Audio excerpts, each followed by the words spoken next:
we got that work, we got that clips. I am your pusher. We got that good dope, we got that content. Shout out to my plug, yeah, my plug. We got that work, we got that clips. I am your pusher.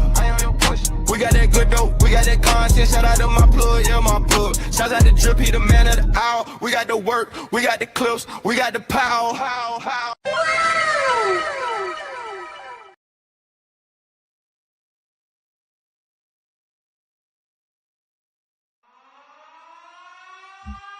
This is a certified hood classic, The Drip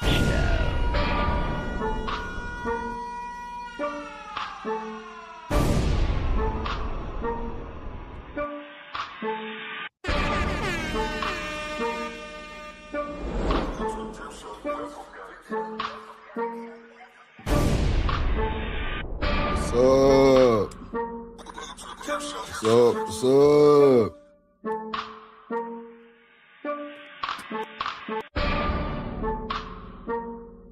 How y'all doing?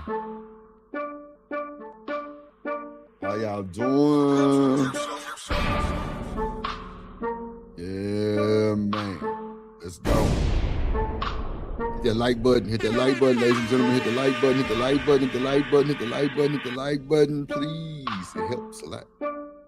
Get the stream out. Let them know we here. Get in the Discord. Let them know we here. Let's go. Let's go.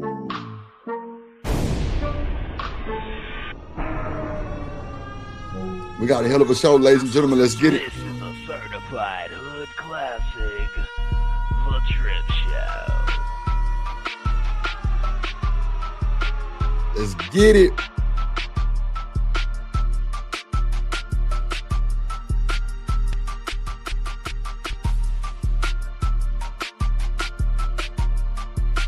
Hit that like button, ladies and gentlemen. Hit that like button. Let's go. Glad y'all here. Let's get it. Let's get it.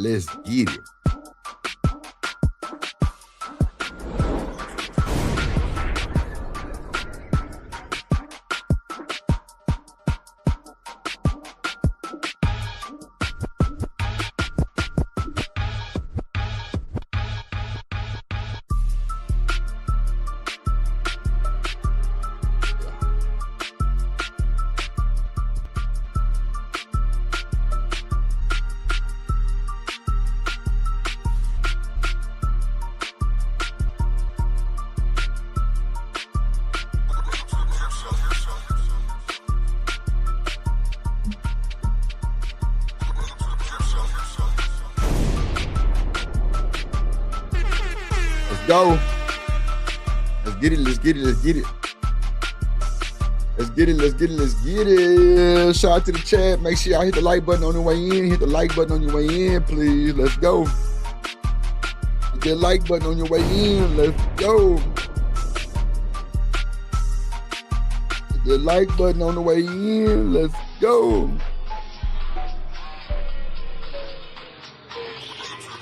This is a certified hood classic, The Drip Show.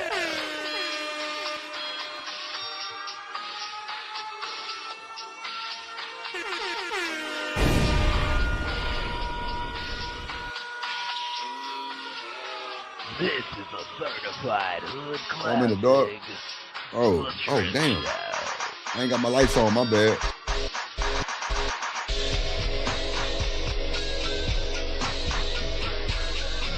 Is that better? Hey, Reese. What's up, chocolate?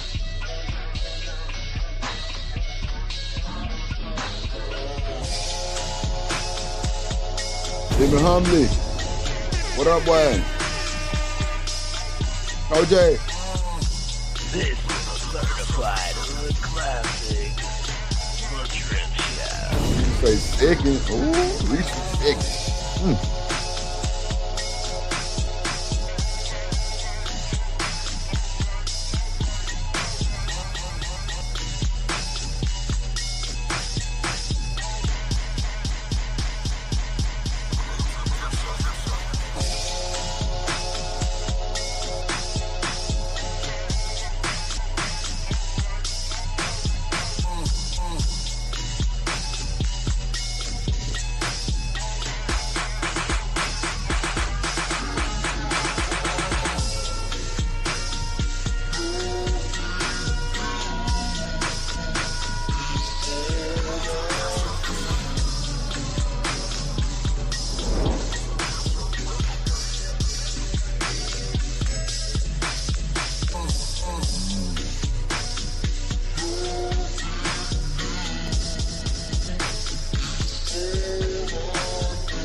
like button. Hit that like button, ladies and gentlemen. Hit that like button for your boy. Share the stream, share the stream. Let them know in the Discord we here. Let them know in the Discord we here, love.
This is a certified hood classic. What's up, everybody? Let's go. Let's get it. Let's get it. Let's get it. Let's get it. Let's get it. Yeah, man. Yeah, we can get the show started. Let's go.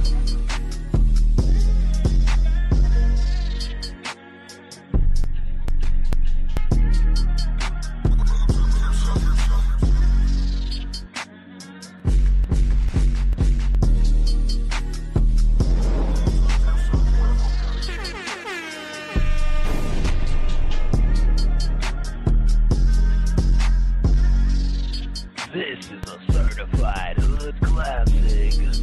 The Trip Show.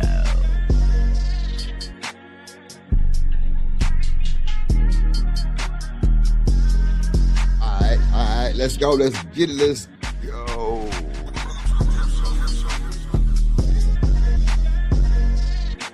We got a hell of a show today, ladies and gentlemen. Let's get to the bullshit.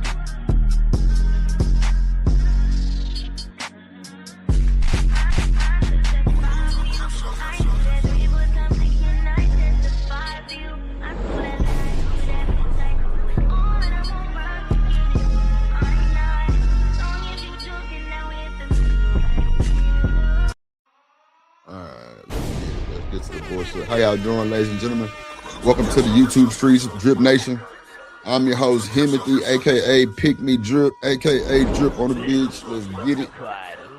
Let's get it. Let's get it. Let's get it. How y'all doing today? Hope y'all having a good day, by the way. Let's crank the show up, man.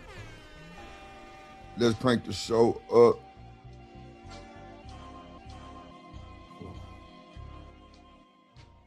Cut it down, son. Double dog. What's up, Shamami?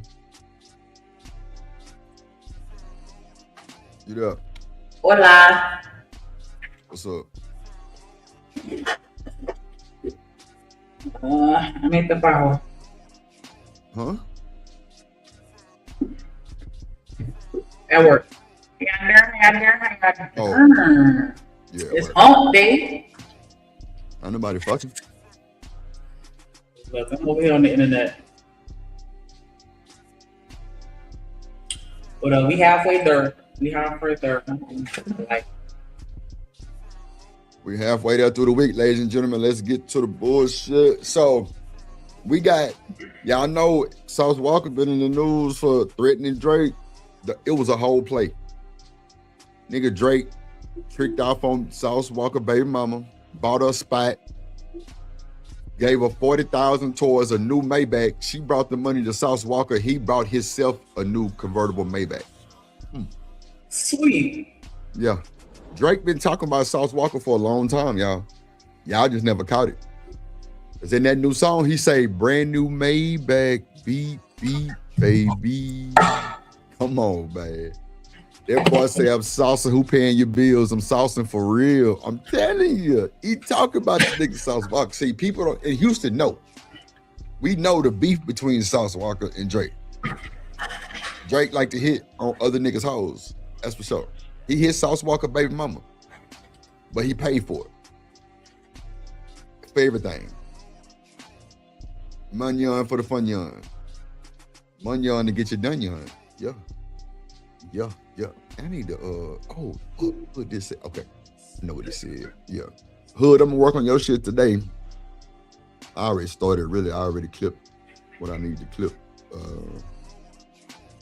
But yeah, we got a lot of shit today. We got well, you know, we're gonna get Academics tape. We're gonna let Sauce explain. Dame Dash, we got the video with his teeth came out. Dame Dash also responds to Jay-Z. And we got why niggas shouldn't date in 2026. You know, we got to throw in some bullshit and that shit, but let's look at Dame Dash teeth falling out. This is crazy. I didn't know that they came out like this, but we got the content. Yeah, I didn't know that. I never seen this. But let's see. Oh yeah, let's go. I want to see. I want to know how real it is. I want to see your television network. I want to see you direct a movie. I want to see your clothing line. I want to see if you're the real deal. See if I'm the real deal. See, I ain't gonna lie. It sounds like he already whistling, right? Yeah. Them hoes already loose. What up, Coach Jack? Yeah, you can hear it in the way he's speaking. Like, you're polydent. You need to apply another layer, baby.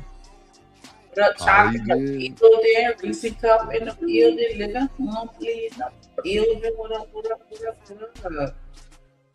Yeah, that polydent. I think that's the one. What up, Queen Brielle in the building? What's up, Queen Brielle in the building? It's all good. Fix it in. What you use on your dentures? Shit, if I had some, I wouldn't know what to use. What they put on them? All right. What they put on them? What you put on them? Trying to act like you ain't got dentures, but it's okay. I almost called you out your motherfucking name. I know you fucking lying. You the one missing teeth.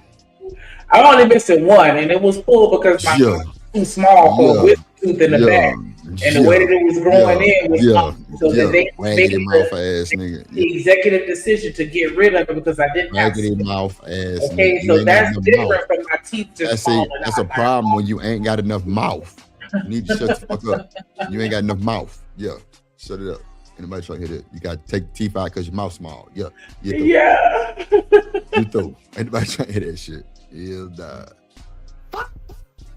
Hey, little mouth. You know what I'm saying? That might work in your advantage. Little mouth, nah. I need something with a deep dip. A dip. Little throat. Yeah. Good night. Little mouth ain't gonna do nothing but make me mad. You know what I'm saying? Wait, hold on. Listen. Oh, God. See, you made me miss the nigga teeth out of that. 150. Oh, yeah, let's go. I want to see. I want to know how real it is. I want to see your television network. I want to see you direct a movie. I want to see your clothing line. I want to see if you're the real deal. See if I'm the real deal. There you go. I tried to pause that motherfucker right on the spot. That is hilarious. I'm usually pretty decent. Getting that good. Oh, wait, no. Okay, so 17. So, yeah.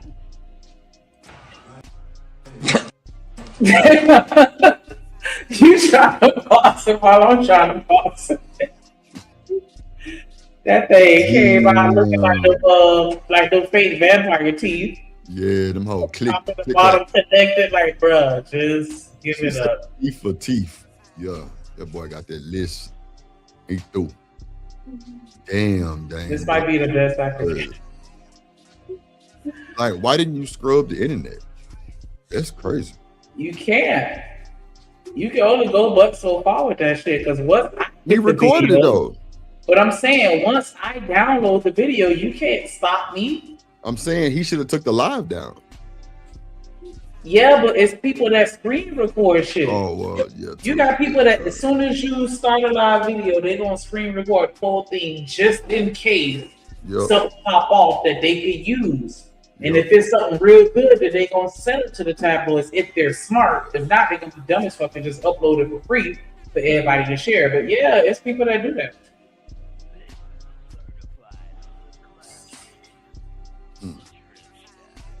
Let's see this shit one more time. I want to know how real it is. I want to see your television network. I want to see. Yeah, see, when he drunk that juice, he should have sucked them hoes back in. Pause. He should have.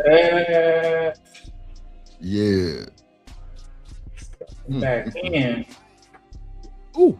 Oh, gee. Direct the movie. I want to see your clothing line. I want to see if you're the real deal. See me, see if I'm the real deal. What up, Amir?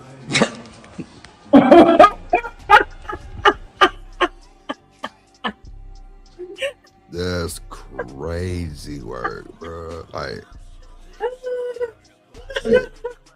oh gosh. I would have took that. Gosh.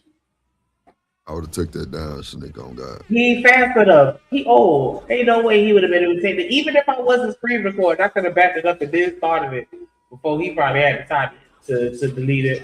What up, Amir? Man, that's hilarious. That nigga whole bottom came out. Or top, one of the two. The bottom? Yeah, the whole, that boy said, and them whole flew. You know you can't do hard C's. His teachers embarrassed the fuck out of him. You can't do hard C's with dentures. Come on. But you get the cut. Them whole. You know. Then he had to find them hoes. See if I'm the real deal. He had to find them. See if I'm the real deal. Oh my God. See if I'm the real like deal. AI. That's what I would have did. See if I'm the real deal. See if I'm the real deal. See if I'm the real deal. Doctor say your teeth ain't the real deal. See if I'm the real deal. Crazy. See if I'm the real deal. See if I'm the real deal. What's up, Riz? See if I'm the real deal.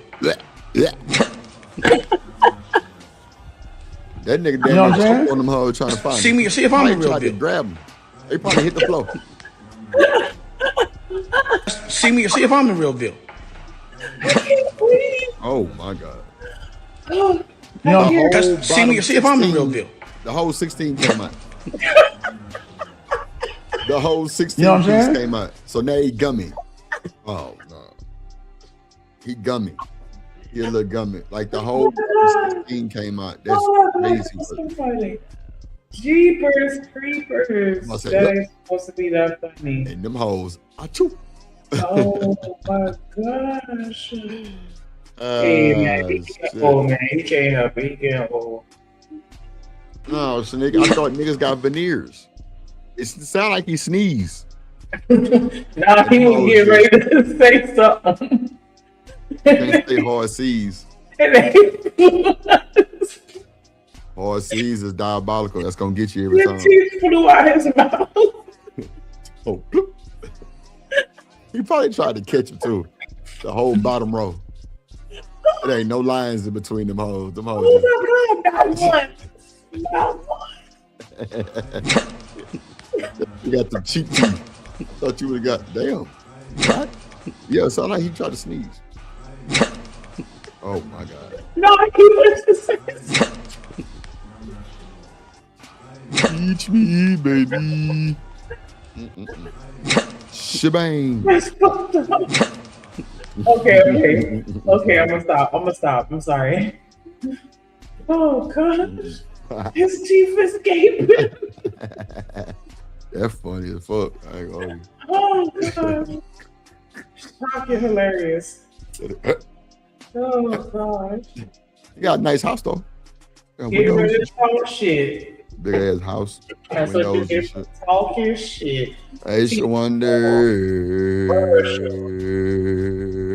What's up, Shonda? Hey. Damn, I got my good laugh in today. Jeez.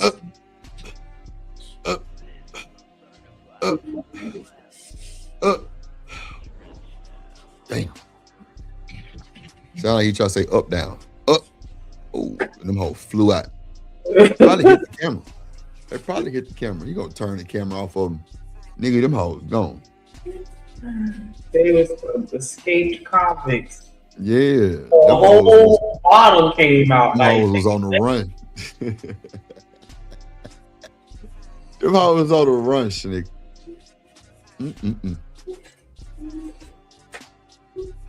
Them hoes was on the run. Oh God.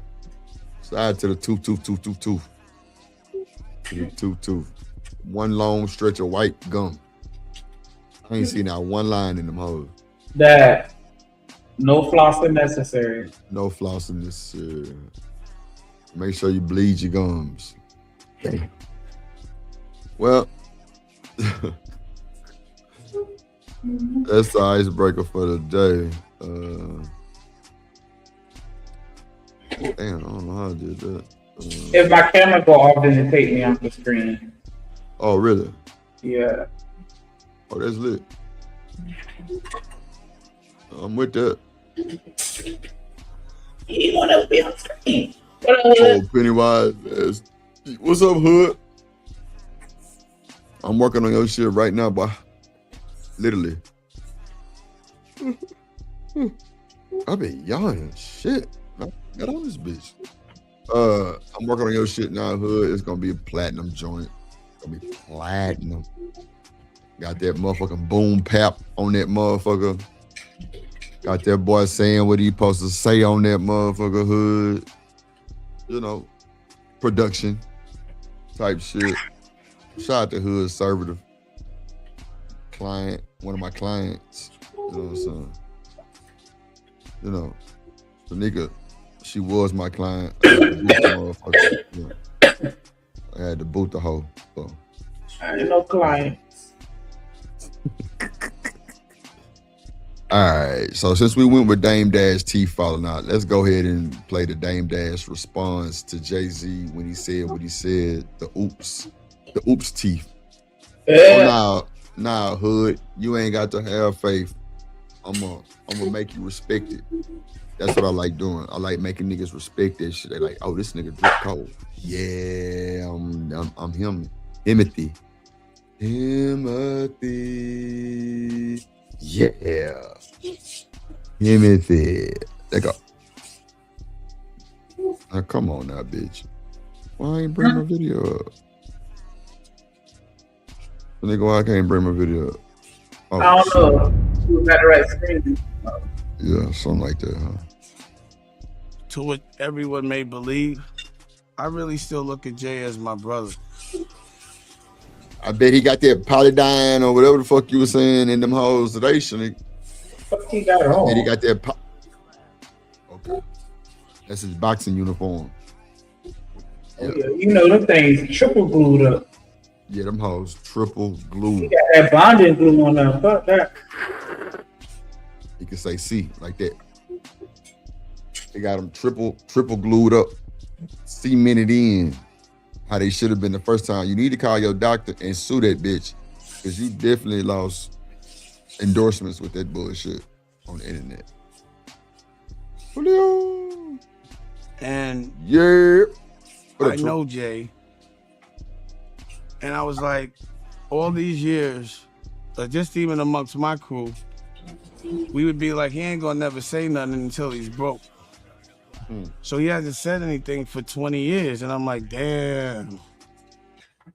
I hope he's not broke, because he would said something. It was whack. It was like a joke, but it was an old joke. He used my lyrics, so I started to be like, he's not like I would prefer the version of Jay that would have said something more clever. And that's not the version of Jay that I would have ever signed. And I felt bad because I was like, it must be embarrassing for him to now have to be on that stage, not the same version of himself. Like, come and on, still have to work at that age bitch. because he has to. So that was the brother in me, like, damn, I know that because I know him. Emotionally. That when we were younger, when he was this age, he hated talking to people and doing all. He was retiring since Reasonable Doubt.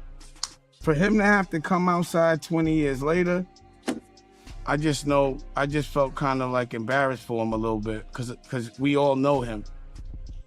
And then the funny thing to me, I couldn't even hear the lyrics because the hairstyle was crazy. And I was like, why would they let him come outside like that?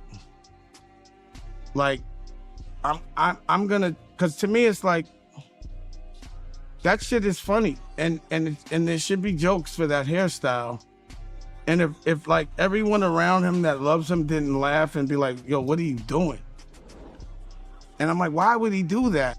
See, a nigga who follow hip hop know that Jay-Z did his hair like that because the Roots hairstyle is that way. That is that way. You could pull up any Roots picture and the drummer hair is going to be in a full blown out fro. Questlove? Yeah, that's his name. Real shit. So that's why he did that. Shout out to Jigga Man for knowing what time it was, understanding the assignment. The damn dad's mad, pussy. Like, we want to see, and I'm gonna tell, because I still care about JJ. When you do Yankee Stadium, I need you to get a Caesar. I need you to put the Yankee hat on and do the thing to the side. That's what we want to see. We want to see chuckers. We want to see some jewelry. We don't want to see this version of you. I know Y'all don't think that was Jay-Z hair? Well, his shit was locked up, huh, Shanika? Mm-hmm. Yeah, some wigs. Can't you unlock them? You can uncomb them because, yeah, one of my sons want to take his out.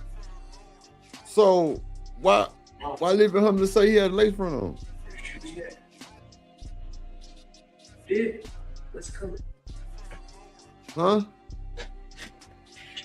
Huh? To be funny. Oh, okay. I thought he was for real. Reese said he combed the locks out. Okay. You can comb your locks out, yeah. It's gonna take a little minute, you know what I'm saying? But you can comb it out. That's what I was thinking, true. It wouldn't have looked like that, but okay. All right. don't. That version of The Rock was painful and hard to look at. That's what I thought too, Reese. It was a joke. It was a joke. Yeah, see, even Truth took it. See, Truth. Y'all take it Living Humbly serious. All the shit that Living Humbly be talking in the chat, y'all about a man wearing a lace front. Like, y'all didn't realize that was a joke. That's for y'all. Nah, well, I actually believed them a little bit because OMG. No. You believe that Jay-Z would wear a lace front? I'm just saying, like, because I thought when your shit locked, it's locked. Like, you got to cut them. Nah. That's why I said that. But okay. Okay, I give you that. But no, you don't have to cut them.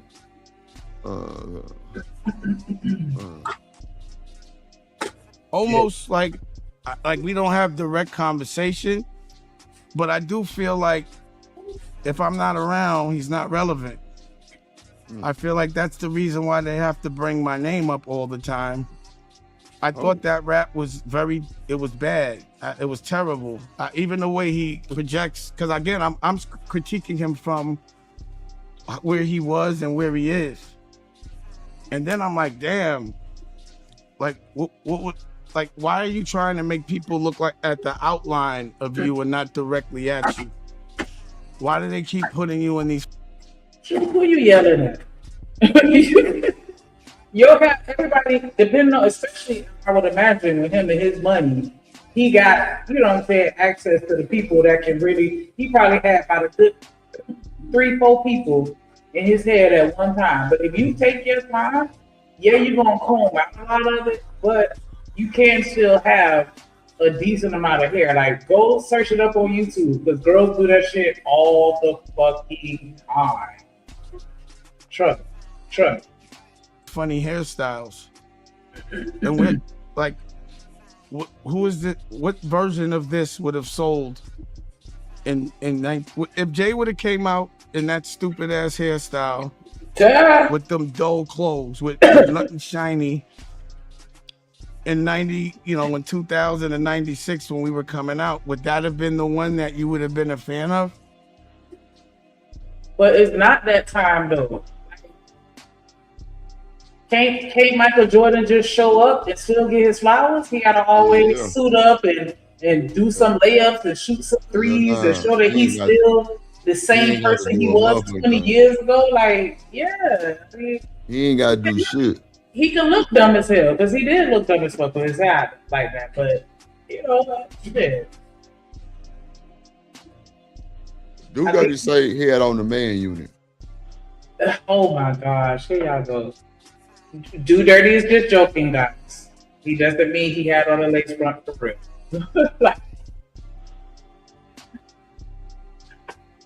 True. I don't know what the fuck shit nigga talking about. Jordan. Nigga, we know nigga Jordan stepping in bitches sit down like Michael Jackson. No, but what I'm saying is he was like, imagine if he would have came out with that hairstyle and that same wrinkled ass outfit with no chains or whatever back in the 90s, you wouldn't have respected that. And I'm like, I get it, but we talk about 30 years later where his career is already cemented. Like you can't take away his legendary status. And so he don't care no more. He don't gotta do all that. Was what I was saying.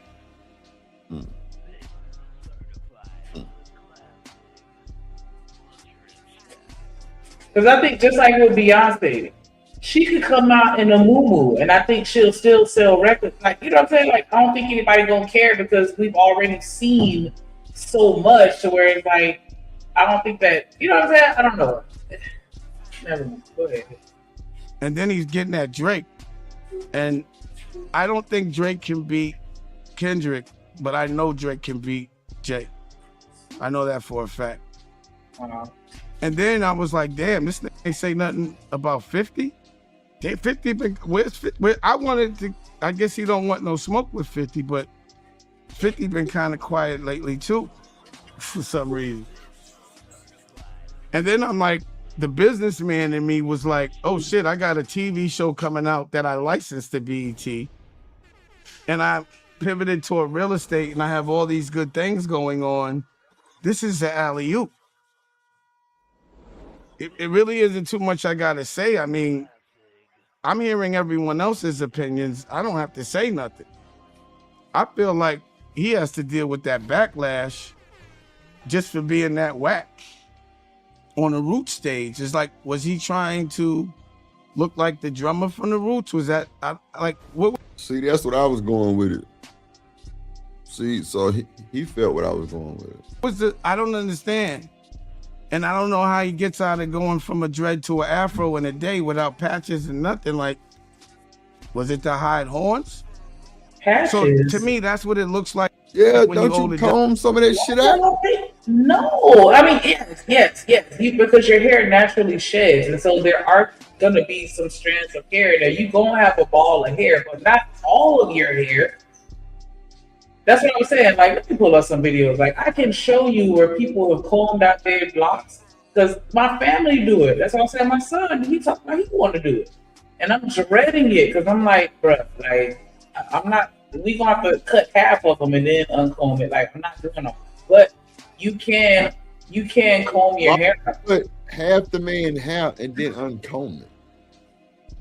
Cut half the lock and only uncomb half of the lock, as opposed to uncombing the entire lock. I'm saying I want to cut it because this hair is long and I don't want to comb all of that out. So I want to cut it shorter. How long is this hair? It's past the shoulders. And I don't want to have to go through that because it takes a really long time because your hair is tangled up. Like, you know what I'm saying? Do you think he gonna want you to comb it? I mean, to cut it? No, but he don't want to Caesar either. You know what I'm saying? He don't want to brush cut it. With some lip to it, and I'm like, so we gonna have to. And he does have some new growth, right? So we're not gonna have to cut it that low. But he showed me a picture, and I'm like, yeah, we gonna have to maybe just cut like down to like maybe a half or a third of the length of the lock. That way he can still, have it long. But yeah, I'm sure they started taking his hair out alone, what I'm saying, before he did that performance. And like I said, he could get like 3 or 4 people to do it, like at the same time. You know what I'm saying? To where he not sitting for no long period of time. I'm sure he can afford it. Right. So you think, okay. So what's the technique of, well, you just have to saturate the hair. Yeah. You're gonna have to saturate the hair with a conditioner or a detangler or something with some slip, and you're gonna have to sit and comb that shit up. Yeah. And you know what I'm saying? So it's gonna take a minute, but you can comb out locks. Like, come on, Reese, like somebody, like a girl, Queen Bria, like tell these niggas that you can comb out locks, because girls do it all the time.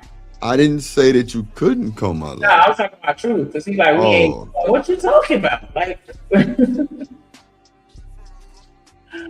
his hair was longer than that, I'm sure. But because he was combing it out, he probably lost a lot of it, because it was looking pretty thin.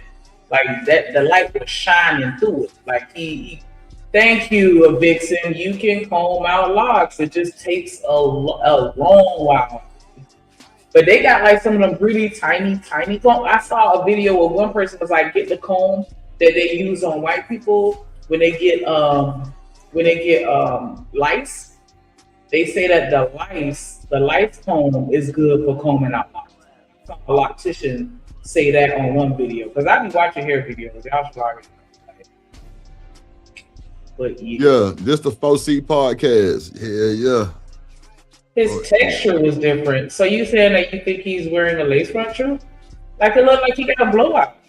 That's what he's saying. That's how my hair look. Like that's how it look. When you take out your hair and then they blowed it out, and then that's how he looked, like Sideshow Bob. That's why it's not a tight coil.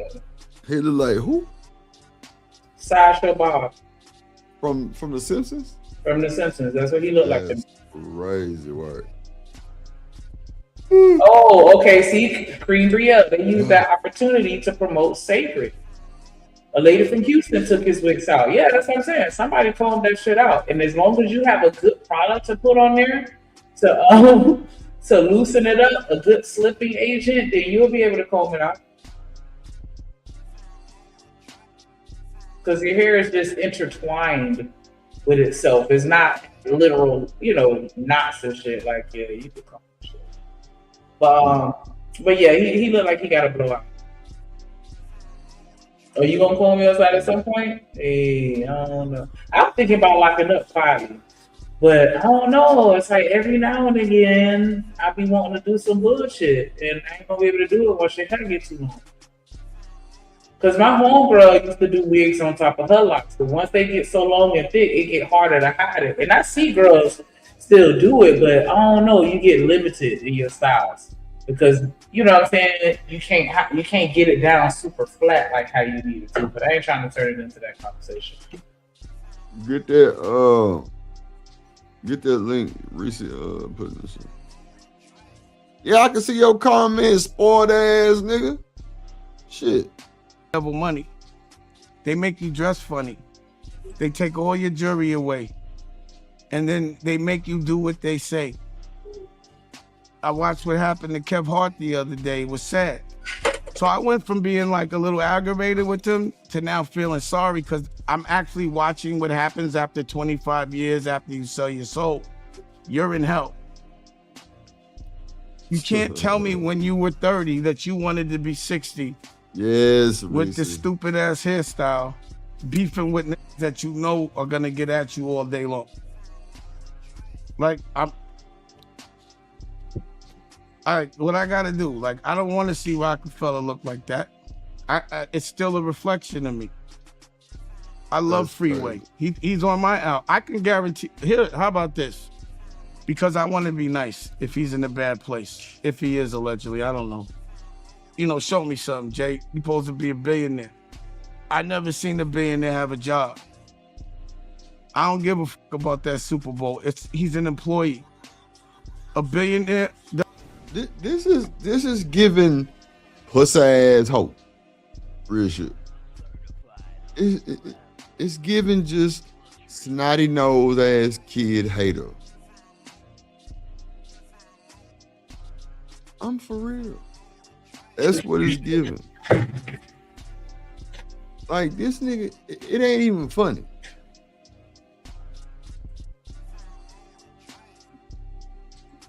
Niggas ain't worth a fuck, bro. You talking about the nigga need to, like, and see, Corey Love said some bullshit the other day about this shit. Men comparing themselves to other men. This is a prime example of what's going on. He not hating, he in his feelings though. But what does that mean, Shanique? That don't even make sense. He not hating, but he in his feelings. What? That's the same thing.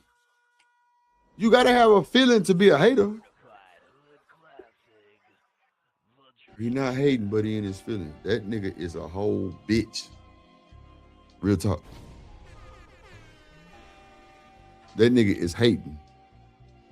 You mad because Jigga Man came out there, he got his wicks undone. So what, nigga? He paid somebody a lot of money. Somebody fingers cramped up right now. Yeah. Carpal tunnel. Yeah. They shit fucked up. Somebody, some African lady combed that boy shit out for sure. Africans always got the small hands. More than one did that. Yeah, they probably put a team on that nigga head. He had a team for sure.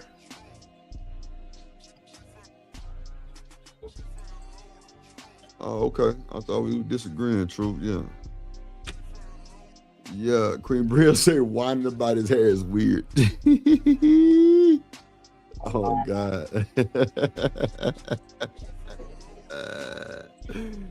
Queen Brill ain't shit for that. God damn, not whining about his hair is weird. Yeah, it probably took about 6-7 Africans or 2 Mexicans to take him out. Go ahead. Yeah. What's this? He don't really have hold on, y'all have to see her phone. But I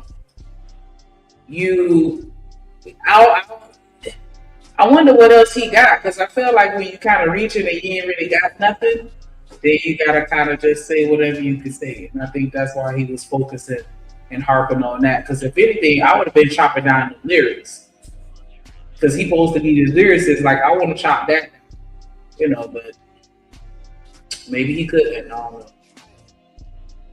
So here we have a gorgeous pregnant woman. If you can see, they taking her locks out. They're using interlocking needles. Look like she got a rat tail comb on the right. Like, you can use whatever. And they don't even. I ain't even seen them putting the product on her. Look like they just, winking it. Or maybe they already did it and she just didn't do it on camera. I'm pretty sure that's probably what happened. But see, so you are gonna lose hair. You're not going to be able to salvage all of it, but you are going to be able to salvage enough to where you still have a head full of hair, because your hair just naturally comes out. They say Mexicans don't deal with dreadlocks. The Mexicans out here do. This nigga's stupid. So as you can see, she still has hair in the back. So imagine if she took that hair and then just went and got a blowout, then that's how you get the equivalence of what you saw with Jay-Z. So, the more you know. So, yes, you can comb out locks and not be bald headed. But Jay-Z was he a little bald headed. How you know? Just talking shit. Take a job. I tried to buy the Raiders with Ray Lewis. If these niggas would have asked me to take a job, I would have felt very offended. I would have felt like they were asking me. Shanique, True said drip. The texture, bro.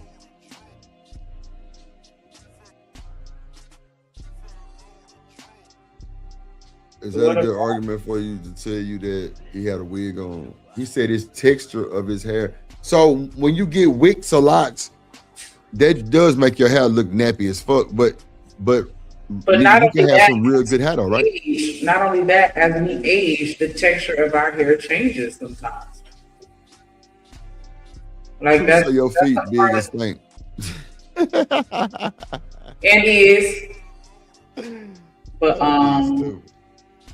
yeah, your texture of your hair can change as you age. That's just a natural thing. And then not only that, like he's in Hollywood, so they could, and then he's probably, trying to promote her products, like Queen was saying earlier. So he could have been using her products. It just looked like a blowout. It didn't look like he had wavy Brazilian bundles.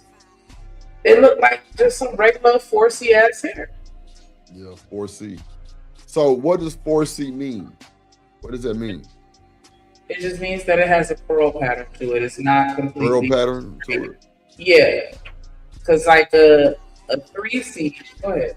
A 3C is more. I mean, not C, but you have like the A, B, and C or whatever.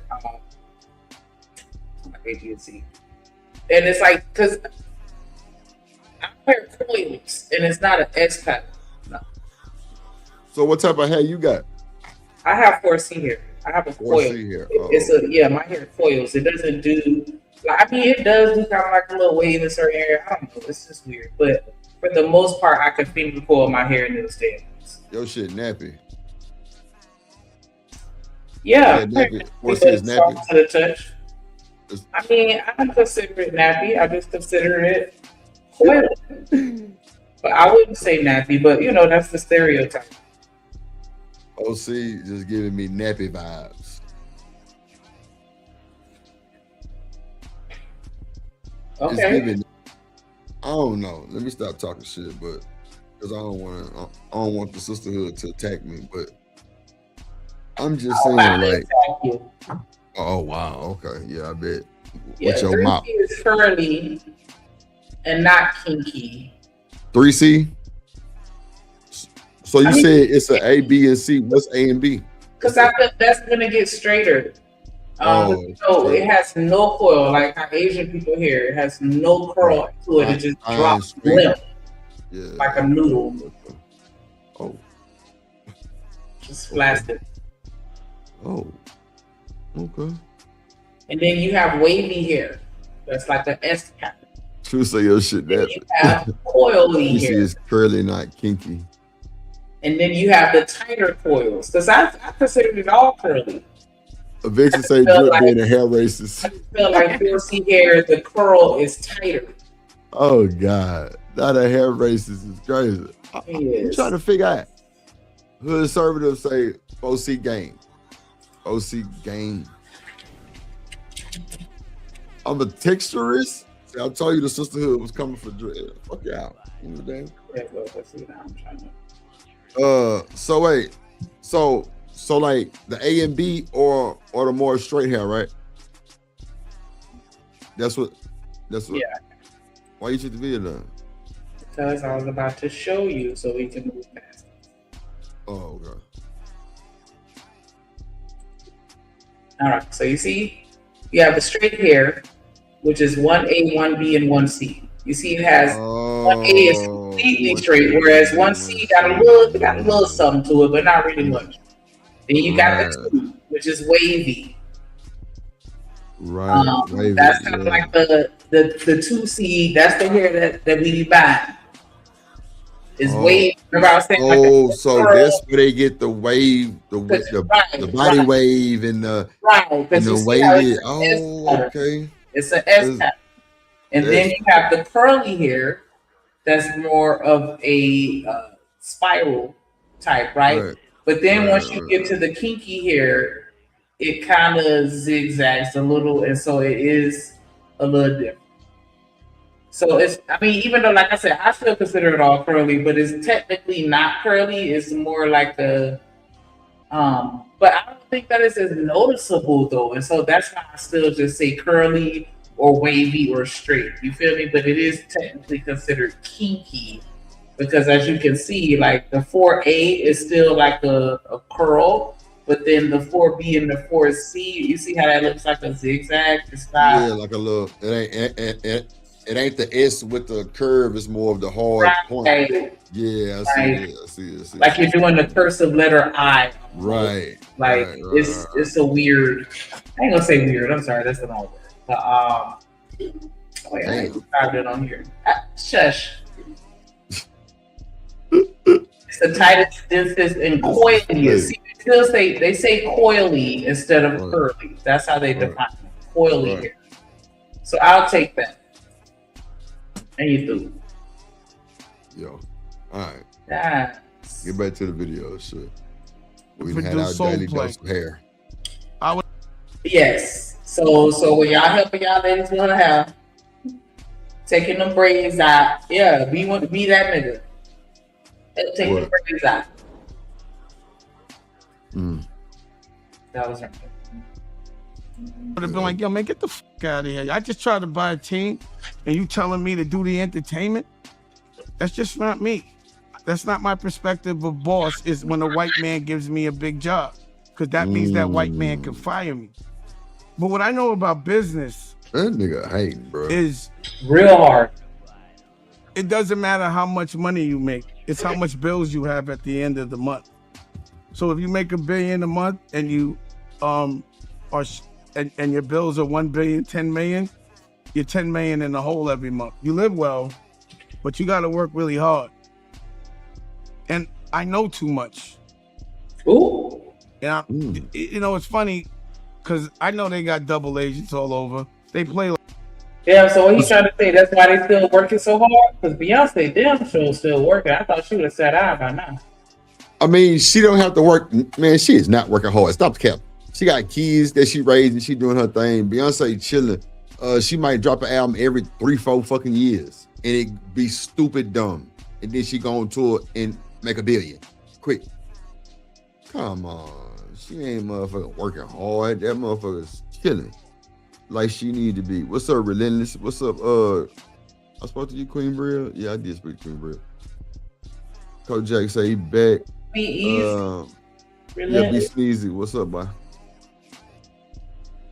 Who else?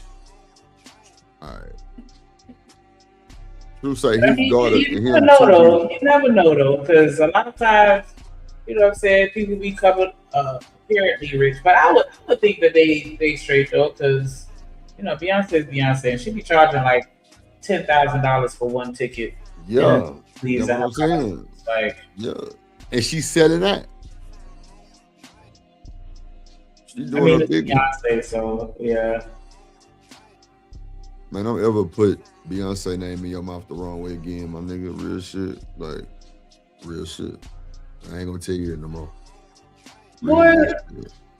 I say what I want. Real deal spill. 8-9 nigga. Like that. To me, bitch ass niggas unite. What I didn't like is that he paused. I thought it was disrespectful to call me a nut ass nigga. Like, even though that's what they say in Philly, pause. Don't play with me like that, Jay. Don't do the nut thing. That's nasty. You know we don't do that. Keep it jokes. Just keep it jokes. But if we want to battle, anytime Jay wants to battle on the stage, I will personally destroy him.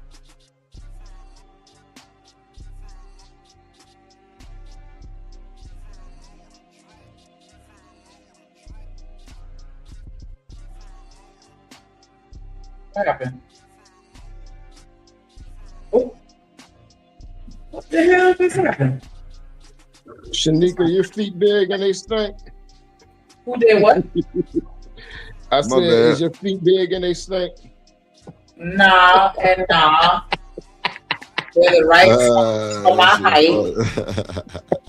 I bathe. Damn. Hey, Drip, what kind of texture hair you got? He got that 1C. We know, not 1C, that 1A. The one that was just a straight line, the number one. Damn. If y'all look at his hair hard enough, he ain't really got no coil or kink to it. Hey, Drip, they tried to say you got the Tommy Pickles joint. Who was Tommy Pickles? Who was it?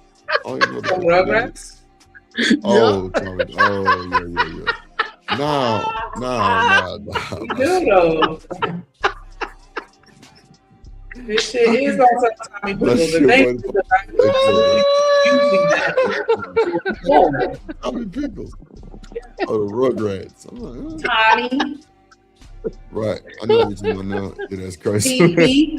The string, huh? That nigga got that Homer Simpson. The string of my shit. Yeah, the string. He got that motherfucking Stewie, nigga. Like a god. Nigga. Count that shit on my Let's hand. talk about that motherfucking spider web on top of your neck. What you talking about? That motherfucking dirty mop you wearing. You better stop playing me. What are you talking about? Hey, Shanika, they try to play you too, yo. They said you got Cynthia shit. Not that little bitty ass ponytail poking out. You better shut up. Cynthia, dog. You ain't shit. Business. Hell nah. Don't about your business playing with me. You don't want no smoke. You don't want no smoke. I can see if you would have said this weekend, like, yeah, this weekend I was looking like Cynthia. But, goddamn. I got a little hang time. A little hang time. I bet. By your earlobe. Nigga, shut up. See my hair, so shut up. Yeah. Fuck you talking about? I don't have to. I choose to. What's up, Hood? Hood. Anytime he wants to do a fashion line. What up, gang? Oh shit! I didn't realize there was something. Nah, I think two things can't be true at the same time. Dame Dash is kind of butthurt about the whole Rockefeller thing, and he obviously not doing as great as Jay-Z is or whatever. But he probably is right about Jay-Z too. Nah, he know a lot. He said that he know a lot. I believe that part. I ain't gonna hold you. I do think he knows. Yeah, that's what I said. Information. He definitely is. I agree with Drip. He definitely is bitching, but he definitely on point too, Drip. Yeah. You know where some of the bodies are buried. Yeah. Now, see. Anyway, all right. What? So we know he know a lot. You talking about he know where some of the bodies are buried. What if the feds was listening? I mean, because it's a phrase. Oh my God, it's a phrase. People say it. I don't know if they listen. It ain't got shit to do with me. I ain't going to jail. Yeah. You going to jail because you said that stupid ass shit. Hey, bro, if Shanika could get Jay-Z locked up, that's a skill issue. That nigga fucking up. Damn. Like, don't listen to this dumbass shit. He just trying to say anything he can to insult me, and it's not gonna work. It's all good. What's up, Hood? What's up, you? What you got going on, brother? You know what, man? I heard a little bit of that whole thing because I just be scrolling by on my social media. That shit popped up on my Twitter or whatever. And they roasting the fuck out of Jay-Z right now. And in all of my years, I never thought I would see the day. But the internet really turned hard against Hov. And you know something else? This is something you learn as you grow up and you just start to travel the world. Jay-Z is mostly loved in that northeastern pocket. I swear to God, outside of that corridor between like Maine and Maryland, niggas do not fuck with Jay-Z like that. Actually, you got to go above Jay-Z. You got to go to like Pennsylvania. You got to start from Philly. Everybody between like Philly and Boston kind of like Jay-Z. Outside of that, nah, not so much. Hood, do you think Jay-Z had on a man wig? I'm telling you, that shit look like a Puerto Rican afro, bro. I don't know what he got going on up there. I'm telling you, Drip. See, this is what I was saying, Drip. I'm not saying you can't take out locks. I'm saying the texture of the way it looked after you take it out should not look like how his shit was when it was locked up. This is what I'm saying in the chat, bro. Niggas don't hit their 40s and start growing Chico DeBarge hair, bro. Like, you either got it or you don't. Nah, Hood. Come on. It was Chico DeBarge hair. Okay. This nigga said Chico DeBarge hair. You know what? I should have said El DeBarge. Everybody knows El DeBarge better. Everybody knows who the El DeBarge is. He got the El DeBarge afro right now. That shit look crazy. Shit. It's the same folks. They really is the same niggas, though. It's like 5 of them niggas. This nigga crazy. Nah, I feel you though. Yeah, I don't think that nigga hair was that straight, bro. I don't give a fuck. It wasn't. It looks like a braid out. Yo, please pull up the picture. It looks I'm begging. A what? A braid out. What's that? When you take your hair in braids, when you take the braids out. Look at that shit, Drip. Now look. That's how my shit look. Now, Drip. When I take braids out, that's how my shit look. Now pull up his picture with his dreads in. Come on, man. Fuck. Bring up Rilla. I'm doing something. I'm gonna put this paper in this motherfucking shit. Rilla. So nigga, bring up Rilla. He is up, nigga. Rilla. Fucking tinky ass eyes. Well, I'm not looking at the screen. Oh, my bad. I want to smoke some too. Roll one up for me. I don't need smoke. That's what I'm trying to put the paper in this motherfucker, Rilla. This blockhead asshole. What up, gun butt Nika? Hey, what up? It's the same texture. It's the same texture. Hey man, y'all losing me. When did come masculine for men to be sitting up here talking about men's hair? Man, come on. I'm so funny. I'm asking the question. I cut my hair off so I can stop worrying about it so much. Goddamn, you're right. That's a fact. I still push up on one of these niggas, goddamn, with the Debo. Yeah, I'm just curious, like, talking about his hair. You know, the loctician that came out and said, well, I ain't even that interested in this hair. I just think it's funny. That's all. That man, 56-year-old. You know what? Yeah, you know what? His craft. Respectable 56-year-old niggas don't have the Florida locks neither. I didn't like when he did that Florida lock bullshit neither.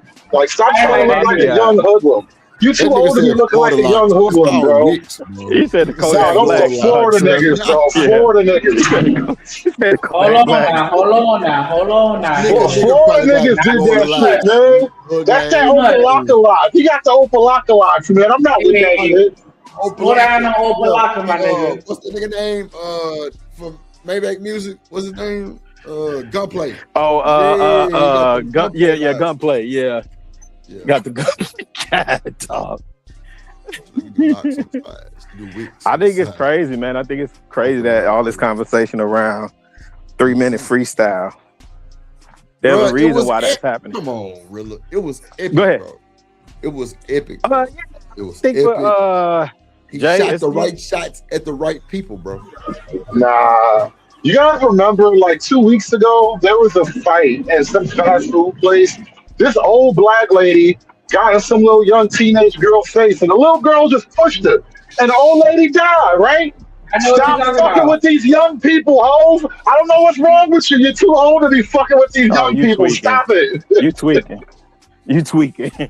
Which that one of lady these was young 70 people years you think old. is gonna come for Jay-Z? You saying Drake? You think Drake is young? Hood? I'm just saying that rap is a young man's game in general. And so for Hova to come now at all of his big years to be out here wrestling with these little niggas, you look stupid. You really do. You need to go back. Go fuck. You got Beyonce. Like, you out here wrestling with these little niggas. Like, nigga, go find a hobby. No, go look, and a lot of y'all. You know what? Rich white guys learn how to sail boats and shit. What are you doing besides picking on young niggas? No. I don't know if you trolling or what, because I can tell a lot of cats ain't been raised in the hood, right?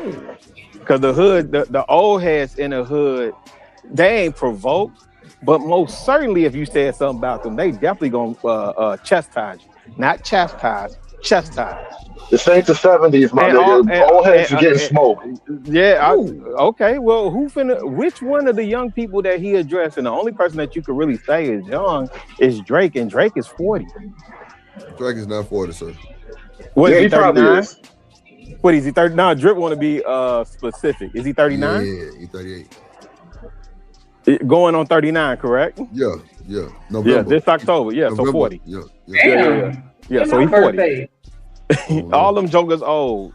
J. Cole old. He about to be 40 in a couple weeks. Kendrick old. All of them old. All the stuff y'all be saying in this cipher about these old heads. So this is my thing. I don't find nothing wrong with Jay doing the verses. He's in his craft, doing what he now. If he went around and slept, who? No, I'm saying the little freestyle. If he, you know, now if you bring it up verses, I don't even know who Jay-Z could match in the verses. It's not that. It's not that, really. Yeah, I would not encourage him to do a verses with anybody because I think he would get washed in a verse. There's one thing for Hov to get out there and drop some bars, you know, nigga. You could do yacht rap, you know what I'm saying? Like they got yacht rock, he could do yacht rap now. But like to be out here trying to like battle niggas, bro, like come on, have some dignity. People said stuff about him, he said something, he addressed it. Have some dignity, my nigga. Like what's the point of climbing the mountain so you can just go back to the bottom and climb it again? No. Stay at the top of the mountain, bro. Stay up there where the air is rare, you know? No, this is hip. No, what? No, I enjoy the spectacle. What do you?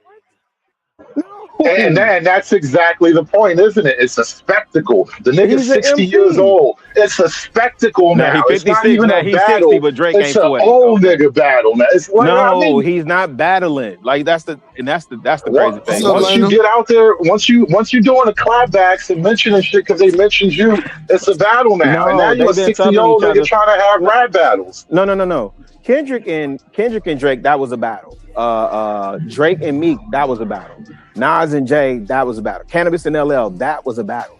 You know, Jay and Drake have been subbing each other for years. You know, Drake made a statement about, you know, people doing too much art talking in on the. And listen, let me be clear. I'm not a Jay-Z fan. I am not. Nas is my, you know, I put Nas way over Jay, so I'm not a Jay-Z fan.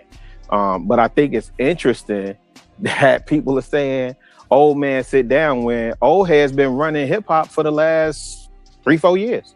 Bruh, no, that is not the argument. You stay doing this minority majority shit for the last 10 years, bro. Drizzy, you said who? Drizzy Drake, Travis Scott, Playboy Cardi, Don Toliver, niggas like that has been running hip hop. No. You saying from a go ahead, my bad, Nick. Hold on. I'm sorry, real quick. Let me give a shout out to Living Humbly with the $5 super holler. He said that man looked like the newest member of Bone Thugs and That's Harmony. a fact. He did. Yeah. And he came back with the $2 no, somebody said Hovey Thug and Harmony. J-Bone. That's that nigga name. Oh, J-Bone. He came back with that $2 super holler saying, nah, they ain't old like Jay though. That mean he like 60. God. Really? The nigga about to be AARP? He's all.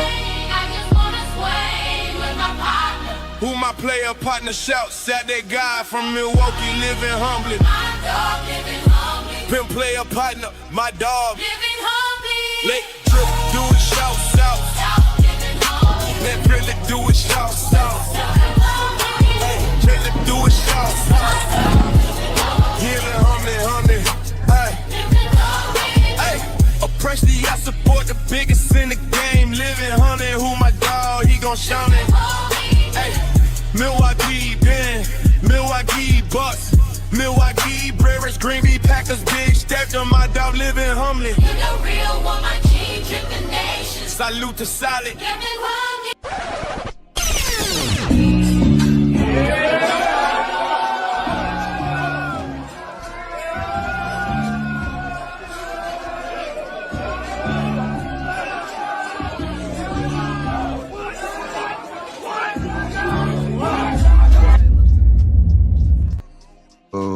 What up, OG Dope Dirty in the building?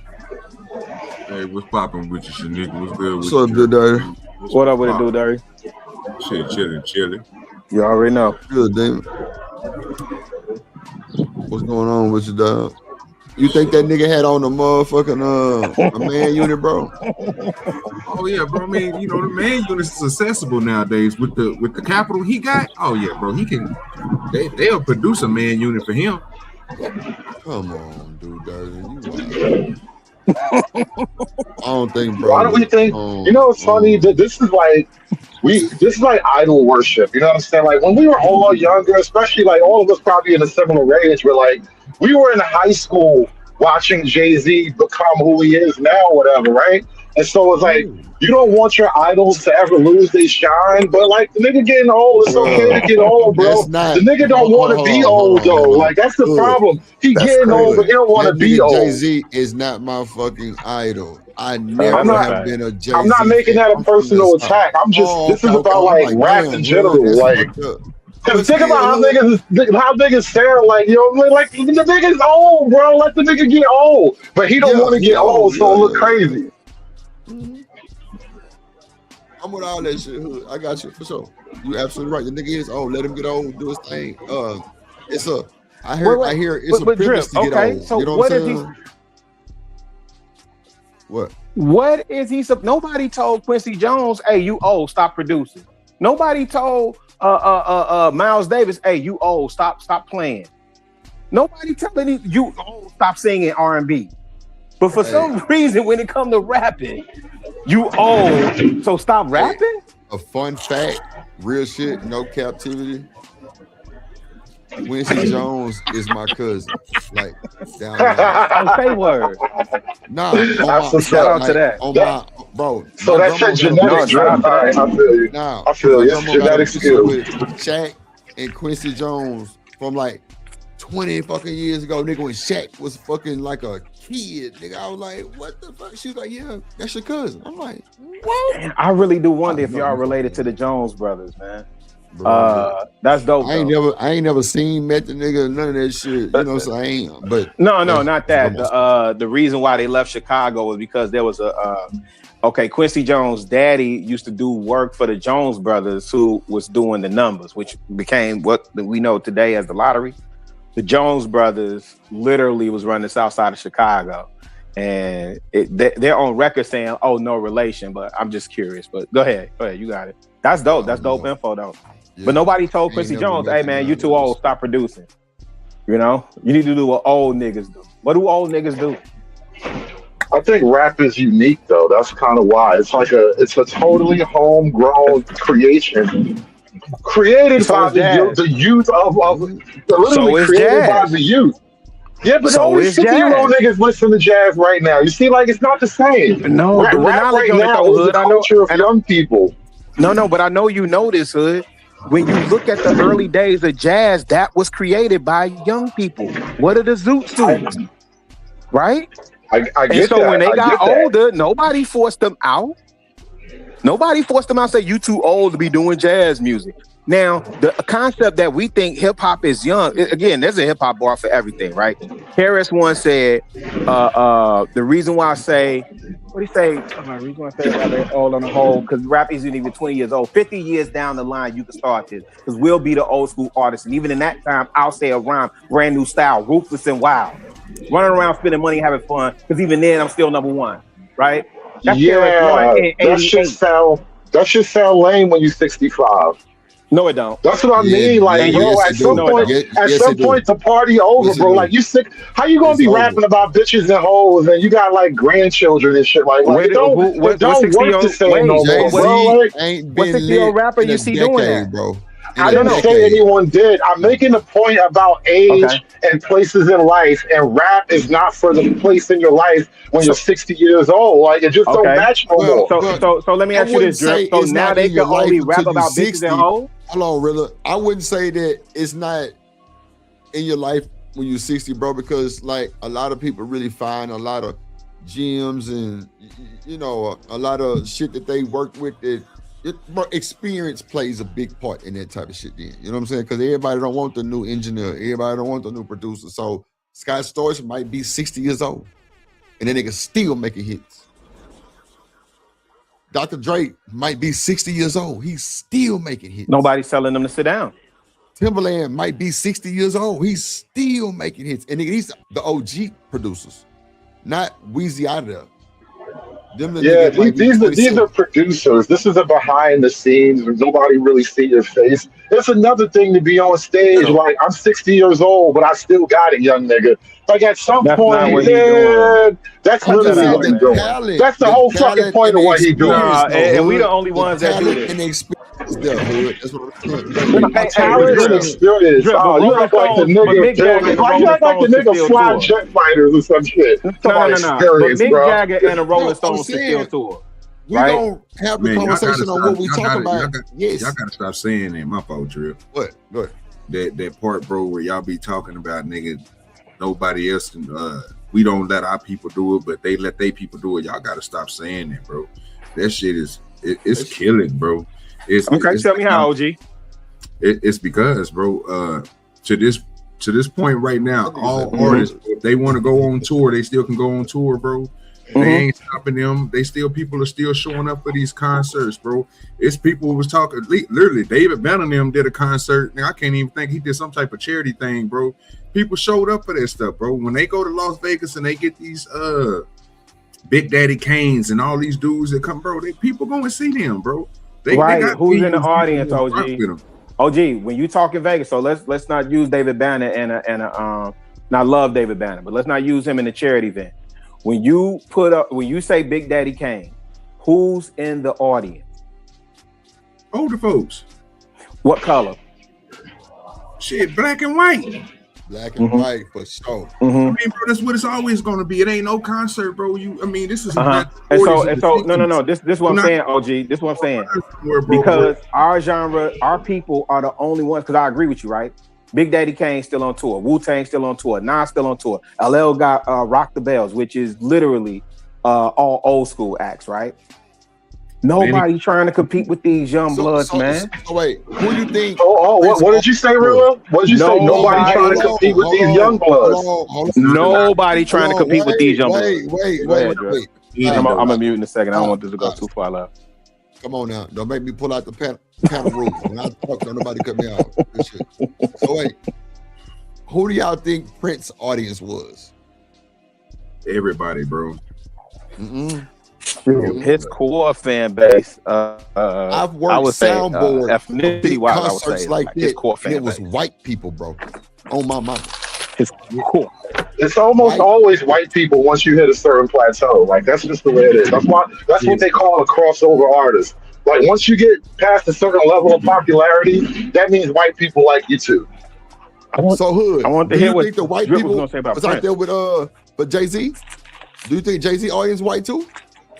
Who do you think Jay-Z been talking to for the last 20 years since fucking Blueprint came out? Hold on. Yes. No. Why you think I said he should do yacht rap? Ever since that nigga hair started looking funny, he been trying to cater to that yuppie white liberal image. He don't give a shit about the streets like that no more. He's not trying to be on the streets like that, which I'm not saying you should, but that's my whole point. Like, you don't get to come back now and be like the gangster dope dealer. Nigga, you been hanging out with that.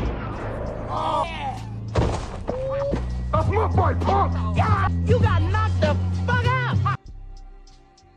Oh God, you got 5 minutes in the back, Hood. Shout out to a Vixen Forever. She say drop Hood funk ass. Baby, shut the fuck up. Oh my God. Well, let's get back to the video. I just don't see everybody, bro. I don't see us getting heard about nobody, bro. I literally just seen him snatch Patti LaBelle off the goddamn stage doing her concert run with her and her folks, with the one with her and Stephanie Wills. I can't think of the old women. There's a lot of them on this. No, I'm talking about Patti LaBelle and them. I just seen her old self get snatched off because of a bomb threat. But when it comes to Prince, I understand what you're saying, Drip. His core people might have been black in the beginning, but once he got that notoriety and he started going overseas and stuff, he became everybody's favorite, bro. Rush Hour, you got to think about it. When Rush Hour came out, bro, he resurged himself. Everybody loved him again because, you know, it's the only thing they was doing, Michael Jackson and Prince songs on the movie. Everybody loved the dude, bro. So when it comes to that type of stuff, they saying like when us black folks get older in the music business, we can't go out and do the same thing as them same white folks that couldn't sing back then and still can't sing right now, still getting money. So it's gonna be the same for the blacks, bro. It just depends on your notoriety. Where you sitting at on OG, I'm specifically talking hip hop. I'm not talking about R&B. I'm not talking about R&B. If you talk about R&B or jazz, I'm talking about hip hop specifically. So you telling me ain't no hip hop artists? So people with that was in T.I.'s era, Boosie era. You talking about people that was living before that, LL and all these dudes. T.I. still active. Okay, but Boosie's still active, bro. What I'm saying is Jay-Z is obviously still active. So what I'm saying is, bro, we saying that our people can't go out there and people ain't gonna support them. That we just gotta stop saying that. It's so many people out here that see these artists go as top people and then they're gonna come out and watch them, bro. It is. Let me ask you this. Do you at least hear the conversation where people are saying, "Old nigga, sit down"? Do you at least hear the conversation? It's a bad conversation. Hold on, Nightish. I'm just asking OG this. Do you at least hear that conversation where people are saying, "Old nigga, sit down"? Do you hear that conversation? Yeah. Now, let me ask you. Wait. Let me ask you this. Do you hear on the rock side? I'm just asking this. This is the last thing I'm gonna ask. Do you hear on the rock and roll side where they saying, "Old nigga, sit down"? Yes. No. Yes. No. I'm on mute. I haven't seen that. I ain't gonna hold you. No, I have, bro. They told when the boy Ozzy Osbourne before he passed away tried to get back. They told the nigga sit his old ass down. They tell certain people to sit. He was still on tour. Oh god damn, bro. Only thing it is bro, when you a main artist like that, the expectation is so high because of your greatness and the work that you put out. And when you put out subpar work like Jay-Z just did, then you're going to get pushed back. It's just like any other artist, bro.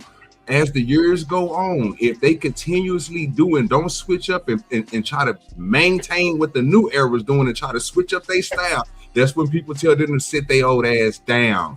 I love what you just said, OG Do Dirty, but you a little off on this one. What I said, bro. And the thing is this. I don't care what white people say about so-called white folks. People still want to see Hall & Oates. People still want to see Blue Oyster Cult. People still want to see Ozzy Osbourne. People still want to see the Rolling Stones. They 100. Mick Jagger has got to be 80 or 90 years old. They still want to see that nigga. That's a fact. Stadium tours.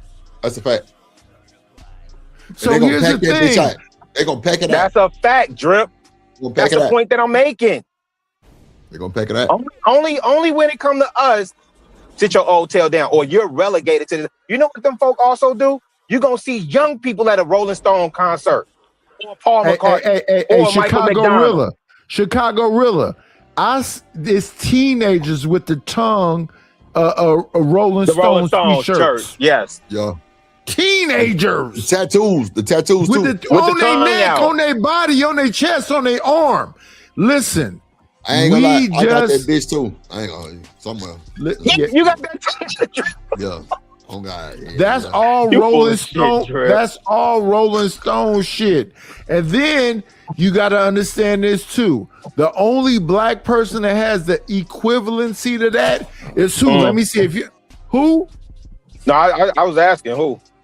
I say Michael Jackson, but I think Michael Jackson. How you not? Michael Jackson. Yeah. You ain't a real hip hop dude. How you not know it was MJ Rilla? No, because I think MJ supersedes them. That's what I said.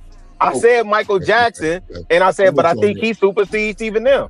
Right, but Chicago, let's come in real time. So let's say, this is a beautiful conversation. Let's come in real time. Max B was in an interview where he was trying to shit on Big Daddy Kane, right? Yes.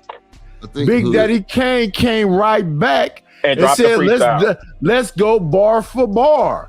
And what is happening now? Big Daddy Kane get more shows than he ever had before. He's selling out even more. Yeah. I want to make a distinction. I said that earlier, bro. I said that earlier. Yeah, he did. Yeah, OG did say Big Daddy Kane. I said that earlier, but nobody wanted to listen to what I was saying. Let me say this real quick, dude. I got you. The team say Ozzy Osbourne will perform sitting on a throne. They wanted Ozzy. That's a fact. No, that's not a fact. That joke was biting on bat heads, man. I think we're trying to make some type of. It's on Dude Dirty. I thought you said me. My bad. I did. My bad. Just answer one question since y'all got so much pushback on it. What black artist, rapper, since y'all or hip hop, since we can't do nobody else, you know what I'm saying? And we going to people who do rock and roll, and that's the only genre they do, right? So it's like rock and roll got a mixture of everything, but we just gonna stick it to one. So let's just say hip hop, like you guys said. Which one of these hip hop artists can't go on tour right now? And ain't nobody gonna come and see him. Old school or new school? Nigga, just answer the question, please, bro, because it don't matter who I know, bro. It don't matter whoever it can be in your era, it can be new era. Just pick one, bro.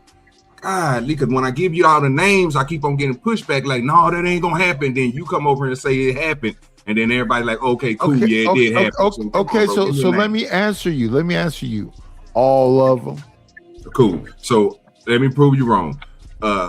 You saying that Dipset can't go on tour? You're saying that Lil Wayne can't go on tour? You're saying that names, nigga. What you not hearing, bro? What is going on, Nitus? Bro, I asked you what artists can't, because you guys are telling me that they can't do it because people are telling them they need to sit there. No, I said they all could do it. Yeah, that's not the argument, OG. The argument was that in other genres, you don't hear people saying sit your old tail down. It's only in rap music where we say you too old to rap. Sit your old tail down. Can I offer another? That's what the conversation to the conversation. I think we're leaving out the very nature of rap itself. It's about young street niggas rapping about violent street nigga experience, and at some point, bro, shit, bad. That's why nigga like Big Daddy Kane can still tour, because he's not saying shit that's a little bit weird, but it's not the same as a 60-year-old nigga rapping about cocaine and shit. Is Jay-Z really gonna talk about money, cash, hoes? Let me ask you this, Hood. Are you familiar with Little Brother? Who's Little Brother? And tell me why I should be familiar with him. No. It's a musical group. Don't worry about it. You're not. I just want to hit on who you're familiar with. What about De La Soul? You familiar with De La Soul? Yeah, I'm familiar with De La Soul. De La Soul, and this is why I say, Drip, in the last 3 years, the old heads actually been running the game, my opinion, because you have had these for now. Look at the Grammy list from last year, right? Now, I get it, Kendrick took top rap album or whatever, but who else was in there? Clips, who was also nominated for Album of the Year. Y'all consider them old niggas, right? Yes. The first song on the album, they there. Malice is 52, 50 something, and Push is like 48, 49. That's old according to y'all. Chicago, right? We got a super chat. Go ahead, my bad. I ain't see that on the board. Kasim said, when an artist can do better than making fans or making hundreds of fans faint, then we'll have a new king. That's heavy talk. Shout out to Kasim. Kasim was probably the stylist for Michael Jackson back in the day while y'all tripping. Shit. I wouldn't put it past him. Yeah. He cold with it. I'm trying to tell you. Damn, what the fuck I do with this? Got a line, bro.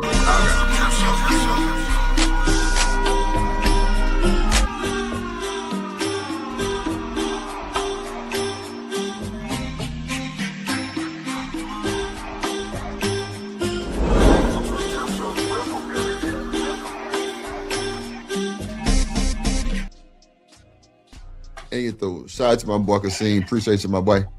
Do your thing. That's a perfect song for him. Come on, there's a lot of disingenuousness going on. That's that drip on the beat remix. Yeah, that's dope. I said it's a lot of disingenuousness going on. Go ahead, OG. My bad. I'm gonna say this, bro. I wouldn't even put that bag on Kasim about dressing Mike. The boy couldn't dress, bro. I don't know what the hell y'all niggas are looking at this nigga. Wait a minute. We're not gonna allow OG Do Dirty to bring his ass up here. Listen, it's something. Wait. OG Do Dirty. It's something. OG Do Dirty. Let's keep it 1,000. It's something about a black man wearing a Captain Crunch uniform to make bitches faint. Damn. Who wasn't trying to get that beaded jacket? That nigga say Cap Who else Crunch. wasn't flooding? Who else wasn't flooding and wearing penny loafers at the mic? Chicago. Real niggas had a Michael Jackson jacket. Hold on, beat it and a Billie Jean jacket. The zipper Somebody jacket. Nightish and Do Dirty immediately. Bro. These niggas talking crazy. Say, fam. Y'all trying to tell me that this boy had an ensemble? Mm-hmm. What? Boy had a whole, whole presentation, a whole production of unit of just presence. Yes. Wait. OG Do Dirty. You don't understand that so-called gangsters went out here and got an S curl and then faded the side and pulled the front down. Nigga, stop talking about the man's speech. I don't care about the glove. Yeah, how they edges laid. Me, man. You over here. That dude that he dressing like these niggas out. He dressing like these niggas. Excuse me, OG Do Dirty. Full Force was a bunch of buff, dark-skinned niggas with S curls with the point pulled forward like Michael Jackson. With the Let's keep it 1,000. Bro, I just did. Go back and watch House Party, nigga. Go back and watch. Nigga, go watch the concert from this nigga. He got on Little Nas X clothes, nigga. Oh. And listen, white women was fainting. I don't care about that, nigga. It's still sassy. Black one was too. Hey, wait. Chinese, OG, Prince, do you think Prince could dress? Hell no. Okay, you consistent at least. I'll give you your consistency. And even Prince had an S curl with the shit pulled down with Prince a blouse on. too. That was a Clark Kent. Bro had that Clark Kent. That was Michael Jackson shit. Hey, Drip. Prince had them trying to purify themselves in the waters of Lake Minnetonka. Yeah. Hey, Chicago. Prince, hey, listen. I understand it was a competition between the two of them, but that man said Darling Nikki with a Michael Jackson hairstyle. Shout out to Darling Nikki. Real quick. Shout out to JD 1975 for the Cash App. Liz. Welcome to the show. Take me through the wire with JD 1975. Thank you for your support. Thank you. We want to thank you for the Cash App. Support the show with a donation to the Cash App. Thanks for the wire podcast.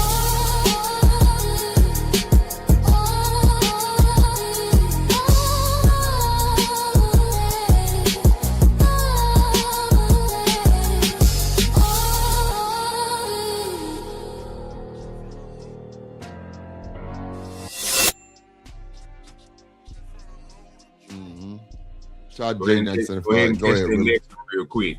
Go ahead. No, you go ahead and catch that next one real quick. Go ahead. I ain't even see that motherfucker. Okay, shout out to that Buck Seam. He say, damn. Yeah, 7 bone. I've been the back. OG Do Dirty. God damn, that's a bad Do Dirty. That's my boy, punk. Yeah, you got knocked the fuck out.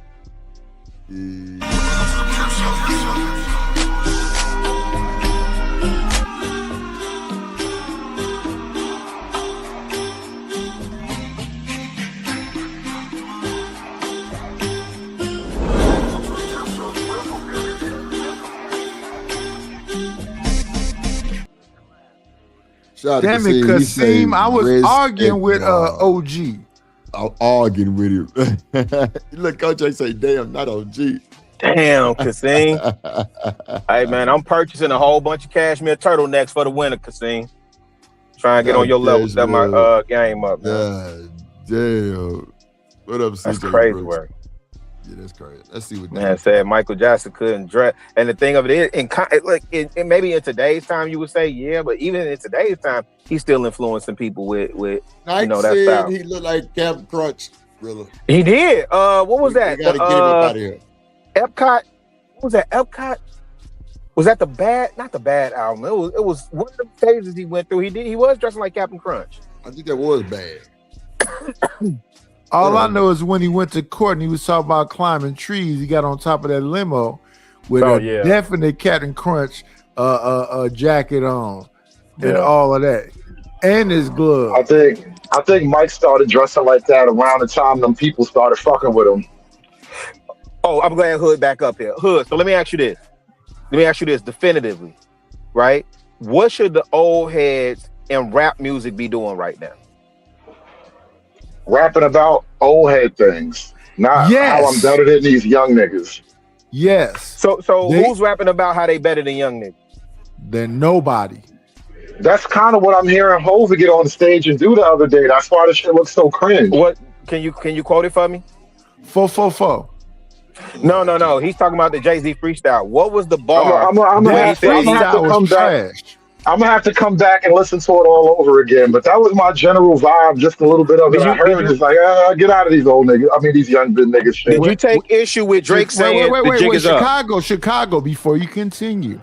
Okay. That freestyle was dip dip da so shala. That freestyle was clean out trash. your ears and open your eyes. I'm not mad at that. Nice. Man, That's a 56-year-old man. I'm not expecting Funk Flex freestyle from Jay at that age. Right. So I'm not the even best expecting thing that from Comment You or never Black get Thought at a that front flex freestyle. Jay-Z gonna say what he say, direct shots. He said what he said. I ain't mad at that. That's why I ain't mad at it, Drip. But Take it for what it is. Chicago, and I'm again, trying to I'm not respond a Jay to fan. you. Go ahead. No, you don't have to be a Jay fan, but that's why I'm trying to respond to you. The best thing when it came to maturity in rap would have been that album 444. But here's the thing, Chicago. They don't want maturity. That's a good point, Nidish. Rap, but this is what I was saying. Rap is for the young, because it's about street nigga shit for the most part. That's a young nigga's world, bro. So it's like there is no real maturity in that shit. I think Knight is onto something. There is no real maturity in the shit. Hood. Nas went 6 for 6 with Hit Boy. Because the Hit Boy. Here's the thing. No, that's 1,000% correct. You right on that, Nidish. But Chicago, here's the thing with Nas. Very good lyricist, bad beat picker. Then when he got with Hit Boy, good beat picker, but now they're saying that you're too old. We don't necessarily want to listen to you. But great songs. Great songs. Yeah, none of that was for radio. I think those were him and Hit Boy. Because I got all 6 of them joints. Right? But to Hood's point, he's right. They should be rapping about both of them. That's why I love when Clips came out talking about their parents. Right? First song on the album, they talking about their parents. I think Common, I call it grown man rap. I think Common was the first to do that. With One Day It'll All Make Sense. Wait. Let's not move too fast. So Pusha T and Malice is two different things. Malice is more religious. Maturity and religiosity. Sure. And Pusha T is still cocaine bars. Sure. So wait. So Hood, you think old niggas can't rap no more? I just said rap about old nigga shit, bro. Are you still money cash hoes when you're 60 something? Oh, Juvenile just. That's my boy, Punk. Yeah, you got knocked the fuck out. You should have saw that coming. God. They told you the rest of your masculinity, Hood conservative. A vixen don't fuck with Hood at all. She don't like Hood. They dropped Hood. I was just saying Juvenile just dropped something, didn't he? Juvenile nice. Hey, me back in pussy. But listen, Juvenile is nice. What are you talking about, Gun Butt Nika? He said, pay me back in pussy. Nah, You want one of these young niggas or you want one of these old niggas that's gonna lay wood? That's what he said. Hey, Juvenile back on his shit. He back on it, G. Chicago, Yes, and that shit gonna sell because it's mad niggerish. Shout out to fucking Charlie Murphy. Yeah, I don't know if it's gonna sell, but it's definitely it is gonna sell. But he definitely back on his bully. That's for sure. He back on that. Wait, Chicago. Yes, when sir. that man say "pay me back in pussy," and he talk, you think that shit ain't gonna sell? Hey man, shout out to Juvenile. It's on the record down here. Oh, it is on the radio. Okay, then it might fail. Hey, wait, That's Chicago. the only reason why Shanika know that shit. She don't listen to fucking Juvenile. Right. Chicago, you know another old nigga that's gonna sell and gonna keep getting Lil Boosie. I don't know nothing that Boosie put out lately. Because he doing collaborations. If he come to your city, give him 10,000. Yeah. 10,000, he gonna fuck with you. You know who else gonna keep selling? Sauce Walker. Because Sauce Walker said if you come to my city and you got 10, 15,000, we're gonna do a video and video. Yes, hey, sir. Drake, did you do a breakdown on Sauce Walker and Drake? I didn't even know he gave that boy them bars. Bro, come on. See, this is what y'all I didn't know be knowing about the city of Houston, bro. Hey man, no, I know about Sauce Walker. I totally it's a forgot. lot. It's not about knowing about Sauce Walker though. It's about the history of his Drake movement and in Sauce the Walker. city. Yes, sir. Bro, Okay. Drake was at Eddie V's on Kirby in Houston, bro. Nigga, Sauce Walker had the building surrounded. Niggas don't even know. And the nigga Sauce Walker went up and went right past Drake's security and sat at the table with this nigga. Don't nobody know that though. Yeah, Sauce Walker, one of them ones. The nigga got shot in the leg and came out the next day after he got shot and said, "I'll be back to the city that you shot me in." I mean, hey, that nigga got bars. He's an animated nigga. Nigga got bars. Tied to the Discord, that nigga Sauce Walker daddy stay right by me. Folks in the Discord see me pull up on that boy. That boy was outside washing the Maybach. Shout out to all the rich niggas. I hollered at that boy. You see how Drip just flexed on y'all. For real, he never gonna let us fucking forget it. Always gotta come back to him. Man, shut the fuck up. Clearly, you might not have. Hey, you like it too. Shut up. But anyway, it's all good. Whoa. Yeah. Shamami. Yeah, sometimes you gotta tell the mammies to shut the fuck up. But they mammy too much. You know, they mouthy. You know, they mammy be mouthing. You know what I'm saying? So you gotta tell them to shut the fuck up sometimes. You know what I'm saying? But Shanika know better. We know not to let me stop lying, because I don't want y'all to think that Shanika really do know better, because clearly she don't know better. But yeah. Well, she was quiet while you said that. Yeah, she did. She submitted to me her night. She submitted to me. I'm just she thinking submitted her mouth to the drip. It's a different. Damn, that's crazy. Submitted the mouth to the drip. That's wild. Fight back, Shamika. Shanika. Don't listen to that shit. Next. I'll destroy him. Lord Jesus. Anytime he wants to make a movie, I will destroy him. Oh. Any television show or docuseries or book, I will destroy him. Pause. Like, it's not even close. Kanye just did 80,000 and they built the stadium for him, I think. Now that's rhythm. Getting on the roots with a stupid afro and doing a freestyle, a battle freestyle, after you just said that battle rap's not good for rap, is just dumb. And I'm just... Well, was that a battle freestyle? Wasn't nobody rapping with him. That was a bad freestyle. I said, but hey, I would wear that whole outfit that Dame got on. I'd have on the murder glasses, the black jacket I put some Black Panther shit on it with the camouflage jeans and a white t-shirt. This was fly. Black Panther shit. God damn. Shout out to Dame. Wondering who's telling him or who's because someone has to be giving him orders. But those are the wrong ones. It just looks like they're trying to cook him. You know what I mean? I just didn't get the hair. It was hard to get past it. Like Bro, you just mad because your teeth came out. Your teeth fell out, yes. Oh, and God. Shout out to him cutting off the wigs and getting that Mercy gray wig. But yeah. Y'all gotta cut it out. Y'all too old niggas just doing too much. Yeah. I'm with you on that too. Oh Lord, let me see something. 50. Oh yeah, let's go. I want to see. I want to know how real it is. I want to see your television network. I want to see you direct the movie. I want to see your clothing line. See if I'm the real deal. Oh my God. See if I'm the real deal. See if I'm the real deal. Oh no. Hey, listen. See if I'm the real deal. Yeah. Pull out all that old shit and get some screws screwed into your mouth. I'm about to do that right now, and I'm old. You got to get that old shit yanked out, all of them. That's the veneers, right? When they screwing me and shit. That's veneers. No, veneers is when they take your old teeth and they put something over them.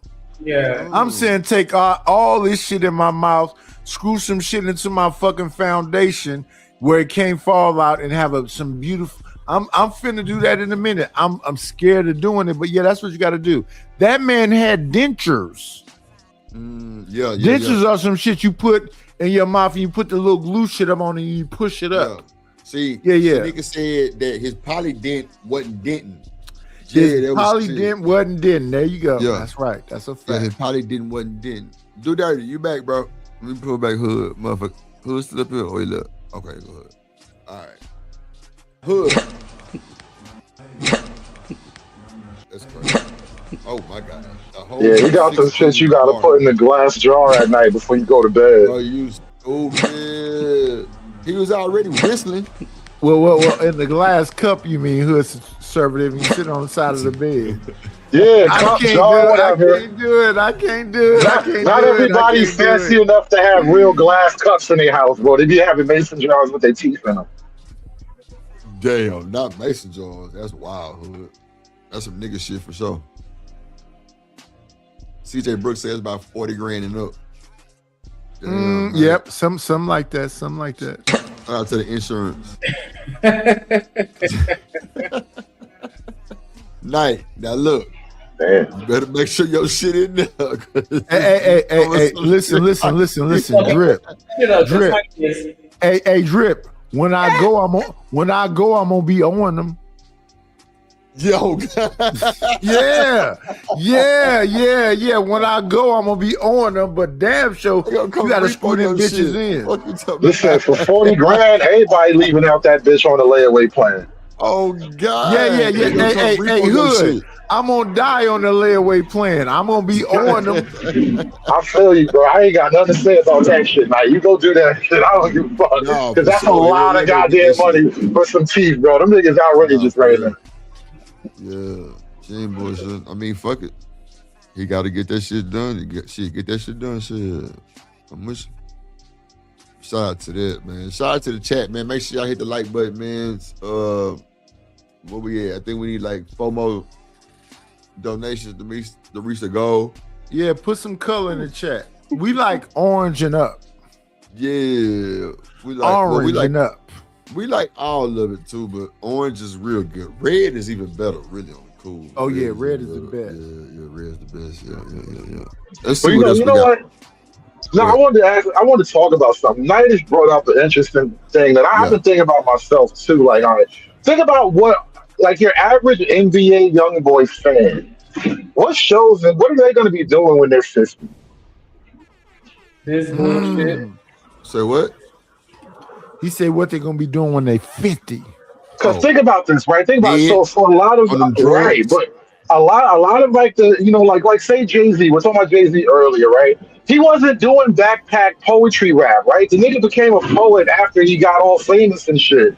But he was doing basically cocaine bars. You know what I'm saying? Like most of the niggas that that's my point. Most of those niggas, the real people, most of them have moved on with their life. Very few niggas are still doing it in their late 50s and 60s, like, because it's not a world built for like that type of shit. Ain't no AARP on the street. You know what I'm saying? Ain't no retirement plan. So Hood, let me ask you this: what about the Dame Dash and Jay-Z beef? Ain't them niggas too old to be beefing? Yes. No, I mean you're never too old to not like a nigga, but yeah, it's a little tacky. Drip. They look corny too. I'm not saying he don't. Drip. No, hey Hood, Drip. No, it was one cat in the neighborhood that his granddad ain't like, and he'd call him a funky, low down, dirty Negro. And when he saw him, it was up. All of us had granddaddies like that. Hey, Chicago. Well, all that shit was really popping. You know who I was fucking with heavy? Ice Cube and the album. What was that album called? Death Certificate? No, his album before he went back to being NWA. What's up, Chocolate? What was it called? Before he went back to. It started with a P. Predator. Can you hear me? The Predator album. I was heavy on that. Yo, what up, Chalk? What up, though? Hey, real quick. Hey, wait. She is not from Detroit. Why is she saying what up, though? Everybody say what? Kojak ain't gonna like that. Hey, Dre, what's good? Shanika. Yes. What is the email so I can send you this book? I'm gonna put it in the back. Drip, they doing the reading over here. I like Chalk campaign. When we ever want to, like, I really wanted to talk to Drip and And Shanika Yeah, I like about that campaign because she on it heavy, and they talking about reading some goddamn erotica. Like what the? Well, I have 12 books that I've written. Never mind. I ain't gonna Oh, say y'all reading for filth. I knew it was reading for filth. Chicks don't never read nothing unless two people fucking. And they say niggas nasty. And they say niggas are nasty too. Shouldn't I tell you something? Shouldn't I tell you Hey, something? my bad. I ain't mean to give Hood that ammunition. No, but shouldn't that? Hold on, but wait a minute, gentlemen. I just want to stop right where he said that. Shouldn't that then tell you something? Oops. Not you missing the point. Not necessarily. I am. I knew women were nasty, but like, what am I missing here? You're missing it. For men to say that women don't enjoy or like to have sex or any of that, why do you think we like reading about it? Like the hell wrong? We like reading about it. Because the sex in your fantasies will never approach your real life. Niggas be having dreams money can buy. Women want to fuck vampires and werewolves and shit. Hold on, So that's not the same. Wait. Hold on. Let her finish. Sir, I ain't come up here for all that. I came here for Shanika and to give my respect to drill panel. I ain't got to sit up here. I ain't arguing with you about. Go ahead, chocolate. I don't care. Anyway, all I'm saying is that is not what I write about. I write about grown folk doing grown things that grown women like to read about. Period, point blank. So lesbians and black chicks mess with white folks. What? Hey, listen, I like soldiers. I said what I said, nigga. Have you seen any of my books? I feel like I feel like I caught a stray, but I didn't even start this bang out. Somebody mentioned erotica and shit like that. I said, and all of a sudden I'm the bad guy. What the fuck just happened? No, you said conservative. Conservative. We watch the Wait. Yeah. Hold on. Go ahead, Shanika. Hood said the only time women read is when it's about something sexual. That was the problem. All right. Because I think that was real. It was like, oh, her book is erotica or whatever. So I said that. I literally said that. But apparently, am I far off or not? Wow. Damn. Yes, you are far off. No, Chalk says she's written about that, but there's a specific book that she has now. Chicago, don't save nobody. Let it rock out. I know she said that before. I didn't just pull that shit out of nowhere. But anyway, let me be the bad guy. It's okay. Disagree. I just said, do you see why? Wouldn't that be a like something that maybe you should interest yourself in because women like that kind of stuff? No. What? Yeah. All right, if you say so. Hey, wait. Hood, why let me not? say this. That's what I mean. Like I was on the other panel, and men on that panel telling me how, oh no, we like romance, we like stuff like that. No, you don't. Romance is a woman's fantasy. That nigga lying. Hood. Let me say what I was saying though. Hold on, let her finish. Hold on, let her finish. Go ahead. She has more shit to say. Oh my goodness. No, I don't. That's why you niggas ain't got no hoes. I don't care about hoes. Fuck these bitches. Okay, fuck you, Nighties. How about that? Nighties sounded like me. Hold on. I'm about to mute up and let Nighties take over. Wait, no, the fuck he not for to take over. At night, you know how I rock with that B word. Come on, my boy. Oh, excuse me. F these females. Hold up, Drip. The nigga said hoes. Are you mad about the B word? I'm so fucking confused. So you gotta say unstable creatures. Night is my motherfucking show. I apologize. No, Night, you good. You already said you apologize. But he said H word. Hold on. I said that. I'm the one that said hoes. Nighty said the B word. And he said the B word. I could have sworn he said hoes. No, he said fuck these bitches. Oh, well, my bad. Yeah. And we not, you know what? I'm gonna start charging you niggas. Like, you can say the B word, but when it's towards a female, I'm charging you niggas. Everybody else charging, I'm gonna charge too. Yeah, you should. Hey, Drip, how much? How much a B word? $2 a B word. Okay. At least you pimping now. You are simping, but now you're pimping. I'm about to let you have a pass on that one because that was crazy. But all right, fuck it. $2. What's up, Demon? Fuck you got going on, nigga? You know what? Damn, that is pimping, yo. How much money I got to give you to call her a bitch? That's straight up pimping. That's damn near sex work. That's like a fucking kink. You know niggas be having kinks about shit like that. No. $5 for the B word. Yeah, bro, that's like a fetish, bro. Like, come on, you in the game now. You got to put that in the ticker, Drip. $5 a B word. $5 for the B word. Yo. Hey, Hood, you can't threaten. Now he's from the town, man. You can't threaten him with a good time like that. Yeah, I'm not really trying to be disrespectful. Yeah, when they just normally talk to each other and we converse like that, and they don't even get upset when I say that's my bit. I mean, excuse me. When I say go ahead and send that boy. Hey, Drip, what is that in the background? That's you. What? That, chopped and screwed. That beat in the background. Yes, sir. Hold on, Drip. You did that solo dolo. I'm gonna send it like this here. Let me send it like this here, so YouTube can take 30%. I need to learn the rules, Drip. So you can utter the B word in general, but not aimed at a particular woman. Because what Nidas just didn't aim it at a particular woman. You know what I mean? So I'm curious how the legalities of the B word work. You niggas can't control yourself. That's crazy. Hey, Shanika. I'm trying to read the rules, my nigga. Nah, hold on. Shanika, you get it? Stop, Hood. Go ahead, Chuck. Hold on. No, you good. I ain't gonna stay. I just wanted to make sure Shanika got the email. Hold on. Man, Chocolate, fuck them niggas. So wait. Oh, wait a minute. It should be a charge for the N-word too.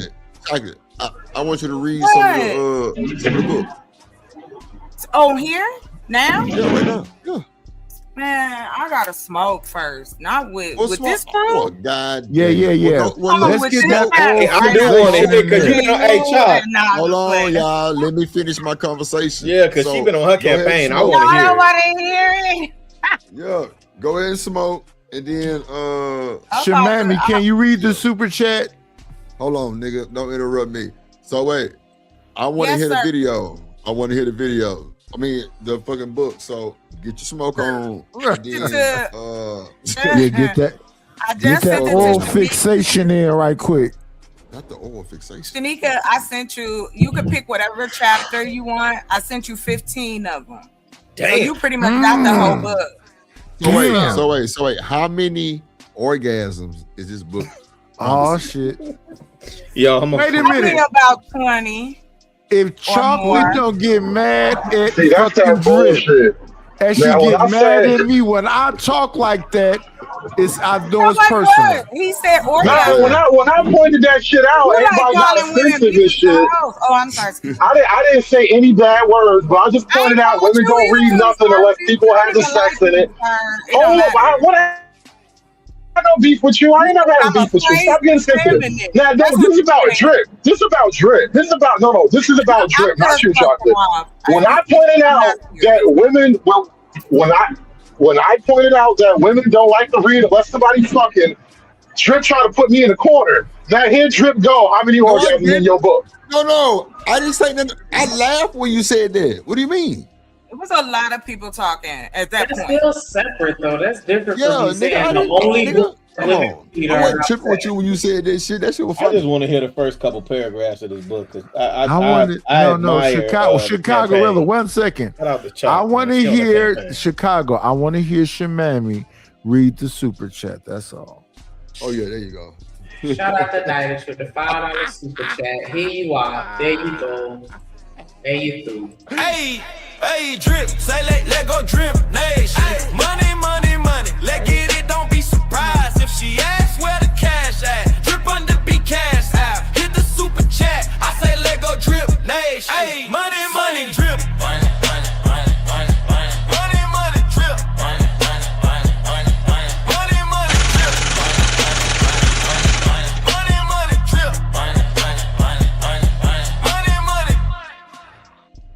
I'm gonna clip that up and put it in my spank bank. Damn. Wait a minute, you got a spank bank too? Lord Jesus. Hey, I heard somebody else say they had a spank bank. I can show you guys the cover of the one that I sent. Probably a black woman with a white man. Let's go. You assuming a lot. Don't get my sister riled up. Okay, hold on, y'all. Yeah. Hey, sister. Nah. What was the video you was watching? Because you know I only want to watch videos talk about sex. Whoa, hey. So that's all we want to see or read according to Hood. Oh, I don't have a video. I just said what is the highest grossing book? What book sold more than the Bible? Damn. Well, you got a point. I don't know that that's fair.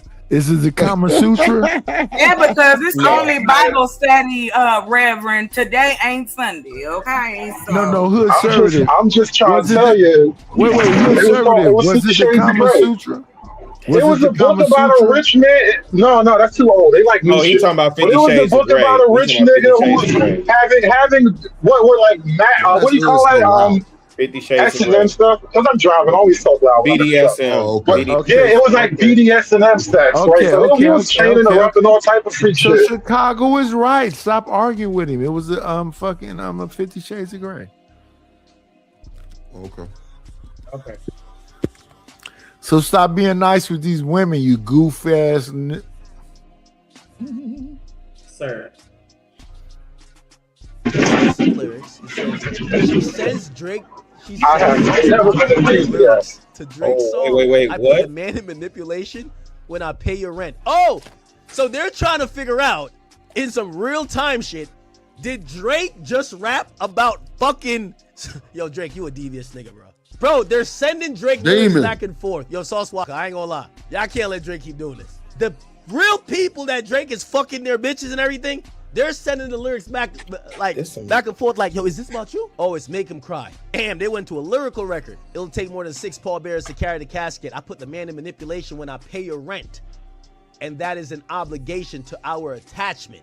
I sprinkle in a little Mercedes and fashion. If that's not enough for you, well, baby, go back then.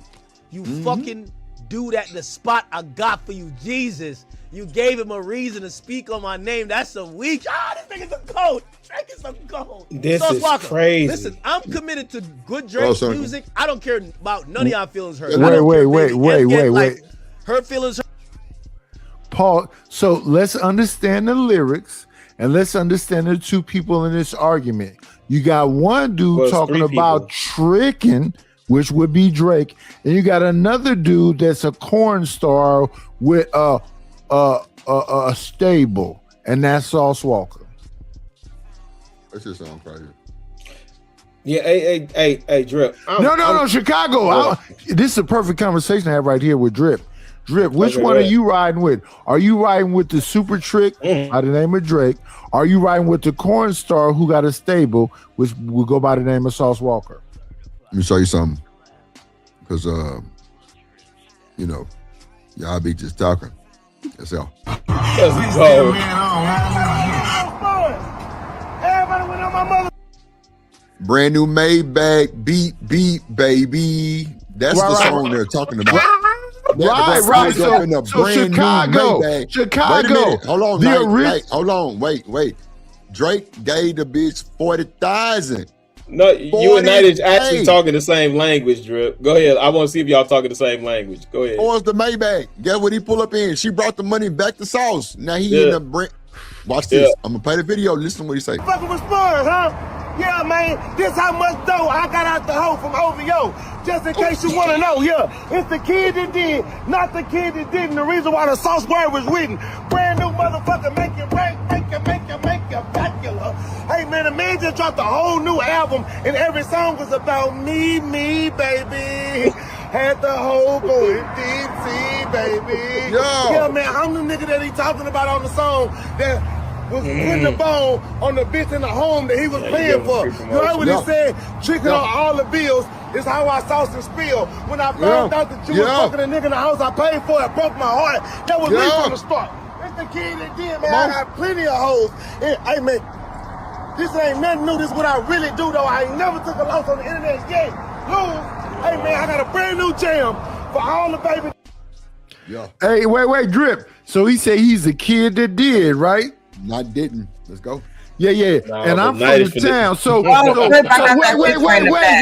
wait. Chicago, let me say this. Yes, sir. It's about what the bee got addicted to, and she got addicted to what the dick did. You know what I'm saying? Yes, You feel me? Yes, I'm gonna always pop my collar in Yada a major way. Understand me? You understand me? Understands me. Drill. Yeah. Hey, listen, I ain't mad at Sauce either, but hey, the internet play these goofy games, Drip. Yeah. And listen, play stupid goofy games, get stupid fucking. Hey, but look. Oh, I'm sorry, Rilla. Hold on, real quick. Hey, I put the image in the back, like if you could see it, Drip or Shanika. Okay, thank you. Bye. Pull up, Shanika. Piece of chop. Hey, this the thing. I'm not even tripping. Once I heard the bars that Sauce Walka had for Old Boy, and I know they said he crashed out over his baby mama. The internet gonna do what it's gonna do. Wait. Whose book cover is that? Because that looked like one I made. Oh. Wow. I made this, sir. Oh, okay. Yeah. Okay. Look, that nigga stealing. You always talk about somebody else stealing. You stealing. So that's what this one is And called. so my question. Go ahead, Chop. No, ask. What question? Go ahead. No. You doing the book promo? Go ahead. I really wasn't to this very moment till you said it. So go ahead. Ask No, I'm not saying that as a shot. Chocolate. This show. Yeah, I'm saying talk your shit. I'm with you. Well, okay, so I thought you had a question. Not for real. You blow. But thank y'all for the moment. I'll keep it brief. But yeah, so I am trying to, get the ladies interested. I have a series of books that I'm putting out this summer. I've been working on. So what I'll be doing is if you what happened? Like to read, give some feedback. You hand in hunger.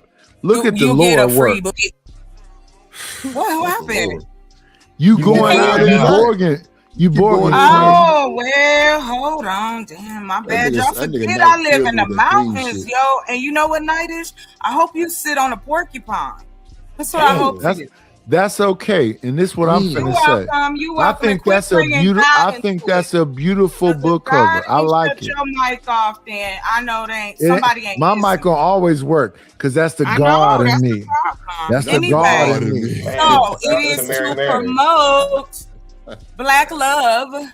I have different people, but it is the majority of the books are black couples in different scenarios. I write sci-fi to any kind of just a thriller or murder mystery, so you get a variety.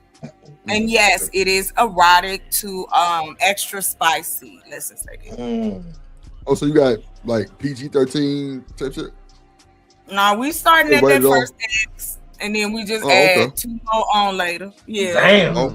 Damn. We go straight for it. I don't want to, I as a woman, I know how women read books like this. So, there's certain things we like. I am promoting to a certain demographic of woman or man who would like to read about us being in, these type of like espionage, sexy scenarios and learning the language, being across the world, some cool ass shit. Because we're not in sci-fi, we're not in thrillers and like horror and like fairy tale type stuff. A lot of black women like reading that stuff. I think we should be curating the content or the offerings to whatever the people need. So feed the people. That's what I'm saying. Like, I'm with you, Chalk. Go ahead. Oh yeah, I mean, I believe that's why I don't have no judgment for excuse me, the demographics of different people in our community. Wait a minute. But that's why I don't have no judgment for Sister Soldier either, right? Go ahead. This woman told me that something with a porcupine or some sort, whatever. Oh yeah, she said she wants you to sit on the porcupine. So what does that got to do with anything? I can compartmentalize. Are you amazed that I can do that? Damn. that I can talk shit to I'm not concerned about you. I'm positive that these books is for gay men. I'm positive these books is for gay men and lesbians. It is Shout out to not the shout for out. gay men. You haven't even read it. You don't even know what it's about. I You never haven't even asked me would. a I question. never would. Shoulders. So what you I never talking would. like, Shoulders. man? What you talking like? Light skin? Is it colorism too? Yes. So let me understand. Yes. Colorism. This is crazy. Bulb ass nigga. No melanin having ass. I'm thinking about ageism too. So far it was making about ageism too. I can't stand your punk ass, Ditus. Damn, she said punk with an O. Yo, Like that. I don't like it. He know. Don't be acting like that with me. But anyway, thank you for letting me share. That's all. I got the different like I said, I got the brothers. I got, a little bit of everything for the sisters. So, hey. It's not, these books aren't that long. Like they like 100 pages of go to. Hey, don't tell them the page. Chicago. Yes, sir. So there you go. Y'all got it. Cool. Peace to you, Chuck. Chicago. I think she clit farming. Oh my gosh. I got to get off here. I gotta get off here. You are my sister in no. I gotta get off here. Yeah. Really hard about that. Girlfriend, don't be embarrassed out here. This is probably one of the worst times I have a girlfriend. You will be embarrassed, my nigga. Me and PT was talking, and he was like, "Damn, that's that nigga girl now, huh?" Why you look weird? Who? Because his teeth too big. Yeah. Wait. Hey, Drip, what is this? Did he have a beard that he shaved or something? Yeah. Gumbutt Nika. What is this? Oh, I have no idea. It's the worst time to be dating. Somebody sent me this. I don't know. You dropped this video this morning. The issue is this with my dude that's from what they call him, the Dip Nation, because they are yeah. The facial, you need a mustache or something. I just don't know what the dude from Detroit finna say. So I don't fuck with him. So I don't know what he's gonna have valid to say when real niggas is talking. Bruh, we know you don't fuck with that nigga. We don't fuck with that nigga either. Yeah. That's why I was asking, what is it? We just want a little clip on the left-hand side. Wait a minute, is this New Jack City? Chicago. When somebody say bag chasing, what bag? We don't have no testimony, sir. So thank you, sir. But see, when I said that shit on my live, that the video that everybody want, when I said that bullshit, I get the whole stream did on that nigga. Hey, let me tell you something. You really up, because if you ever release that, you really up. Oh no, it's coming. I appreciate how you been moving. I meant to tell you that shit too. I appreciate how you been moving, because you really up. Yeah. It should say sack chasing, respectfully. You gonna fold? It's niggas like Damon that be waiting for the release tape. Goddamn, he in line too. He ain't shit. Yeah, he been doing way too a long time though. He ain't working fuck. So as soon as you get that nigga the ammunition, it's a wrap. Lord Jesus. And he claiming her. I don't know if they know who she is or what she's done with everybody else, but you gotta be careful, man, because some of us, and I pick and choose, to be totally honest with you, depends on what friend it is. I know some to be with hoes and like them, and you be like, you can't really tell this nothing because he'll get mad at you for telling him. Yes. Yeah, he'll get mad at you for being like, now she's so-and-so. So, Shanika, you there? Yeah. So is this like the worst time for dating for you? Like, are you getting approached just randomly by just wild shit you've never heard before, like lately, or it's been the same song? It's pretty much been the same outside of the shit that I've heard online in the last couple of years since I've been online. But like in the real world, it's pretty much the same shit, different toilet, and this toilet is social media. You saying the stuff that's online don't really translate into the real world. So in other words, like cats that would approach you and try and holler at you, that's been the same motion for you. You ain't seen nothing different. Yeah, I think that people are still trying to holler at people in person. Like, I don't know, and that's why it's weird when I see girls say like dudes ain't hollering at me, and I'm like, I don't know. Like I No, still most dudes don't holler at females.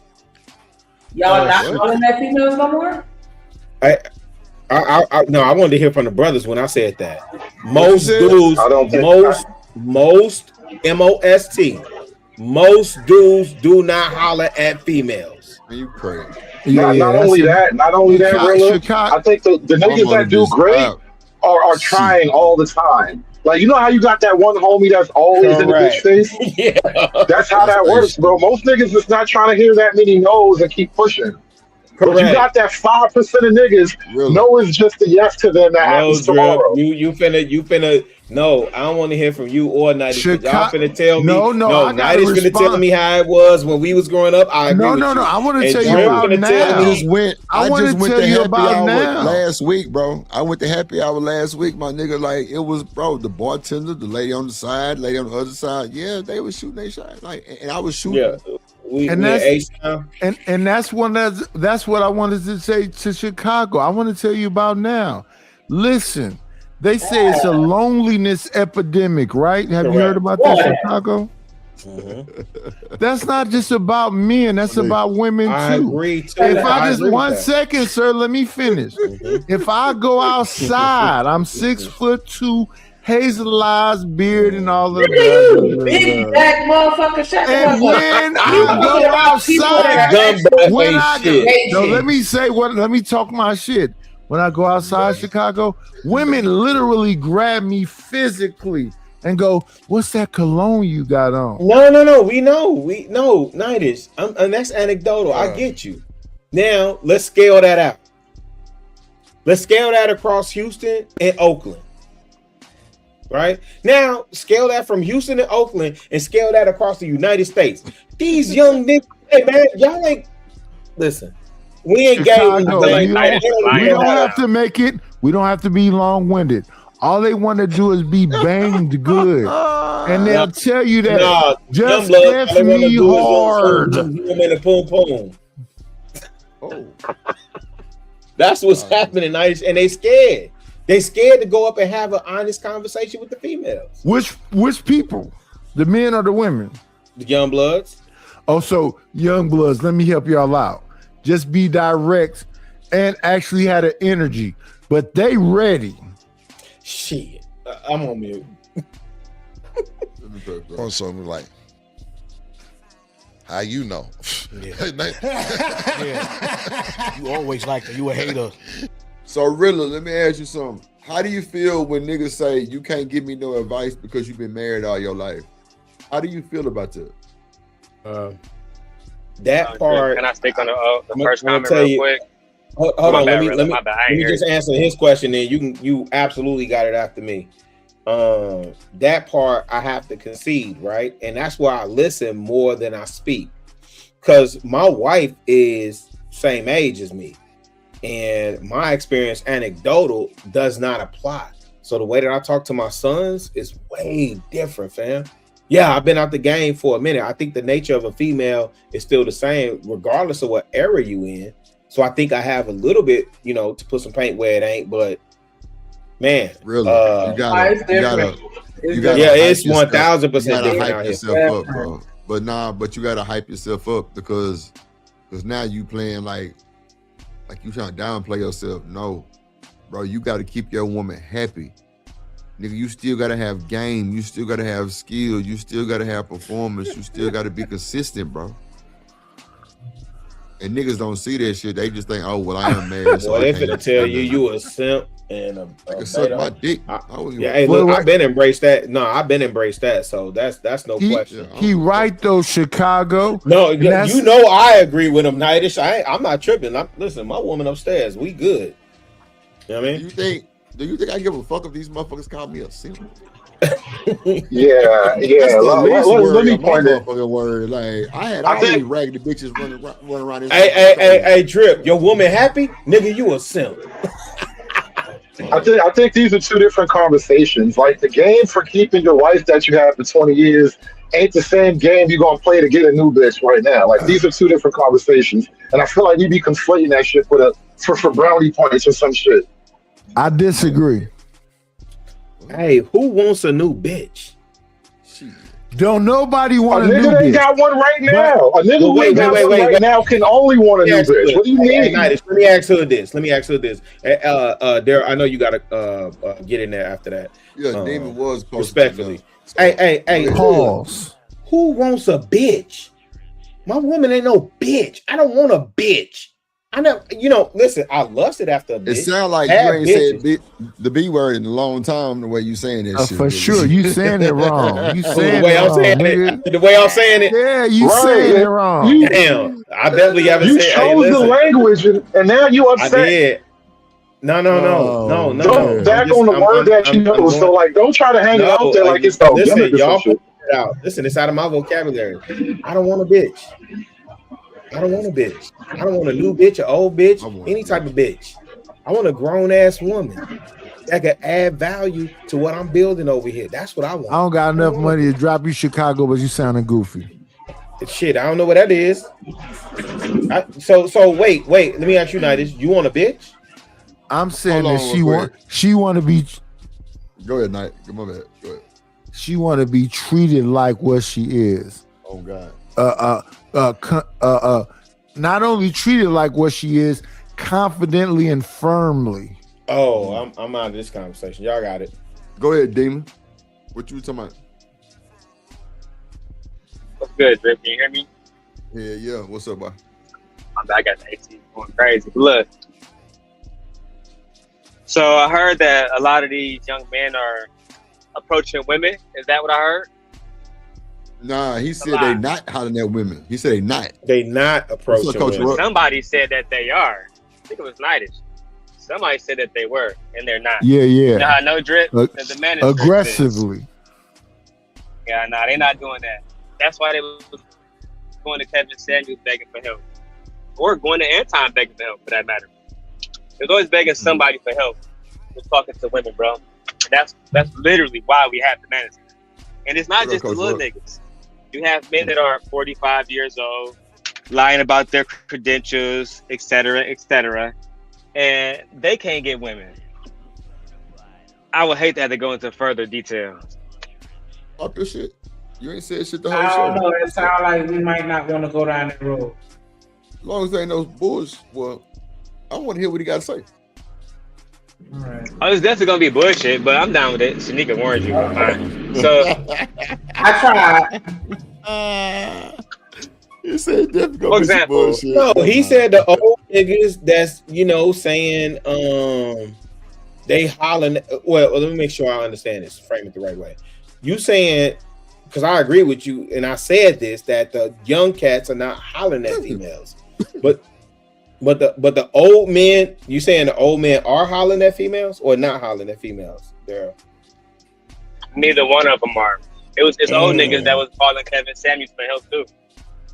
And you know that. You was around back then. It was old niggas that was in their 40s saying, He was calling Daddy, Kevin help Samuels. me. No, I was on the panel. You know what's funny? That whole Kevin Samuels ever, like, and there's a story arc to that shit. So he got dudes on the panel, and he like, oh, you got to get your game up, dress better, smell better, because he used to sell cologne and shit, and men's boots and shit like that. And so he was like an image consultant, right? And so once he got a bunch of niggas up to his level of like what I think a nigga should be, he realized, damn, I can't get these niggas no bitches. And that's when he found the whole, that's when he started breaking left talking to women. No. Yeah. No, that's not the and argument. that's backwards. Yeah. Initially, it was him, and he was working with a cat named Ramil Amir, and they was talking to dudes and whatever else. And them dudes was just gang goofy. They say I'm a midget and I'm musty, and being a midget and musty. Even before that, that's my point. Even before he hooked up with Ramil, That's what I'm trying to tell you. He was firmly in the men's consultant category. He wasn't talking to chicks at all. But what's wrong? I agree. I agree. I agree. I don't understand what's wrong with that. No, I'm just saying. No. Once he went out to sort of fix men up, and he said, "I got a group of men." You know, what do you call that word? He had his own group of high value men. The men were still like, "These bitches ain't shit." Well, he called them Henrys, right? Henry. High earners. Yeah, high earning something. I remember the acronym. Not rich yet. High earning, not rich yet. Wait. Let me reframe the B word rule because I see Hood running off.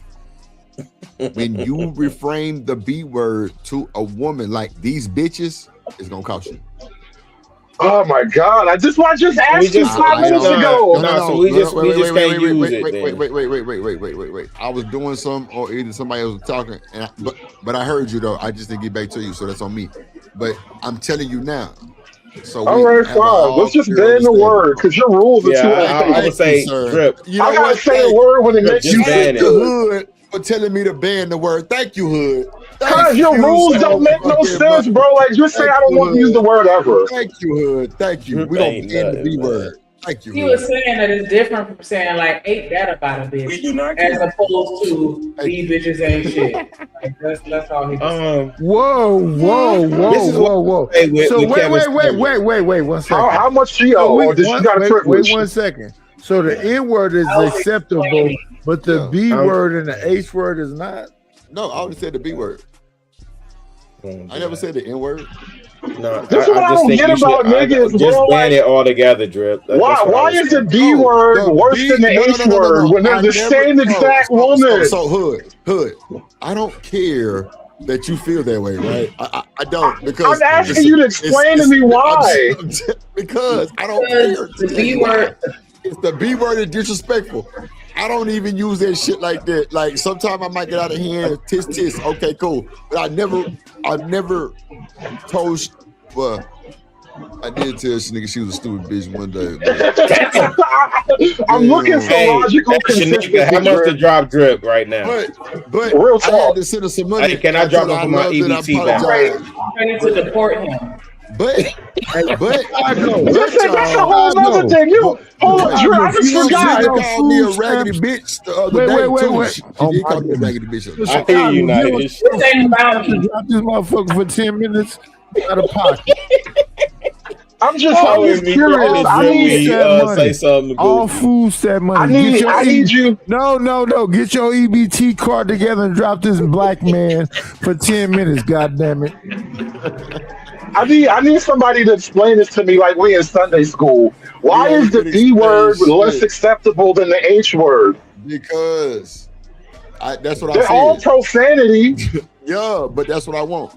But one profanity is good and the other one is not. Like, if that's what you want, fine. But like, it don't make no sense to me. It don't matter. I agree with you. All right, listen. If you want your house to be pink, you can have your house pink, my nigga. That's all good. You told me to do it. You said, well, why don't we ban it? Thank you, sir. Because it don't make sense with your rules. So at least this is clean. Thank you. Yeah, I agree. You're welcome. You're welcome.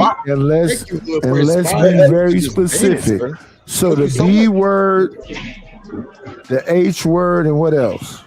No, just the B word. Just the B word. It's like the N word. Wait 1 second. It's like the N word, but for women. Conservative, calm down. Because so we can call them hoes, but we can't call them bitches. Respectfully, but think about it. We can say nigga, but we can't say the N word for women. These rules are fucking crazy. I didn't say the N word, bro. Y'all niggas hearing Well, shit. you're treating the B word like it's you're treating the B word like it's the N word. When niggas hear the N word, they want fight. So look how you came at me when I called Chanel out there. You act like you want to fight me like I called her the N word. That's what I'm saying. I wasn't trying to fight you. Come on, bro. We over the internet. Chanel, whatever her name is. Look, I shouldn't use the word again. Listen to me. I'm just saying, it don't make no sense, bro. It don't make no goddamn sense, bro. That's why you just ban the whole thing. Her name is crazy. Fuck once again about what you think that don't make sense, right? Because this once again is the drip motherfucking show, nigga. So you told me drip ban the B word. I wasn't gonna ban it. You gave me the authority and the audacity and the influence Thank you so kindly, I'm Mr. with Hood that. Sir. Don't say authority. That's too much power for me. If I got authority, if I have authority, this whole show would be different. Don't say I got authority. No one now. man Well, should let me have know. all Let's that change up some power. shit. Let me know. I'm always for change. Let's do it. What we got to do? Don't give me that. Listen, I'll get you a list. Shit. I'll email you a bullet point list. Nigga, I don't give a shit. Nigga, yo, let's change some shit. Fuck it. And that's Bam, crazy, zero. conservative. All you doing is saving the woman who I'm put not her going to let y'all shoulders escape out. the Kevin Samuels conversation. Exactly. What did I say that was incorrect about that? Yeah. So here's the thing with Kevin Samuels that I think most people miss, right? Kevin Samuels came on to this Damn, I don't want to talk about this shit. He was speaking to a specific group of people that had a gripe. Who is in group of people? What he considered high value men. But he said he was there to protect high value men. Right. Also, go ahead, Nigel, because everybody gravitated towards that. And also there to protect the Henrys. He pivoted to that after the what's that, the old girl average at best. Like when he started catching fire. Highly educated, not rich yet. He But was what there were to so what defend were them. their three complaints? Their complaints would be, if I'm on the road to excellence, the individual that is connected with me should be a muse, an inspiration, or highly intelligent to help me to get to that position. Which would still be. Go ahead. No, go ahead. I was going to say it would still be equivalent to his original argument of the high value man, right? Like highly. I think you said. I don't think it was highly educated. I think it was high earner, not rich yet. Yeah, it's high earning. High earning. It's when he did his pivot to the blue collar worker. Because remember, Nightish, he started talking about, the blue collars are work. You know, they're valuable too. His original argument, bro. And I told him. On the stream. Let's slow it down.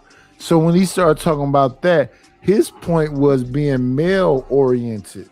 Yeah. I think when the male is a garbage man and all these other things, and you make this money and whatever else. That's the high earner. We're not going to shit on those men. Correct. When it comes to women having this conversation with me. But the other thing you got to understand about the man that hated so much, whenever a white woman came up there to say something about a black woman, he would shut them down instantaneously. We've seen that a couple times. We're not going to listen to you. Yes. No, I agree with Which was ironic because for all the shit he got, Kevin actually was a black woman supporter, low key. It's just y'all don't like the way his support looked because he expected more from black. Look at the Lord. That was I will say this. When he had that interview with Nicki Minaj, he showed Nicki Minaj the highest of respect. And Nicki Minaj's message is HOES-ish. Yeah, I think that's where he lost quite a few people. Right? Because you're speaking... Again, he came in the game. We're not even talking about the Henrys. The Henrys, to me, was a dog bone. I pay attention to that, and you're right. The Henrys was a dog bone. He came in talking about he was in these consultations with these high-value men, and they were complaining that they couldn't find the proper black woman, which would have pivoted his message to the Jack and Jills and the Divine Nine. Would it not, Nightish? But the Jack and hold on, Chicago. You said I was wrong. What I said? You literally just told the same storyline. I asked you what was I wrong about, and now you're telling the exact tale I told. Like I don't get where I'm wrong. No, just tell me. I used the no word, but that's literally what I pointed out. He got his group of high value men together, and then they all came to him and was like, "Well, what women are we supposed to be with?" But somehow you told me I got the thing wrong. That's why I'm like, what did I say wrong? Maybe I didn't hear you. Maybe. Okay, fine. Maybe you didn't restate that right, Hood, because if he got his high value men together, he certainly would have been on stream documented talking to some dude that he's telling him you a fat F and you need to what's your D size and all that other stuff, right? Oh yeah, that was wild. Yeah, the people, and I'm not saying that as an indictment against him. I'm saying the people, hey bro, if I go to Atlanta right now and I go to Lynx Mall where he was known to frequent, or if I go to Fifth Plaza where he was known to frequent, the conversations that you have with those men who you not say Lynx, are, Linux, not Lynx. Yeah, I know what he means. I said Linux. I said I know Linux. what you mean. Go ahead. Yeah, I you said did. Linux. My bad. Maybe I'm talking too fast. I'm saying Linux Mall and Fifth Plaza, and what I'm saying is those and Hood, you know this. Those conversations with those men are way different. That you wouldn't be having the same conversation with somebody with who we would say is the incel. I mean, perhaps I'm not going to disprove that. That's not an argument I want to take up. I just think that with Kevin Samuels, the idea that like, as a man, if you make yourself up and you do all the work and you get to this place where you're now respected among all these other high-powered people, don't expect that you're going to have a black woman to match you. That's what they were running into. Yes. Now you're right on that.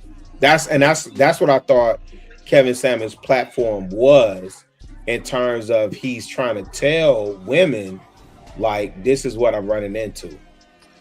But Chicago, the conversation now and the indoctrination is about damn, I hate repeat myself.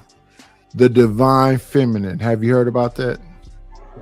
Oh God. Shout out to Erica Badu. The black woman is God. The divine feminine is the black woman being God. And if that's the indoctrination being preached in schools and everywhere else, why would God ever submit to her creation? Well, now you're using your logic, huh?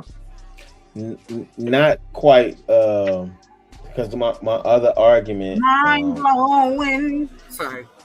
Decisions. Is that Chuck? Yeah. That was a perfect song. Mind blowing. Let me get out of here. Decisions. Because this is the thing. Causes head on. I think when we don't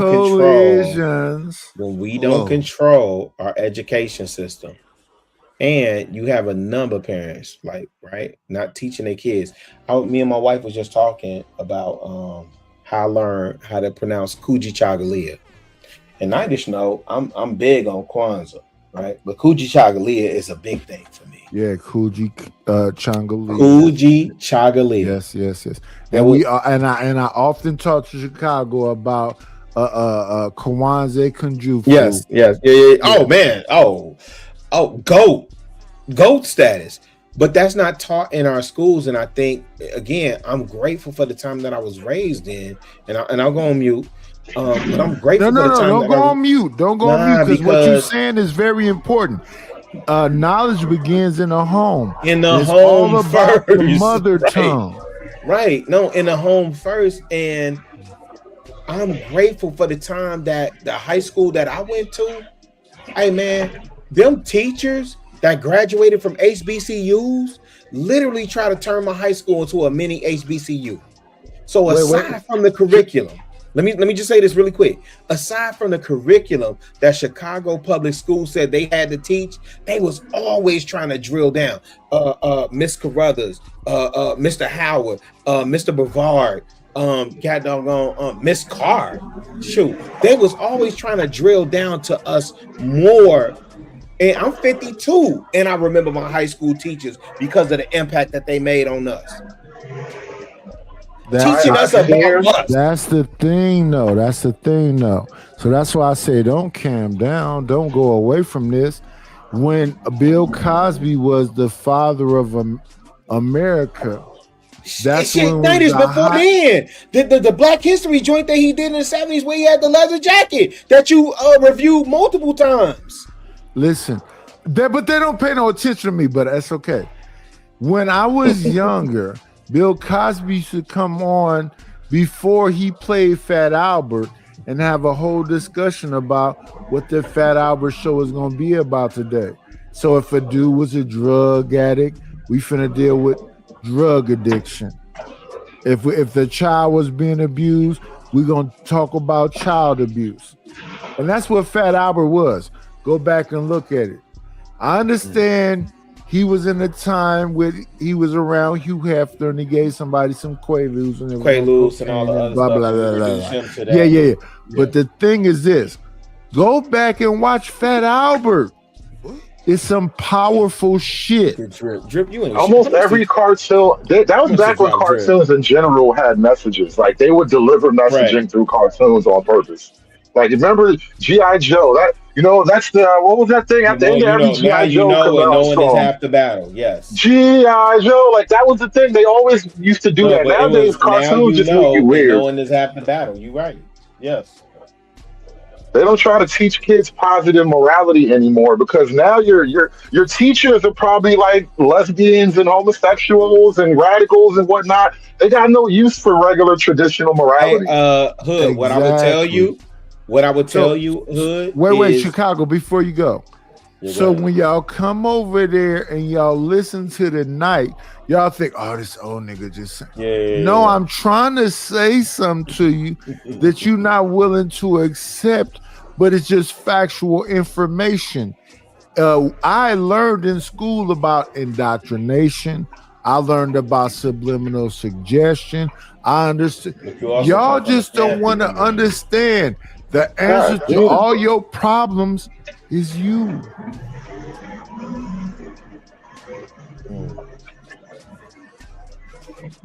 Dang, I forgot my point. I was gonna say something when you were saying that, Hood, and I forgot my point. My bad. I said I was gonna hold on to it, but that era that we came up in, all of the media lended itself to educating kids, right? We also had a program for our parents that said it's 10 o'clock. Do you know where your kids are? Where's that program? Chicago. Let me say this.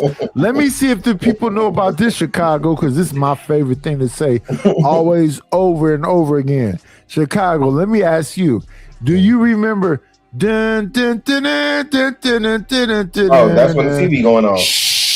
That's when the TV going off. That's when that's when the TV going off and you couldn't watch nothing at least until 6, maybe 7 a.m., 8 a.m. in the morning. Right. Until your parents got you some cable. Right. TV used to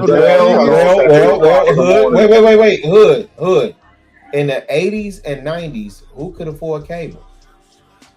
Nobody had cable. Like cable came out in the 80s, I believe. No, sir. Wait. A minority of people could afford cable. Correct. A minority of people could afford cable, and also cable television is our age, bro. Yeah, I won't disagree with that. I'm just saying my people didn't have it like that. It was maybe 1 or 2 families on the block that had it like that, and then you go over there and watch whatever. But this is where you get Cinemax, HBO, so on and so forth. Everybody have that. He went old school with Cinemax. That's a fact. Yeah, that was the first cable package.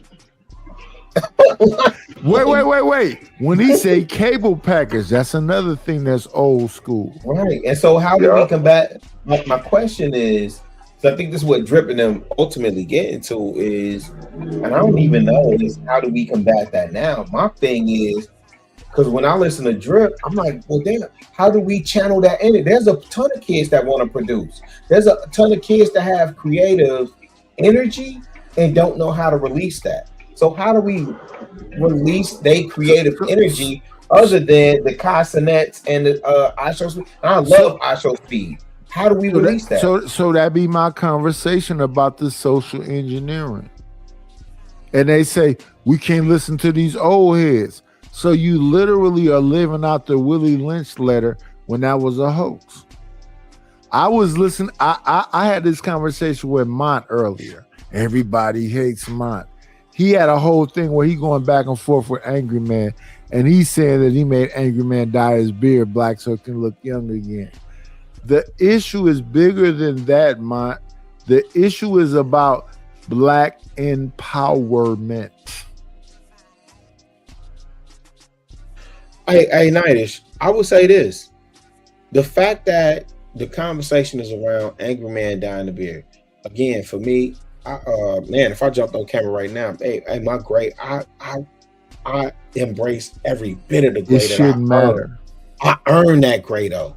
You understand what I'm saying? Wait, Chicago, you are a library. Facts. Of all of lived the experience. No, let me say this because these goof ass niggas don't be understanding me. Yeah, tonight. that's a fact. You are a library of lived experience who has a lot to offer. If you goof ass niggas listen, all you got to do is listen. And when you listen, all you have to do is be able to eat the meat and spit out the bones. Chew the meat, spit the bones. Yes. So when motherfuckers come over there to holler at me and whatever else, I'm talking some real shit. But you just a goof ass nigga that don't understand how to eat the meat and spit out the bones. I don't give a fuck how tired I am, how drunk I am, how old I am, how gray my hair is, how bald I am. And this is the thing, is my point. When I listen to Mont, you a young boy. You just coming into this game. But son, understand when you fucking talking to the gods. Sometimes you gotta slow your ass down and listen.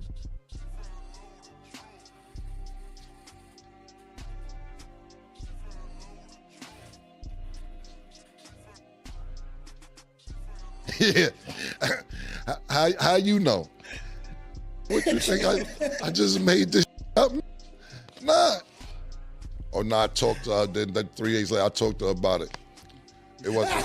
Yeah, I told her what you said and all that. Yeah, it wasn't like that.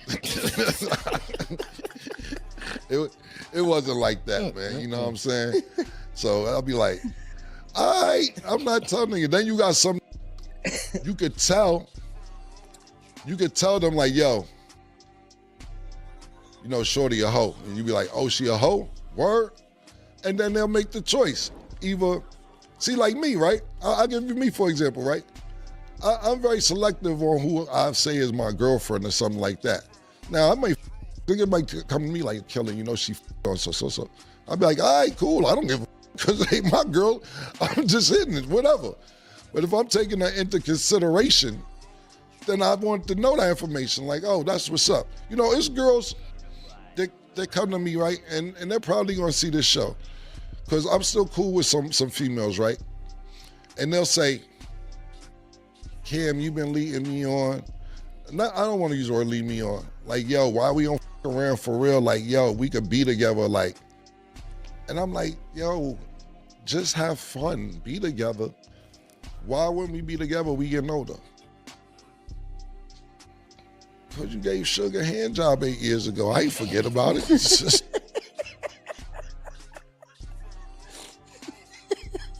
And that's, yo, you know what the funniest part about that should be on niggas' mind. That should sound crazy. When you have conversations with guys that are truly in love with a woman and he's emotionally attached, and women are going to get mad about this, there's nothing you can say to that guy. Y'all thought I was asleep? Nah, I'm over here reading sneaker still ass text messages and looking at some on my phone. Nah, I still had the blunt in my mouth. Yeah. We listening to this bullshit. But anybody that's really active and understand what's really going on, this is the bullshit. If you are what they call a select guy, that's the real thing. A select guy, you can have your way. But if you non-select, you don't even understand what that conversation is about. And respectfully, even though Anton got all the bread and he do all the stuff and he call the women, blah, blah, blah, he's a non-select. Ain't nobody looking at Anton and going, female-wise, that's the guy for me. Fits that whole complaint about you've been married for a long time. You have no idea what it's like out here. He married his high school girl and they've been locked in since then. According to the popular narrative, I don't know what's true and fake, but that's the official dossier. And that would put him firmly in a category of you really don't know what it's like out here.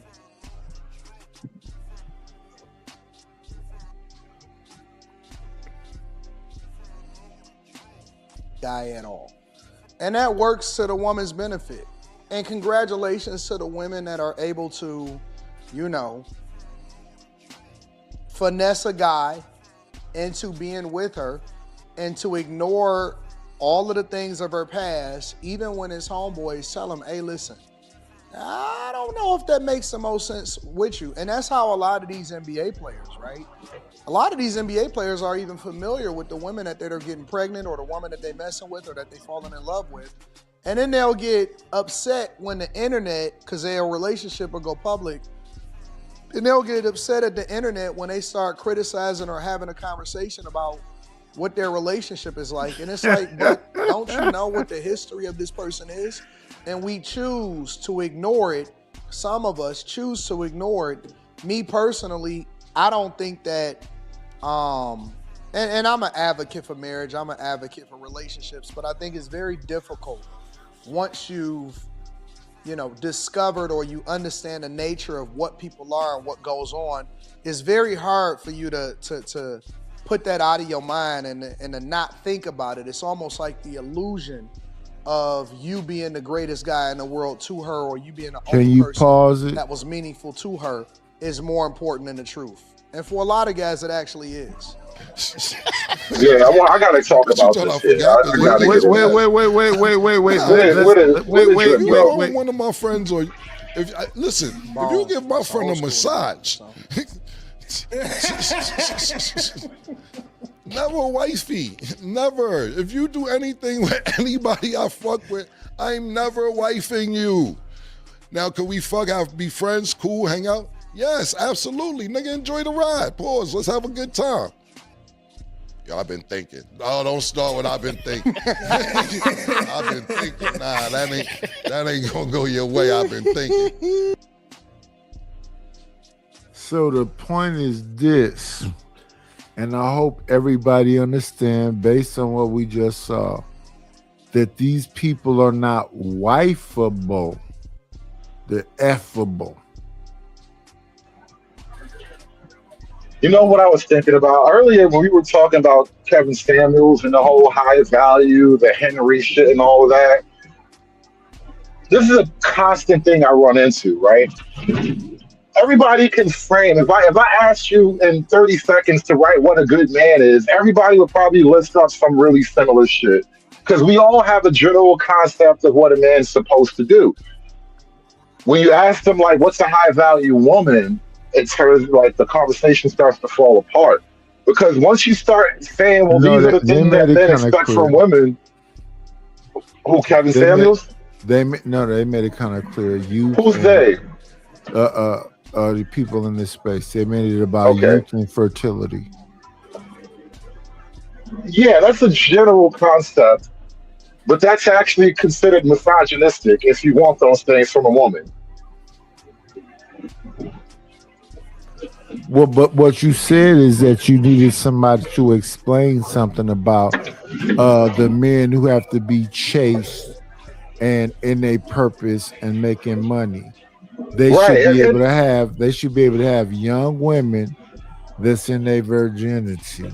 When you put women in the room in that conversation, it falls apart. That's my whole point of saying that, is that, like, we all will agree, men and women, this is what women should get from men. But as soon as you say this is what men should get from women, it's the women really who take issue with the shit.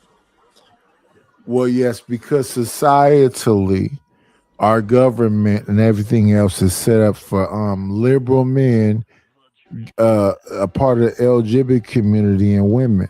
So they'll say if EJ, who is Magic Johnson's son, says, if you call me son, that's a disrespect. You need to call me daughter, because I'm a woman, period. And I'm willing to fight and die for it. That's where we are now. So societally, the government and the things that we have in place is all about the alphabet community. And I was on a panel the other day when they was talking about Asians. Asians is even a smaller community, but they got an Asian crime bill passed. Why? because they have collectivism and they don't understand how to spend their money. And the community that we in already hate so-called black people. It is about the social constructs. It is about making sure you understand that you're 3/5 human being. It is about always putting you in your place. I think black women most likely, more than anybody, more than the Constitution, you're 3/5 of a man in her eyes. Like that, the shit's really stark. I don't know if you can, we use this like race argument to distract niggas from the blue pill, red pill arguments. Like I find that very common tactic. We bring up, those white people don't like you as a way to get the niggas to stop talking about what's really happening between men and women, black men and black women. So that's the thing. You have to understand that when you give some people an inch, they'll always take a mile. So in school, feministic indoctrination, and I'll go along with first wave feminism because that's just about being educated. What up, OG Sigma? What up, Dark Savage? My bad, night. I'll go along with first wave feminism because that's about them being able to testing. Y'all hear me okay? Yeah. What's up, Chop? All right, bet. Okay, going back on me. I'm here. Hold on, let me play this video because let me see. I wanted to play this shit. What do I think? Do I think that black women are appreciated? Mm-hmm. What else, Chanel? To some people, yeah. To some people. Mm-hmm. Okay. Can you hear me? Yeah, go ahead. You said that black women are overappreciated. Yeah, they're very overappreciated. It's like, I ain't gonna lie. If you gonna pop your shit, make sure you not Borgin, bro. Cause niggas is not taking you serious. Oh God. That nigga shit burping like a motherfucker. And he up here talking about black women are overappreciated. What y'all think about that statement? Those two things have nothing to do with each other. His burp and black women's appreciation level are two parallel concepts. You just hate women, bro. Stop. Anyway. No, you but just a he-man woman hater. tell me, how are we going to say, at the same time, niggas will say with their chest the black woman is God, but then you're going to laugh at the idea that black women are overappreciated? You deify these people. I never said the black woman is God. That's solely I never said you. Don't do that. I never said you. But that's a common thing for niggas to say. But now you, Drip, are going to act like that's not a real thing when he says black women are overappreciated. You have deified. That's my boy, punk. You got knocked the fuck out. Ain't nobody get booted. I just needed y'all to be quiet real quick while I show some respect to the biggest, the baddest motherfucking bull in this space with that $5 super holler. He said, "What up, brother Drip and sister Neat? What rumors we clearing up, child? No." And then he came back and gifted 10. 1, 2, 3, 4, 5, 6, 7, 8, 9, 10 memberships. Big sponsor. Come up, pull up and say thank you. First of all, show some respect to the big bad bull and your dude. When you cut up in the chat, acting like a fool, don't get it. Twist my dog, big bad bull on the realest. I am the godfather of YouTube. I am Big Bad Bull. Don't be a fool, cause the big bad bull beat my game. Big bad bull.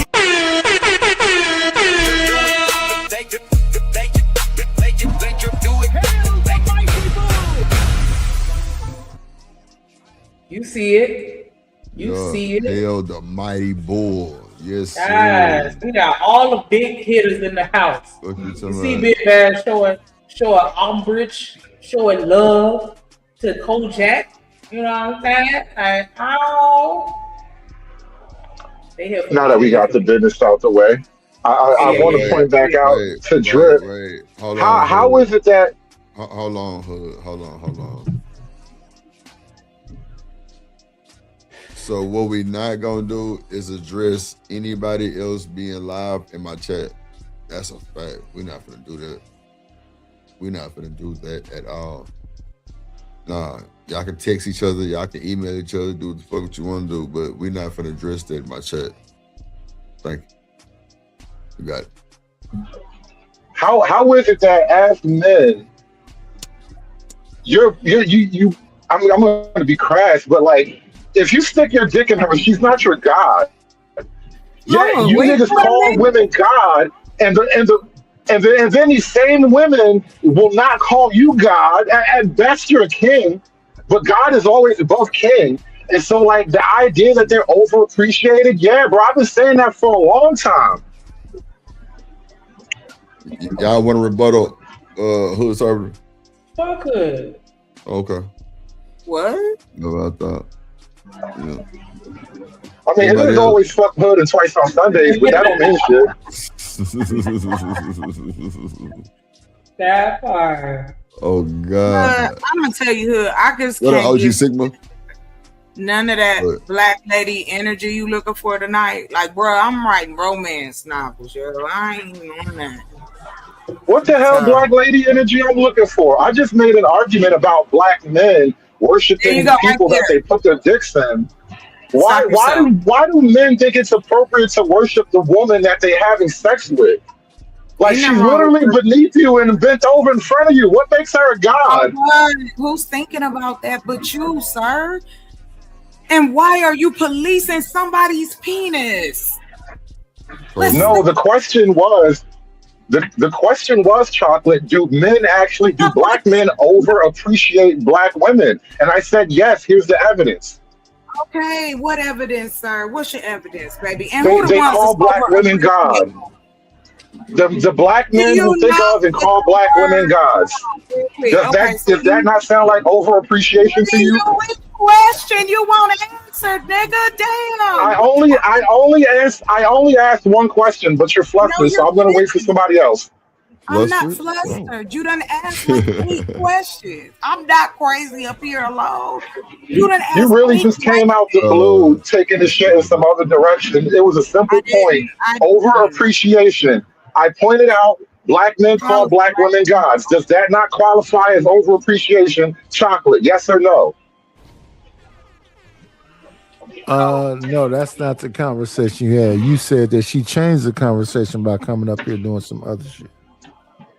No, I'm putting it back to the simple point.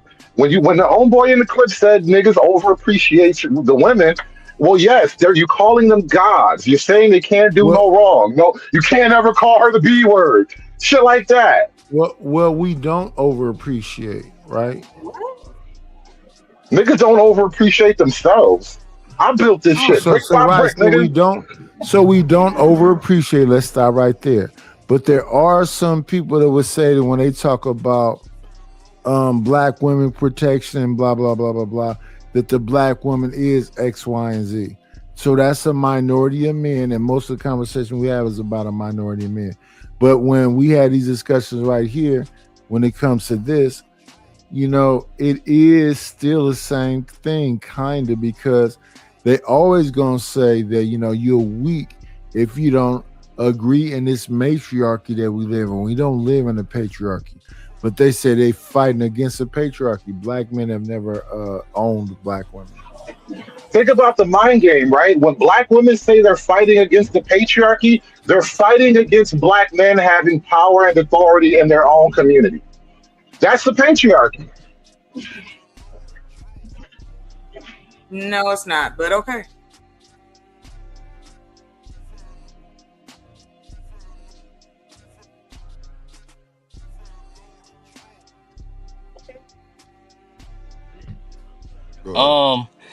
I want to say from my point of view, like when I see women, like they're appreciated in the comments by other women and stuff. Does he have a nose ring? Hold on. Yes, septum ring. Yeah. Damn, y'all got me agreeing with the weird niggas. This is a crazy day. What else, Chanel? Oh, Lord. I am, but I don't look it. I look like every other nigga. Okay.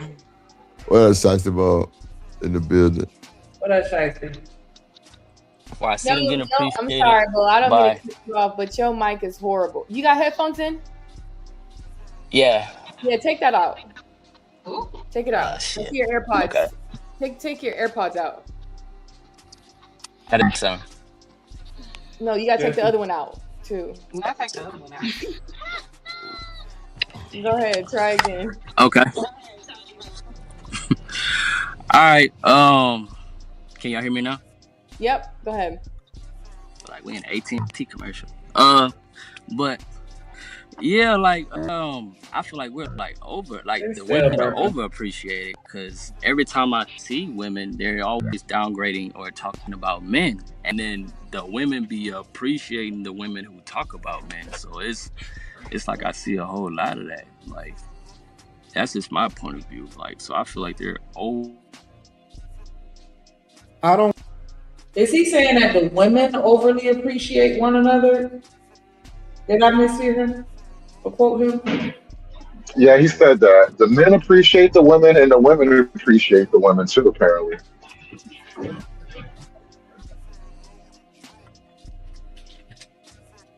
Okay.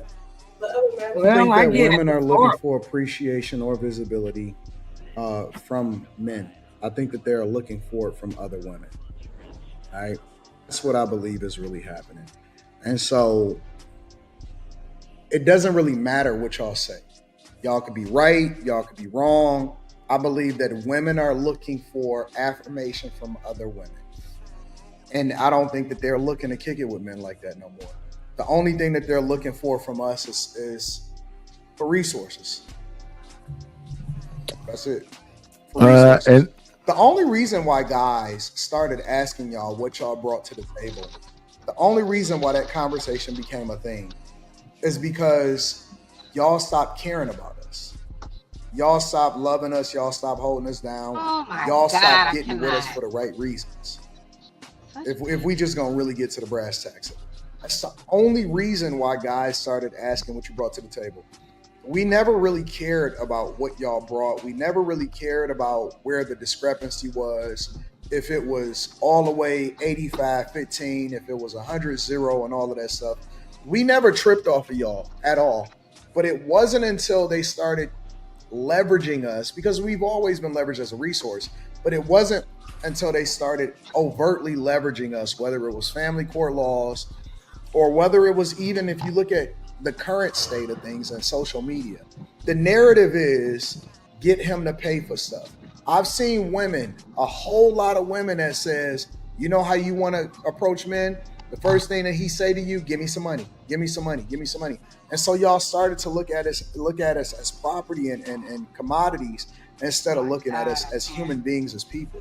And at the same time, you never lost respect for your boss, but you lost respect for your fathers, you lost respect for the men that was in households with you, and you lost respect for the guys that was Pause this, because I understand everything that he's saying, but the thing about it is this: human beings hate themselves. So listen, with that being said, I'm still gonna do stuff talking about gardening and cooking and collectivism and community and whatever else. And y'all gonna be angry about it. And y'all gonna say that's antiquated and niggas don't do that. And that's the problem with you. You hate yourself, look like you. So whatever Shannon Sharp, with all the money that he got and all the success that he got and the great football player that he was, they're going to always be able to play him, because what he doesn't realize is that the people that look like him look at him as a trick.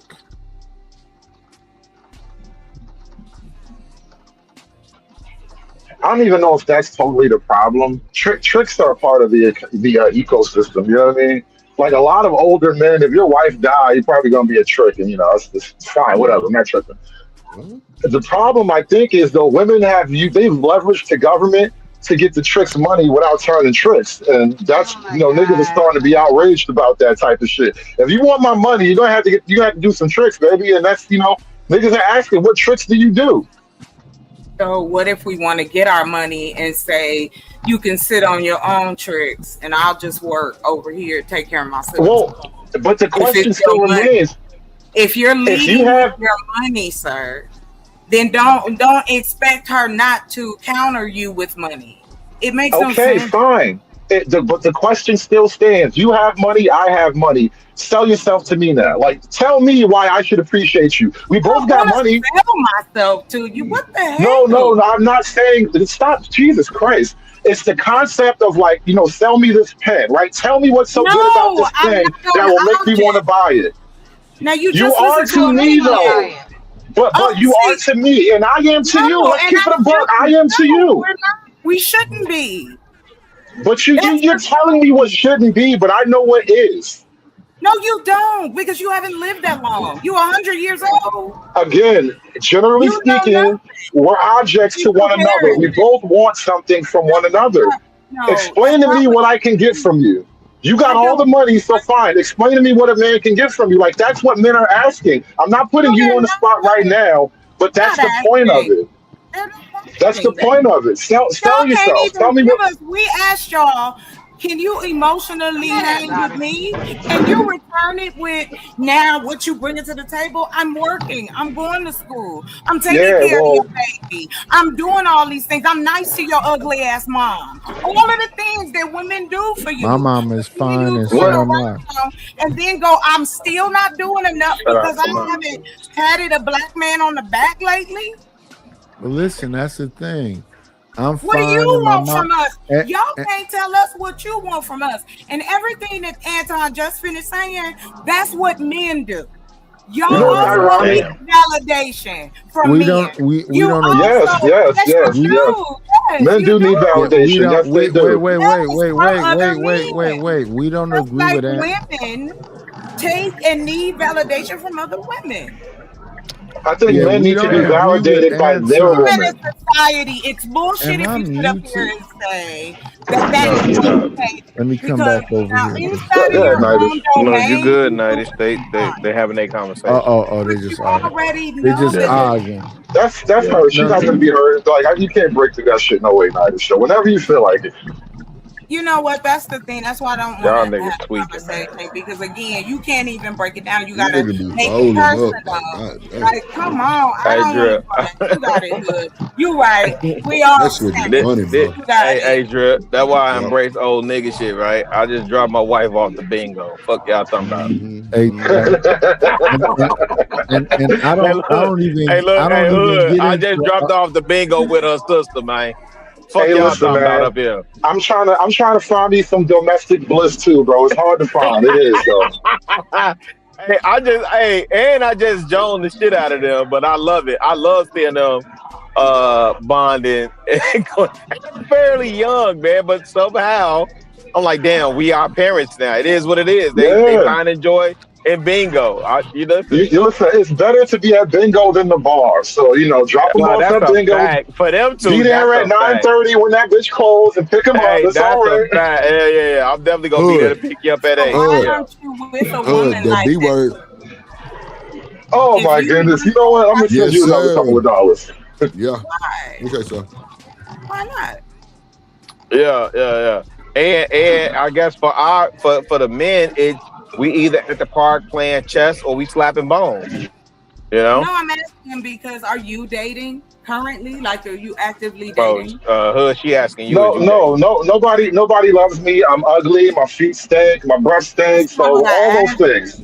I'm answering all the questions. I'm answering all the questions. No, you're not. All the nosy niggas, but I can't prove you wrong questions. You want to be nosy, but you can't prove me wrong. And he bald headed. And Hood bald headed. And I'm bald. And I'm bald. I mean, as long as you feel the way you feel. I was asking a serious question, but it's gravy. I was really asking. So, who I'm fucking is not a serious question. It's never a serious question. Dating is not fucking, you idiot. Either way, it's not a serious question. No, it's not. And don't tell me what it is. I didn't have to sit up here and listen to you because I did pop up out of nowhere. But I've been listening to you go on and on about how much this and that in women. If you have so much to say about how women act and how much freedom we got, then take your ass up to Washington and go change a bill or two if you want women back in the kitchen so bad. I was actually talking about men. I was literally talking about how men are.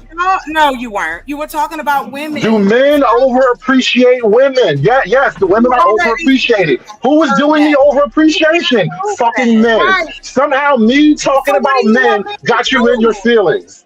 Somehow me talking about niggas got you in your feelings. Why? Only feeling I got is I can't wait for Shanika to tell me what you think about my story. I don't care nothing about what you're saying. I'm just trying to participate because my ass is up here. But go on back to your conversation. Shit. All right, so Willow, you were saying something. Go ahead, man. Nice. Oh, I thought you were about to say something. Like, I said it already. What did you just say? Say something earlier? No, he said shout out to the Mastandry. Yeah, I said shout out to the Mastandry. It's crazy. I can't even say niggas ain't shit without starting to fight. Like, what the fuck?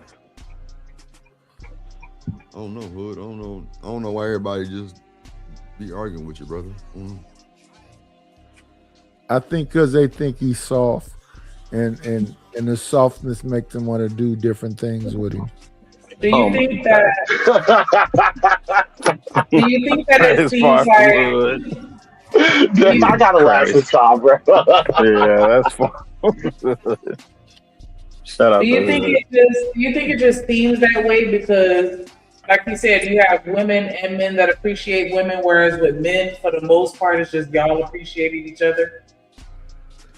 I'm not with the gaiety, so I don't appreciate a bunch of dudes. I know for a fact that I love women, and I just don't go along and get along and say, oh my goodness, Hood Conservative says something with a lisp, and we should just go along with him. No, not me. Not a lisp. That's a shame. Here we go again. Now the niggas choosing. This choosy ass nigga. I hate you old niggas. Always trying to censor internet bots. Like I was saying, bro, these niggas will sell them. They will sell like brother into slavery for some new pussy, bro. Yeah, I will say this on behalf of old ninjas. If you are old ninja, Chicago, did you not hear that lisp? No, I ain't hear it, but if you that impressed with you the only one that hear it because you gay, bro. Stop being gay, nigga. If you that impressed with coochie at this age, hey, go play freeze tag in traffic. Yeah, that's supposed to be the benefit of getting older, by the way. I done fucked enough. It's not that exciting as it used to be. Speak for yourself, nigga. Wow. That is the point. I'm not messing with 90s. That is the point. You're supposed to be looking for somebody that you can, get to the other side. Hold on. Exactly. Let me say this. For you young niggas that say y'all not old niggas, you old niggas that are young niggas, you gonna hit 40 and 50 before you know it. So you better hope that you find some woman that could acquiesce and get on your quote unquote, y'all can't see my air quotes, program. That's crazy. We still talking about program. Again, I literally just dropped my wife and my sister off, my sister-in-law off, so they go do bingo. Oh, here's Sim. Because I dropped my wife off to go do something she likes to do. In Chicago, the thing is this. It's not about finding somebody to be on your so-called program at that age. They already know what it is. I don't have... Listen. But he didn't start at 40. They've been together a while. One second. The term that was said is that a man who finds a wife finds a good thing. That means that you're not trying to convince her of anything. She already is that. She's already is the thing that you're looking for. Yes. Exactly. That's a fact. Exactly. So where's wife school in America? Where's the community? That's what wife school is typically. Where husband? Husband school is your job, though. If you got a job, you can be a husband for the most part. That is not it, and that's the problem. That's That's why the problem right there. There you go, right there. If you think that that's all we see you, why are you trying to be? Damn. Next, I'm about to say housework ain't that hard either. Hood trolling. I'm about to say housework ain't that hard either. I don't know why they be crying all the time. You ever stayed at home with your kids, bro? Best time of my life. I don't know why they be so miserable. Who is miserable? I ain't gonna lie. If I could have stayed at home with mine, that would have been the move. Oh, I'm sorry. I don't have children, so I got you. Yeah, man, listen. I wish I could have stayed at home with mine. Wow. So let me clarify. Let me clarify what I mean about having a job. If you're dependable, you're responsible, you earn a decent living, you're halfway to being a decent husband. What about being a decent person? No. Chicks don't get excited about that kind of shit.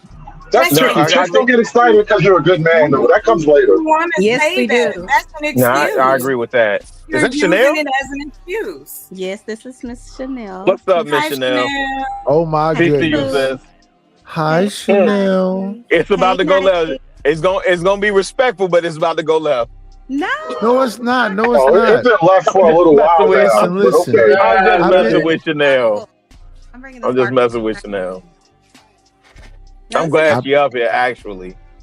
Oh, okay. I've been talking No, with Chanel, because we're having conversation around marriage and husband and wife type activity. And I think we get it twisted. Yeah, and I think we get it twisted a lot of times. We really don't. There's some people up here that's, want to gender bang and they do their thing. And respectfully, even though somebody could be married, they still want to, slap a big waterhead nigga upside his head and let him know that she's supposedly God. And maybe their name might be Miss Chanel. No. Even though Chanel, she you say, smacking your "Hi, Mr. Knight. Hi, Mr. Chicago." Yeah. She remind me of T Baby with that. Shout out to LL Unk, man. She remind me of T Baby with that. That's the upper middle class fuckery. I can't even be nice.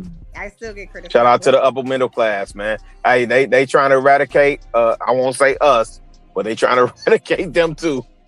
But don't get it fucked up. I'm riding with Chanel, nigga. I punch you in your shit, fucking with her. Puss ass nigga. Fuck What did around I say and find earlier, out. right? Hey, Rilla, what did I say earlier, bro? Over appreciation. Oh my God. Conservative, you love me too. Stop it. I maintain a respectful distance from every one of you internet women. I like Shanika though, but I maintain a respectful distance from all of y'all. Nika will gun butt your ass through the damn The Wi-Fi. damn show Chicago and the issue with, and here's the thing, when we have to have this discussion, we got to keep it a thigh while. Conservative, fix that motherfucking list before you talk about this woman right here. Bro, she ain't never fucking your old ass, bro. I hope you know that, right? You She ain't never married, getting nigga. none. I'm not trying to fuck on her. So you just on a treadmill going nowhere. Oh gosh, y'all are wild. Why? Miss Chanel, how much of this conversation Well, you that's talk? the only reason that you would ever talk to a woman. That's how hood see it. That you, unless sex is involved, if she has work, she's if we're being honest, most of y'all aren't that interested. I'm sorry. And that's a bad argument because you got to look beyond your little thingy thing when it comes to the women. No. If she can't make me look beyond my thingy, that is a skill issue on her behalf. If you can't make a nigga think you're worth more than sex, that is your fault as a woman. Be more interested. I don't want to get far away from what you said in the beginning. You said, I'm sorry, the majority or most of you aren't interesting. That's why most men only fall in love with one or two women ever. Most of y'all just ain't that interesting. Is that what you said, sir? Yes, most of y'all ain't that interesting. That's why you only need one. So I have to ask a question. How do you feel better because you got to say that to some women? I'm gonna mute up now. I think you feel worse. That makes me feel better. Since you want to ask. Oh, That's baby, No, I he's feel inconsistent with that fantastic. assessment. That's not the Hood, question. he's Think about the whole friend zone. Historically, the person that a girl in his married assessment was the of women. dude that was her best friend. It was the dude that she grew up with. It was the guy that she was chasing her and all of that other shit. That was the one that the girl started, usually married. But now it's like, bad boy, I want to talk to this guy. You know what I'm saying? It's like, y'all not the same. Y'all just not the same. Y'all don't have the same demeanor. Y'all don't have the same spirit. Y'all don't look the same as the women of yesteryear. Y'all don't carry yourselves the same. Ain't no patience. It's like, I'm gonna go and get it on my own, all of this other stuff. And so when I see women today, I don't believe that they are looking for affirmation from men. They're not even looking for the approval of men. They compromise themselves to settle for the approval of other women. That's what I see.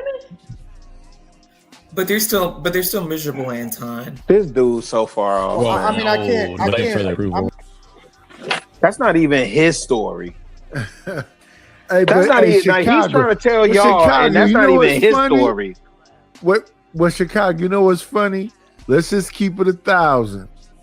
Can we rewind that just 5 seconds and play it one more time?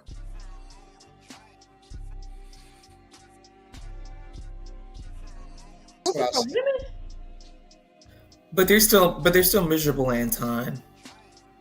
Well, I mean, I can't. I'm not even speaking to the misery or happiness or anything aspect of it. I'm just saying that the dynamics is that they are looking for communities within themselves. They're not looking for companionship with the person that they are supposed to be with. I love that. I love. They don't want to be our friend. I love that part right there. Be close to you if you don't want us to be around. Chalk, consider the messenger. He ain't the only messenger though, Rilla. No, but what I'm saying is, around a long time. So go ahead, Nidish, because this dude is. No, y'all got it. Nah, this dude is literally. Well, he isn't saying anything that's really off base though. Like, women are. That's not his. That's not community his and one another. What he said is off base. That's not the point though. Like, okay. So tell me. Okay, wait. So Hood, tell me where his wife went looking for the bad dude. Respectfully. I know. He got astute observations about everybody else. Tell me where his wife went looking for the bad dude. I don't understand how that makes him wrong. She showed up to his house and said, "Oh, this your house? I can't believe you live here." What up, Keon? It's a great question. They do in high school, but no. So what are you talking about? How does that make him wrong about his broader point? How is he wrong about the broader argument? Man. Hood, break it down for the slow fuck in the front. So what's the broader argument that you think he's qualified to speak on? You're okay, really. Your wife, I'm assuming you would call your wife a good woman. No, I don't think you would call every single woman as good as your wife. So judging every woman by your good woman is not an effective way to look at the world. Look at what's actually happening outside of your wife. Fair enough. Well, he did ask me to explain it. And I'm saying, your wife is your wife. Saying one mic, so we ain't talking over each other. Go ahead, Hood. Your wife is your wife, right? But not every woman has the qualities of your wife. And now you're accusing him of expecting every other woman to have his wife's qualities. That's not how it works. Wait, hold on. Please don't nobody interrupt. Am I accusing him, or is that the standard that he stands on, that everybody should act like Rita? No, but they're not. And he's saying they're not. And so what's the problem? If everyone behaved the way he thought his wife was behaving, he would be saying women are actually okay. Women are doing well, whatever. But he's not saying that. He's saying like you women are not wifeable. What you just said is the problem. and you said for Chicago to do something, and then he did it, and then it's the standard that you created, and then he asked you a question about the standard that you created, and then you got back to yelling about some shit that had nothing to do with it. If it's supposedly that black women are supposed to acquiesce, bow down, look at intelligence and blah, blah, blah, blah, and you can't even articulate exactly what it is, what they bow down and acquiesce into. Yeah, I don't understand you guys anymore. It's a simple point. Like, most women are not trying to be. No. That nigga said I don't understand you guys no more. Yeah, like y'all niggas are making nonsensical arguments that are not even related to nothing that was said. Don't do y'all. No. Chicago, give me a second. It's Chicago and it's Nightish. What is it? Like, I don't get you niggas. No, hood conservative. What is the standard? And what is it that the black women are supposed to be listening to and acquiescing to? That's all we saying. The nigga that you giving your body to. Is that what he said? He's not saying that. I'm answering the question. Okay, He's not laying out any. No. In this clip, he hasn't laid out any standard. Let me complete a goddamn thought before you cut me off, bro. He hasn't laid out a standard in this video. I don't know what you're picking apart in this video. Oh my God. Okay, Hood. Okay. So let me ask you this. Are you going strictly off of what you hear in this video? Your commentary is strictly, because I could do that. Correct. No. I just yes or no. Because I could do that. Yes, with you what he just said sounds correct. Why is it incorrect? Okay. All right. So why is what he said incorrect? Because the message counts, and that's fair. I can acquiesce. Hold on, Nice.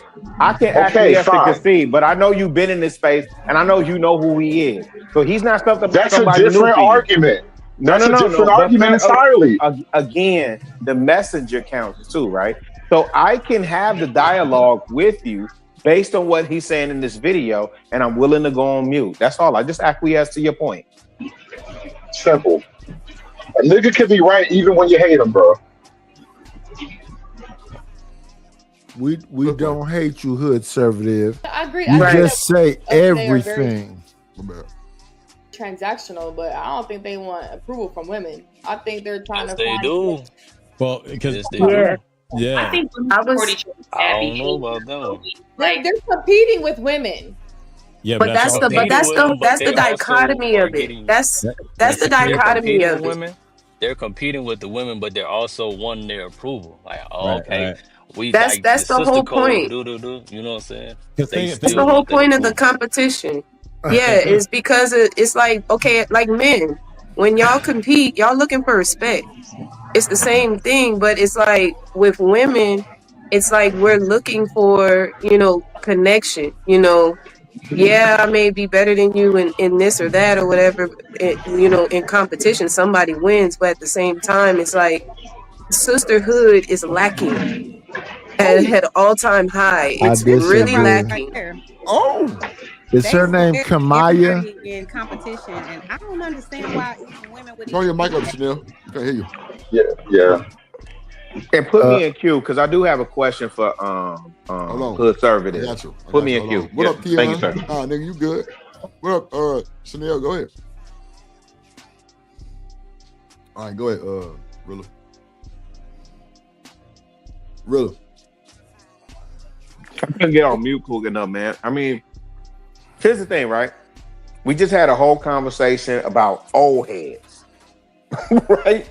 Old heads who are out the game, this, that, and third. So now, here's an individual that interjects their opinion on modern dating, which even for me, I've had to see. I've been talking to y'all and talking to my sons. I'm like, okay, you right, y'all right. I'm out of it. I'm whatever. I'm just curious from hood conservative.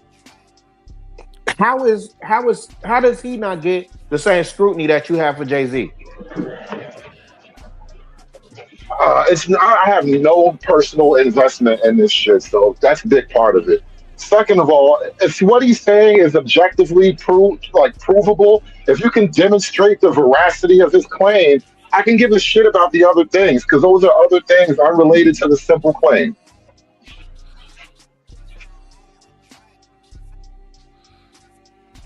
No, go ahead, Drip. I'm on mute. I just wanted to hear from 80. Oh, geez, my bad. Hood service, my bad. Because, like you said, women are jealous of other women. Women are messy as hell.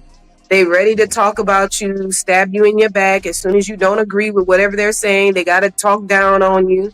Gotta make little faces and stuff like that. And look at you all kind of crazy. So it's like it's a lack of sisterhood. It's really a lack, and they're looking for that sisterhood in their man. So they go and run and tell the man that all the tea. You see all the videos. Oh, it's tea time with their man. They're literally treating their man like the female, a sister. Which I said that and it's earlier like too. that's really the issue. See, but you pointed out when you're questioning like why are they looking for validation over there, because to Anton's point, they just don't care about validation from men. So you're gonna need to get it from someplace, right? So you're gonna have to go, well, if I'm not gonna get it from over here that I don't care about, I'm gonna get it from here, even though I'm fighting in the battle, whatever perceived battle that they're fighting against each other. You're gonna need we're creatures that worship, so we're gonna need to get and give worship in some way, shape, or form. And they're not going to God, and they're not going to men. So who's left? Usually they're dogs and cats, but Y'all want to hear the uncomfortable truth is that women are supposed to be servants, and I hate to put it to y'all that blunt, but women are supposed to be servants. That's really what it comes back down to. And it's like, I don't believe that a woman will ever get real happiness unless she's serving in the way that she's supposed to. I just don't.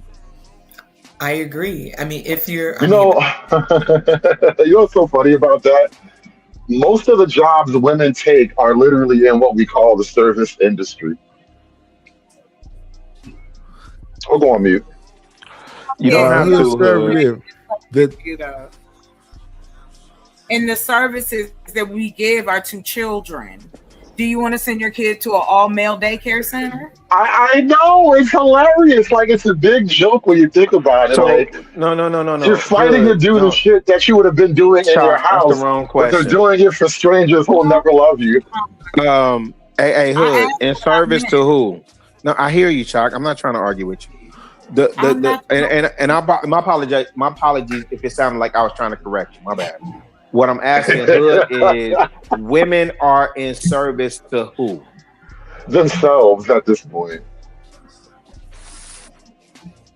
I think what Anton was speaking of, I think the role that the frame he's trying to describe is more like the traditional biblical role. Like, women should be in service to their men in their home. Men should be in service to their family, but also as a greater role, you're in service to your community.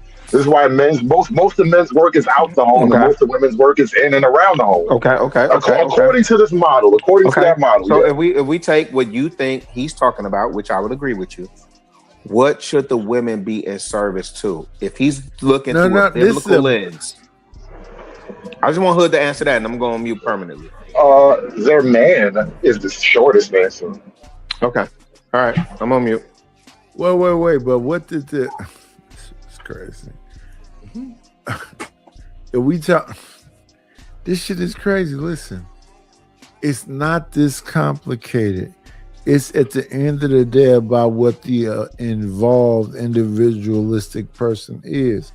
They got some people that said they was locked up for a minute and they came home to $9,000. You home, baby, let me get this bread. But then it was somebody on the other side that said, I give you $12,000. Then a person that was getting a $9,000 got mad at the person who put him in access to get any fucking money in the first place and want to fight. So when I listen to this conversation right here, where if there's gender banging, somebody went outside, they realized somebody to come in, it's so it's a skit on both sides. And when people hear y'all yelling at each other, that's a skit also. So everything about you is fake. You know what I think? Something was said in that clip a second ago about men competing with women. And I think that's just a total inversion of reality. Like men generally don't lobby to get into women's spaces and shit like that, except for that one group of. Man, it's crazy. Uh-oh. This place, nigga. Well, I don't know what happened, but I so appreciate my the interruption. mind frame is Yeah. different. But biblically, women were created to be a helpmate. So, I mean, and women, even with other women, look to serve other women by that appreciation. So again, like was mentioned, women are not seeking to look for God's appreciation or men's appreciation, and we do, as people tend to worship something. So women will be in servitude of other women by gassing them up. No. They're not in servitude of other women per se. They are in servitude of everything. Listen, you have the same energy. You're just redirecting it, right? So I'll give you an example. You go and serve your pastor. Right? You go when you serve your boss. You go when you know what I'm saying, serve certain organizations and all of this other type of stuff. Where the ego kicks in is that they don't want to, it's almost like when you talk to a person and they don't want you to say it bluntly, they want you to say it gently to make themselves feel better, right?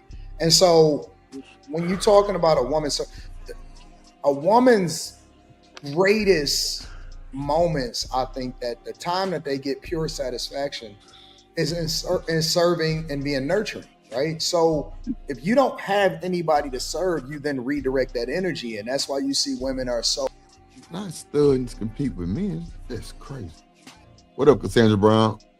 What up, Kelvin? In the building. Hey, can I drop drip for a penny? Yeah. I give you the penny. I give you the penny to drop you. Drip, you stupid. That's diabolical, G. That was the chat said. God, reading the dog. comment. Oh, man. man. I was just reading the comment. Y'all don't see that comment in the chat? Hold on, let me see. Look, right here. Nah, yeah, I ain't looking at the chat. I can barely see this. Man. There you go. That's Studs competing with men. Oh, shout out to Kelvin. God, dog. No, Studs definitely not competing with. I mean, yeah, Studs not competing with men. Yeah, I had a phone call. But I was saying, no, it's women who are trying to force themselves into everything that they think gives men power. And so it's really women competing with men. It's not men competing with women. What's up, Truck? What's going on, party people? What up with the truck? Man, tired, man. My lady wore me out last night. Hey, and I yo. catch the flight, you know what I'm saying, to Kansas to pick up this new truck. And she said, stay. She said, you stay or lay? I said, okay. 10-4. You just make sure you ain't picking up no lot lizards, man. Oh my God. Shout out to the missus. I'm tired, man. She beat me. Shout out to the missus. You won this battle, wife. You won this one. Well, you won this. Yeah, I always do, Truck. Shit, that's man. But you right though, Drip. You right. Where she at? I always do, bro. What the lady? I'm right here. So you think that's the competing with me and Trucker? What up, Dr. Corner? What up, Deucey? What up, Truck? What up? Hey, Drip, I hate to be the dead horse, but remember what I said about overly praising them? Hit the link, Keon. You say what? What happened? No, remember we started this whole part of the conversation about women being overly praised, and I'm like, look, there you go again. Wait, cause she kept Trucker. No. He can say that about his wife. He can say that about his wife, but the Drip came in. They always do win. I'm like, oh fuck, see, that's how it goes. I don't know, man. I mean, I had commentary too, but I think listen. You hear Trucker? He tired. I think it's dangerous to send your man on the road like that. But I think, hey, Hood, I don't know, fam. I just think anytime we say anything productive and positive towards women in this space, here come the that bit. See, there you go. You a simp. You a beta simp hoster. Black men. Then that file. Then that file. And I said BIH, but I sent it. You know I'm good for sending it. Right. When are black men never being productive? Hood ain't send me my $5 shit. Hood, why you ain't send me the $5? But I cut it off. I'm gonna take a break and see right now. But let me just say this real quick. I'm gonna drop down to it. When are you niggas not supportive of black women in particular? You're always supportive. You always got a clit in your mouth. Not you, but I'm just saying. You niggas always got a clit in their mouth, bro. What are they doing? No. Hold on. Wait, Truck. Let me tell preferably cash out. Oh, okay. I'm gonna let you handle it. Go ahead, big dog. Go ahead. I think me and somebody calling me. Can y'all hear me? A little bit. Okay, you low. Make sure. In this call, somebody trying to call me. Can y'all hear me now? Because I'm gonna drop down and send. But I just want to be clear because I said BIH, but I'm gonna respect the. All right. No. I respect it. No. It ain't even about that, fam. I support regardless. You know that. But my point is, at what point do we get to celebrate the goodness in our women? And just be able to celebrate that without being called a beta simp host stud. Or pick me now, go serve the men too. F all the pick me's, F all the goofiness. I'm saying, when can I celebrate the good black? Because I know a lot of them. Because I serve alongside of them when I'm actually in the community, serving the homeless, taking care of these kids. When it's time for me to welcome the kids. Hey, Hood, you know what the biggest challenge I have? When it's time for us to welcome them kids back, first day of school, and I'm in front of the high school, and I can't get no Negroes, no black men to show up with Mufasa energy. When can we celebrate the women? And it just be, you know what? Those are good women. Shout out to y'all. Shout out to Trucker. Shout out to Rilla or whatever, right? But as for these other heifers, when do we get to be that? I'm gonna drop down and send you what I owe you, fam. I'll be right back. Good. That's a simp. What up, Drip? What up, Notation? Hey, they tell me I'm a simp for spoiling my wife. I said, that's fine. That's crazy. Hey, I don't care.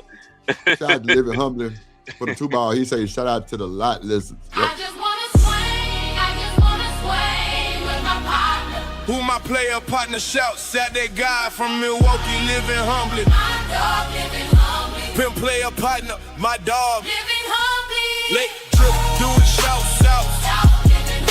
Let really do it, shout. Hey, Drip, do it, shout. Living humbly. Hey, oppression, I support the biggest in the game. Living humbly, who my dog, he gon' shout it. Hey, Milwaukee, Ben, Milwaukee Bucks, Milwaukee Brewers, Green Bay Packers, big step to my dog, living humbly. You the real one, my team, trip the nation. Salute to solid. Yeah. Lord Jesus. No what more y'all like up doors. to though? What y'all been doing? Y'all been chilling? Y'all been alright? Yep, dragging your ass. Drag? What I do now? What I do? I didn't do. Nothing, just fucking with him. Nah, I wasn't dragging shit. you, Trucker. Chocolate was dragging you across the floor. I'm listening to the men's. I was not. I was trying to promote love and happiness, but you know they don't let me do that too long. So. Oh no, I love it. I love it, child. I just want to let you know. But yes, I'm excited to be dropping these summer. It's gonna be just you gonna fun. upload it like on like Apple iTunes and shit like that? Yeah, so I'll be doing the audio for a few of them. I do have some men who have already put in their, cap for doing the the parts for the men and things like that. Cause I also have an audio website. So it's nothing but like Black erotica and the audio that goes with that. So we putting that on there. So yeah, I'm excited about it. I think it'll be cool. And then we have different themes, you know what I'm saying? Everybody like a little romance. Like for me, I specialize in thrillers, horror movies, detective, mystery. So you scared and horny? You scared and yeah. Okay. That's exciting. I ain't gonna lie. I was just about to eat chocolate. That does sound exciting. Yes, and it's Wi-Fi. Yes, hello. Baby, hey, I got stories. Okay, hey. Okay, let me stop it. Okay, I put that in. That's in my book. I wrote it in the book. Let me be quiet and go back. Who the hell making a phone call? What loud ass phone is that? Somebody about to catch somebody. Man, we about to hear some diabolical shit in a second. Who was that? Hello. Hi, this is Chanel. Hey, Chanel. Oh, Chanel, go on mute, Chanel. I muted her. She's so fucking crazy. Oh. Yeah, sometimes you gotta help somebody out. Oh, Lord. Appreciate it. Shanika, where you at, man?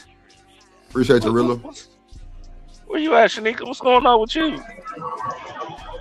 Hey, Drip, just so we know, listen, I got money in the B word bank. Don't get mad at me if I use it aggressively.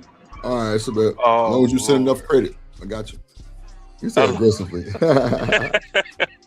He said as long as you send enough credit. Nah, listen, I told Drip, you pimping now. I get to disrespect them and say all kind of mean shit. As long as I give them money, this like a fetish, bro. I'm cool. Hey, listen. Women will do that for you too if you pay them. Same way. They'll do that for you. You see, I'm such a misogynist, though. I'm only putting the money in the man's hands because what you need money for, your girl. What the hell? Man, this is diabolical hell right there. Yeah. That is wait, think about it. Right there, dog. Why do I have to put the money in her hand when I really don't have to? Why give her money when I don't have to? Exactly. That's why I go to work. I want my brothers to be rich. Like, why would I want the girls to get rich? They ain't gonna do nothing to keep the nigga down. I'm glad. I'm not rich and keeping no brother down. Any money I make ain't stopping a nigga from stepping up his game. I can't even believe you let that come out your mouth. Wait, nigga gotta step up his game? Yes, they so do. because you made a little money, the nigga gotta step up his game. This is why I give Drip the money. This is literally why I'm giving Drip the money. Because you think a nigga gotta step his game up. I got you. Yes, exactly. If you want to sit up and try to control somebody. Hold on real quick. Hold on. Wait. We got to give a co-sponsor shout out to that boy Kojak 313 the Great with the big 3-digit cash app. Appreciate your boy. Once upon a time, there was a moderator named Kojak the Great. He told mofos to get down or get put down. Drip Nation salute. Welcome to motherfucking Detroit, goddammit. Wonderful shit.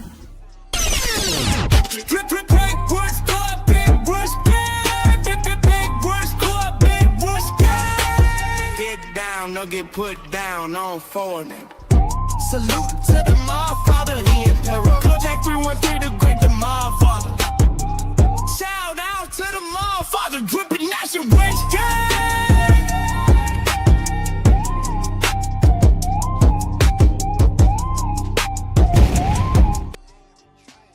Yes, sir. The two best in the business, Big Bad Bull sponsor. Hey, Drip. You know what?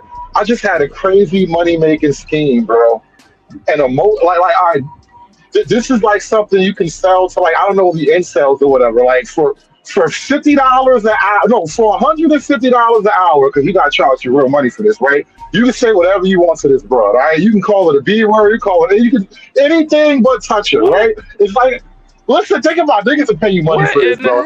If niggas pay money for therapy, what do you think niggas do in therapy? They talk about the chicks that hurt them, all right? We're going to get to the incel. This is how you get the incel money, right? Listen, for $150 an hour, you can talk to this chick crazy. Think about it. I'm going to run that special. I'm just saying. I'm just saying, for a lot of money, you can talk to a chick crazy, and she can't say nothing. That's the moneymaker right there. She can't say nothing. She got to accept it. $150 an hour. They already No, bro. Real women, real emotions, real tears. Ain't no real woman gonna sign up for that. Oh, please, real women sign up all type of retarded shit. What are you talking No, they about? don't. I've never heard of a torture It's a job. girl on a plane to Dubai right now, and they dodging missiles. Be mean to women. Like, why don't you just say that? Listen. If an Arab can crap on you, I can say mean words to you. I don't want to hear this shit. Stop being a prude. Stop being a prude. Look at and the type of shit you write. You're gonna be sensitive now. Stop it. Stop it. What are we doing? I'm sensitive to your ridiculousness. Damn. That's what I'm. Your disgusting, relentless job that you want to have against women. Why don't you just go to get it out of your system? Dre, do you think niggas won't pay money for that? Shit. You're not gonna get that off the ground. And you think women will sign up to be my emotional support, bro? You gotta be my emotional support, bro. Sometimes I just need to yell at a chick, bro. No, why can't you yell at a man? You ain't never get off for work. If y'all so bad, You ain't never get off for work. You just want to crack a beer and tell a bitch how to tell her. Listen, that was my other one right there. You ain't never get off for work and tell her. You ain't just want to tell her, bro. You know, if you don't just shut the hell up. Some niggas will pay money for that. You know what? And she will shut the hell up. And this is what you think of them? You're not joking. Who said anything about being with me? Who said anything like that? Why do you think that even matters right now? Why do you think that's even what I care about right now? Why do you think that even matters? I'm blaming. I'm trying to talk to my brothers about a money-making business opportunity, and you up here trying to play matchmaker. Nobody want matchmake. I'm trying to make money. Hey, get your money, Be bro. sneezy for the 2 ball. He say support the show. Okay, can I talk? Oh, I'm sorry. Hey, drip, say let go drip, nation. Money, let get it, don't be surprised if she asks where the cash at. Drip under be cash out, hit the super chat. I say let go drip, nation. Hey, money, drip. Money, drip.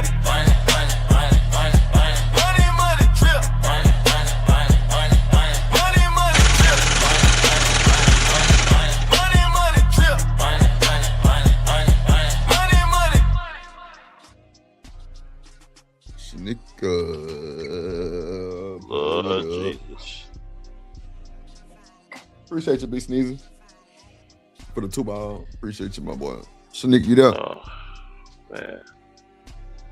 She handling her kids, man. As I was saying, Drip, emotional support bras, bro. I'm coming up with a program about to work out a business model, about to, propose this to the bank, try to get me a loan set up. You know what I mean? Hey, OG Sigma say this brother here got he made good points. Either he got fire in his eyes, or he trolling, or he got burnt. Yeah, he got burnt. God. It's a healthy combination of all three. Damn. I knew it. A little from column A, a little from column B, a little from Obama. It's all type of things. Oh man, I already knew it. That's what they say. Career driven and all of this other type of stuff because they don't have that energy. You see women want to be Aunt TT and they want to give everything over into somebody else and all of this stuff. A woman's I believe that even a woman's greatest, I'm not going to say that. I'll say this. I believe that. Y'all know what be getting me? When these niggas think they can tell other niggas how women want things and what women do. Bro, you're not a fucking woman. Y'all answer more questions than the women do. Hey, Drip. Do you think the women are No. Let me just ask. Is it just me, or am I the only one that's tired of the dick and pussy conversations? Bro, you see, I be quiet. When y'all be going back and forth about that bullshit, I just sit there and moderate because I ain't got nothing for the conversation. I'm tired, bro. But Drip, why is that the majority of conversations on all the popping, all these black channels? Well, it's just the space. That's mostly what brings the joy like the people in. Well, I really think it's just this space that talk about all this relationship, so everybody kind of, loop together. So it is what it is. Like that's what you're getting. I mean, with you, I know you be on the, the politics side, so you don't really talk about a lot of dick and pussy. Well, I talk race and politics. I mostly talk gender war with y'all, but like I talk race and politics mostly on my channel. Right. But I noticed that niggas talk about this gender war shit's like niggas be lonely, bro. I swear to God, niggas the loneliest people in the world. Yeah, niggas that's definitely a lonely. topic for content though. Like that's one of the few topics that damn near every single person can relate to. So you're gonna have a larger audience. A lot of the other channels are very niche specific. And so you're not gonna have the larger audience like that. But everybody in a relationship, everybody likes somebody, everybody got a boyfriend or a girlfriend or a wife or want one. Ooh, but everybody not into politics. Nah, I think niggas really are lonely. And not just niggas. I think the black community really is lonely. Everybody need a hug, but everybody mad at each other. Ain't nobody mad at each other, bro. Man, listen. Ain't nobody mad at each other. It's just the fact that when it comes to push and it's time for you to be a man or a woman, y'all niggas like to be little kids. And then y'all bring these children in, and then y'all teach them. Y'all teach them a bunch of bullshit. So it's just a bad cycle for the moment. Like that's the generation right now, right? It's a bunch of dudes. I think it's momentary, but it's gonna take a long time for it to pass. Because if we're gonna be honest, a lot of these children that's being brought up is raised by side chick individuals. Side chick mama, side chick daddy. It ain't no getting together and work shit out and trying to make it ain't none of that shit. So that's why I said like it. You know what I'm saying? I could see people's points, but I ain't gonna hold you. It's so easy for people to just find a good relationship. Y'all just don't want it. That's how I look at it. Y'all don't want it, bro. I'm for real shit. I'm with you. I agree with you, bro. You know what I'm saying? I think it would be so much easier if women didn't focus on these raggedy ass niggas and actually found the dude that they actually need and saying go for the men. Stop trying to make that nigga into something he not, because he ain't gonna be shit. You know what's so funny? And stop trying to make that woman something like that, bro. Truck, I swear to God, I've had this comment. As men, I would prefer to be needed than wanted. And I got so much pushback from the woman, like, why you don't want to be wanted? And I'm like, your love changes, bro, but needs are real. Nah, look, hold on, wait a minute. Cause that's bullshit. I ain't gonna lie to you. A lot of it, look, I don't want the bitch that I need. I ain't gonna hold you. I don't want the bitch that I need. Wait, hold on. Well, hello, how are you? Let me just advise you on the B word. We banned the B word. Oh man, my fault. We banned the B word from the channel. My fault. Yeah. I don't want the girl that I need, bro. I ain't gonna lie to you, because that's just some BS that they made up to make you feel better about the woman that you settled for. Nah, bro, I'm shooting for the stars. I want Beyonce. I ain't gonna hold you. That's what I'm looking for. What's wrong with that, though, bro? You misheard me. As men, you need to be needed, though. That's the point. Not you need her. She needs to need you. Hold on. Let me ask a question. Let me just ask a question. I don't got a problem with you reaching for the stars, right? As you should. Here's the thing, right? If you reaching for the stars and that star is going to blow up in your face and cause chaos and destruction that you already know, are you still gonna go? Or are you gonna find somebody that's actually gonna bring some type of real validity and substance in your life? A good relationship. No, I'm not gonna go for the star that's gonna blow me up. I'm gonna go for the star that's gonna accept me for who I am. You know what I mean? I'm not gonna go for something that's gonna blow me up. I'm going for something that works. Hey, truck. Okay. I have to address my statement too. You should both need each other, honestly, bro. That's the thing. You gotta need each other. Those needs have to be interdependent. Like I need her to do a thing, and she need me to do a thing, and those needs meet the larger goal. But without need, it's just two people humping on each other. Yo, we be in such Disneyland. When somebody say, I'm going for the stars and I'm reaching for Beyonce, do you even know who Beyonce is and what she meant to Jay-Z? What that got to do? I don't care about no damn Jay-Z. What the hell? Why am I thinking about Jay-Z? So why would you want? So again, what? Hey, hold on, fam. So why would you invoke Beyonce? Because of how she look and what she's done. Beyonce is a achiever by herself. What has she done? Jay-Z. What has she done? I agree with you. No. I agree with you in how she looked. Cool. I understood that part. What has she done? What do you mean? What has she done? No, I'm not about to know. What do you look it up? Google it. I'm not about to. Why I gotta Google what Beyonce done when you could easily tell me what she's done?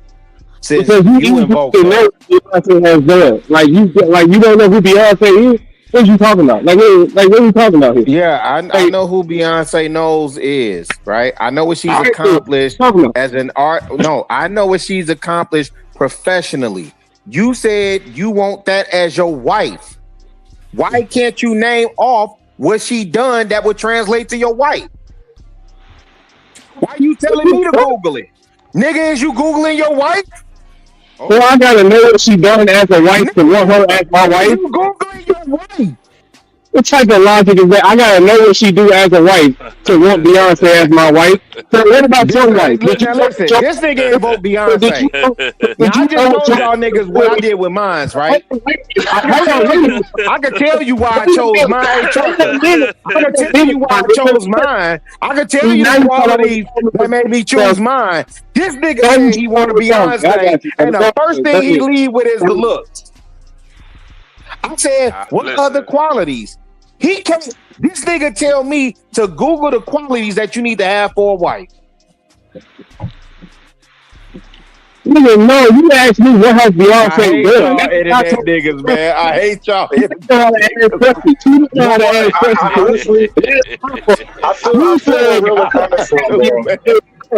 nothing about what has Beyonce done.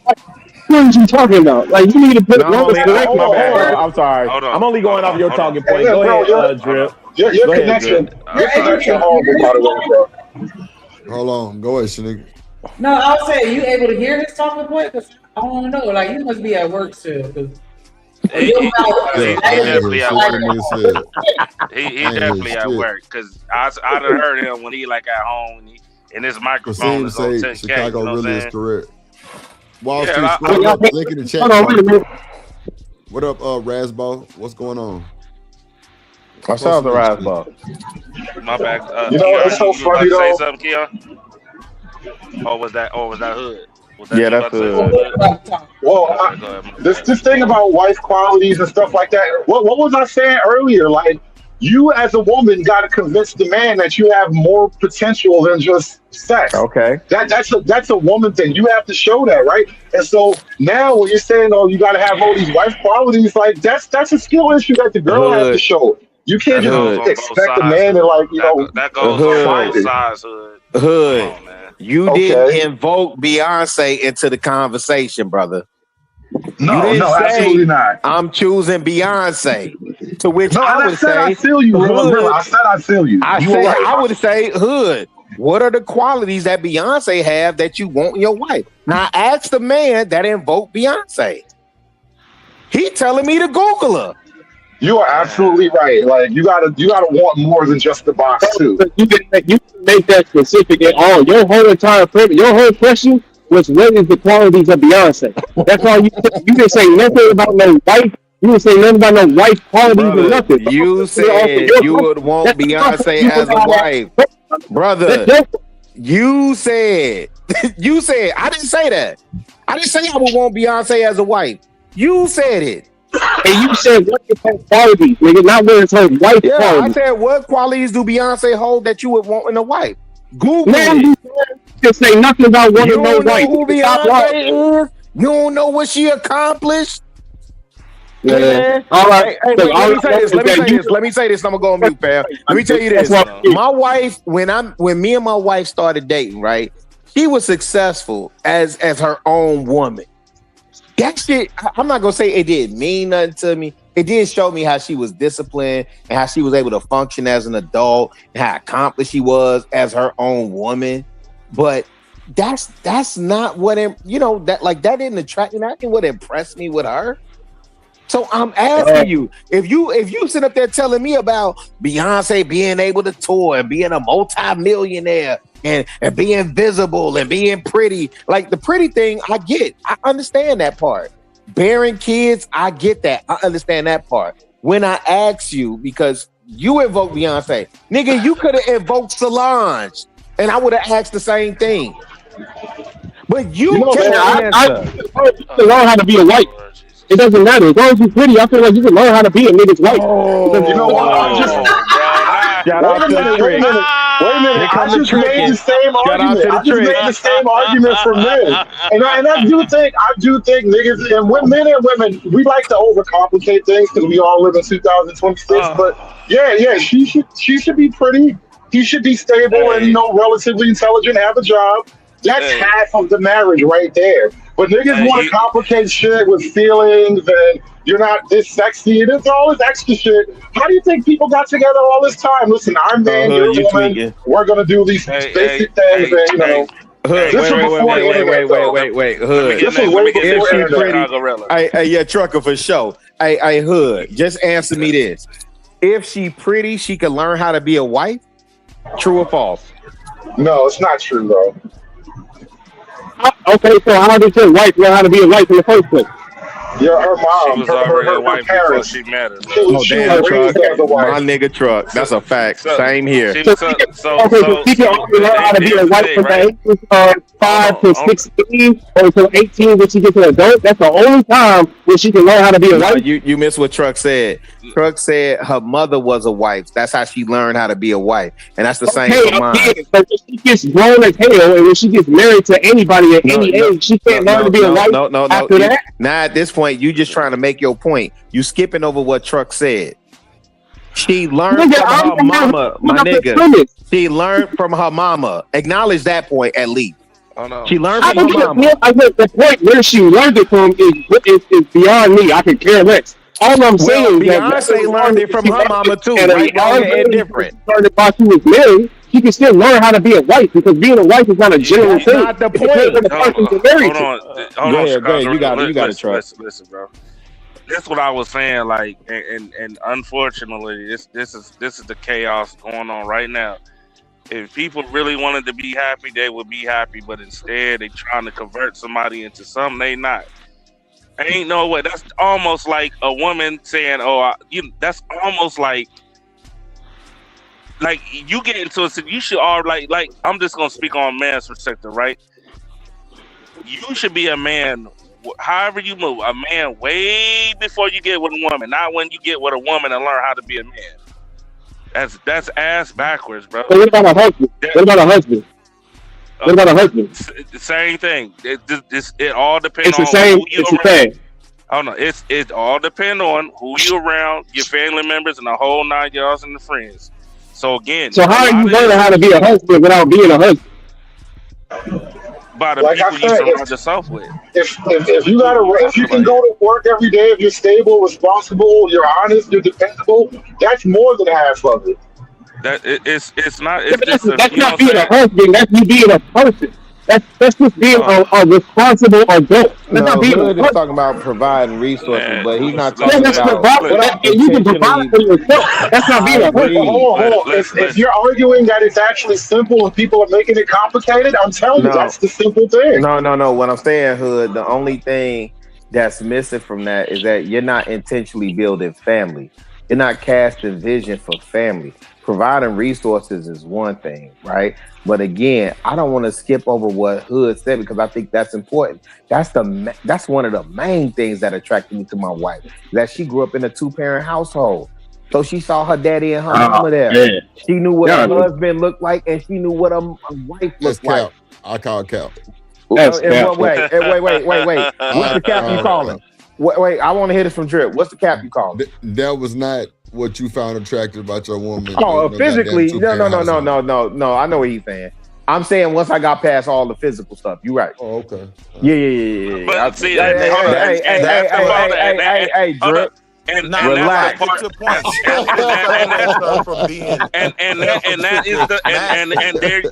said that was one of the main things. Hey, Dre, I'm glad. Hey, I'm glad you said that, bro. I'm glad you said what you said, Chicago, because that is the part that every individual always skip.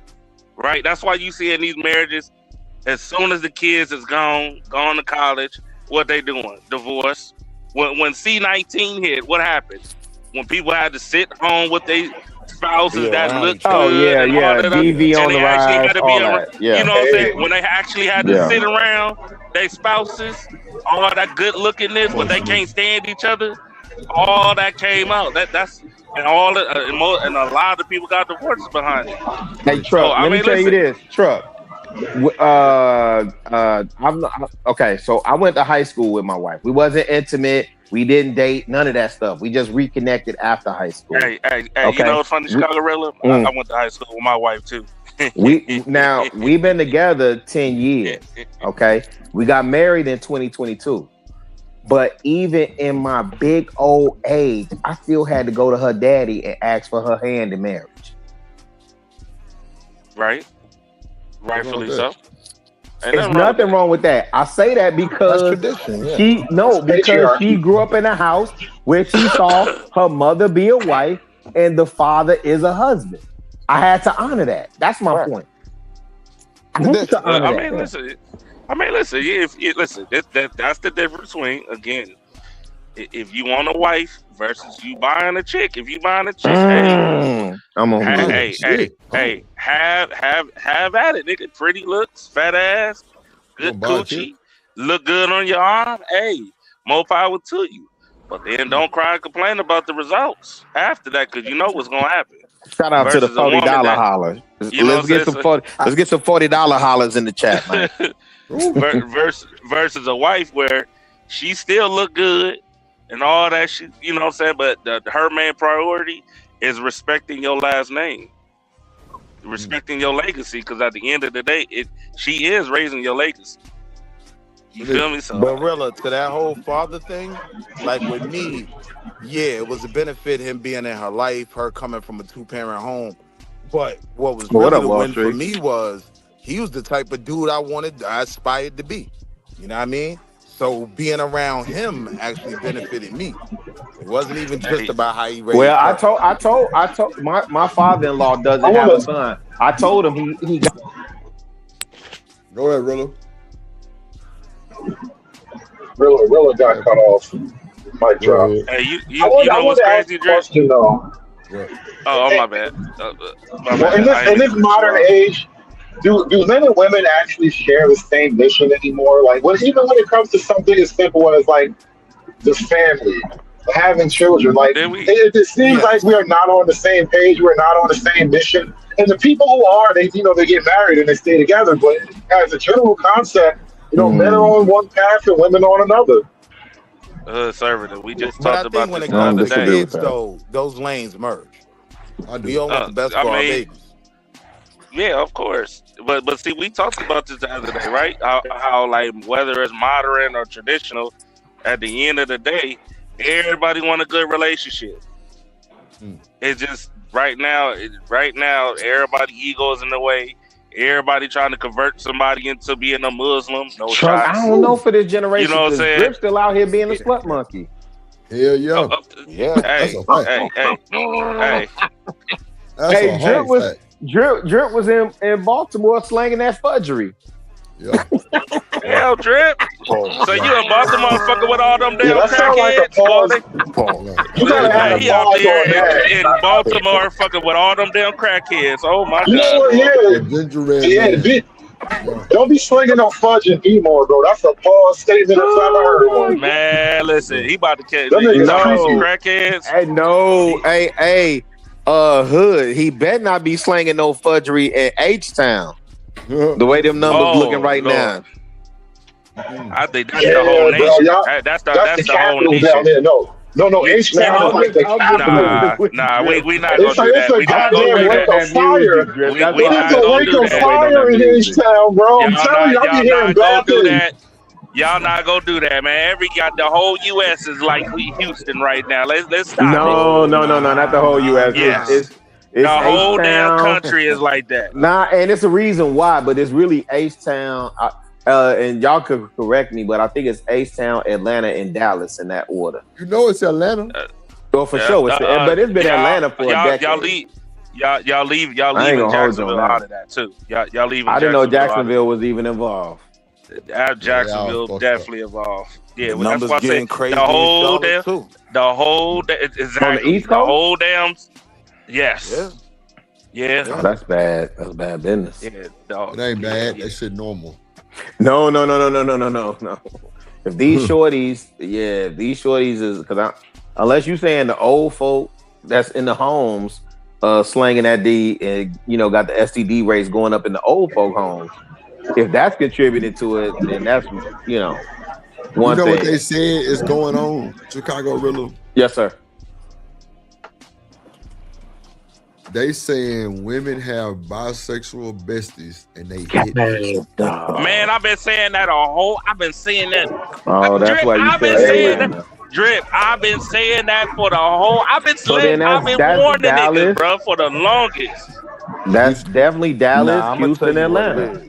I'm glad Drip said I've been it, not saying me. that for the longest. I've been saying. When I say these things, everybody wants to fight. Good. That's got to be top three. Dallas, Houston, Atlanta. Not in that order, but. Whoa. Hey. People Leave Dallas out of that, all right? We innocent. like they used to be. We innocent. We ain't like Houston. No, there's not hood, my God.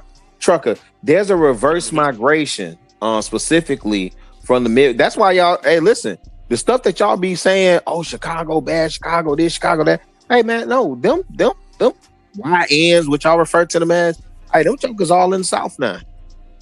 There's a reverse migration going on. No. Hey, Kojak. No, they not bump. They not bumping. No, what they do?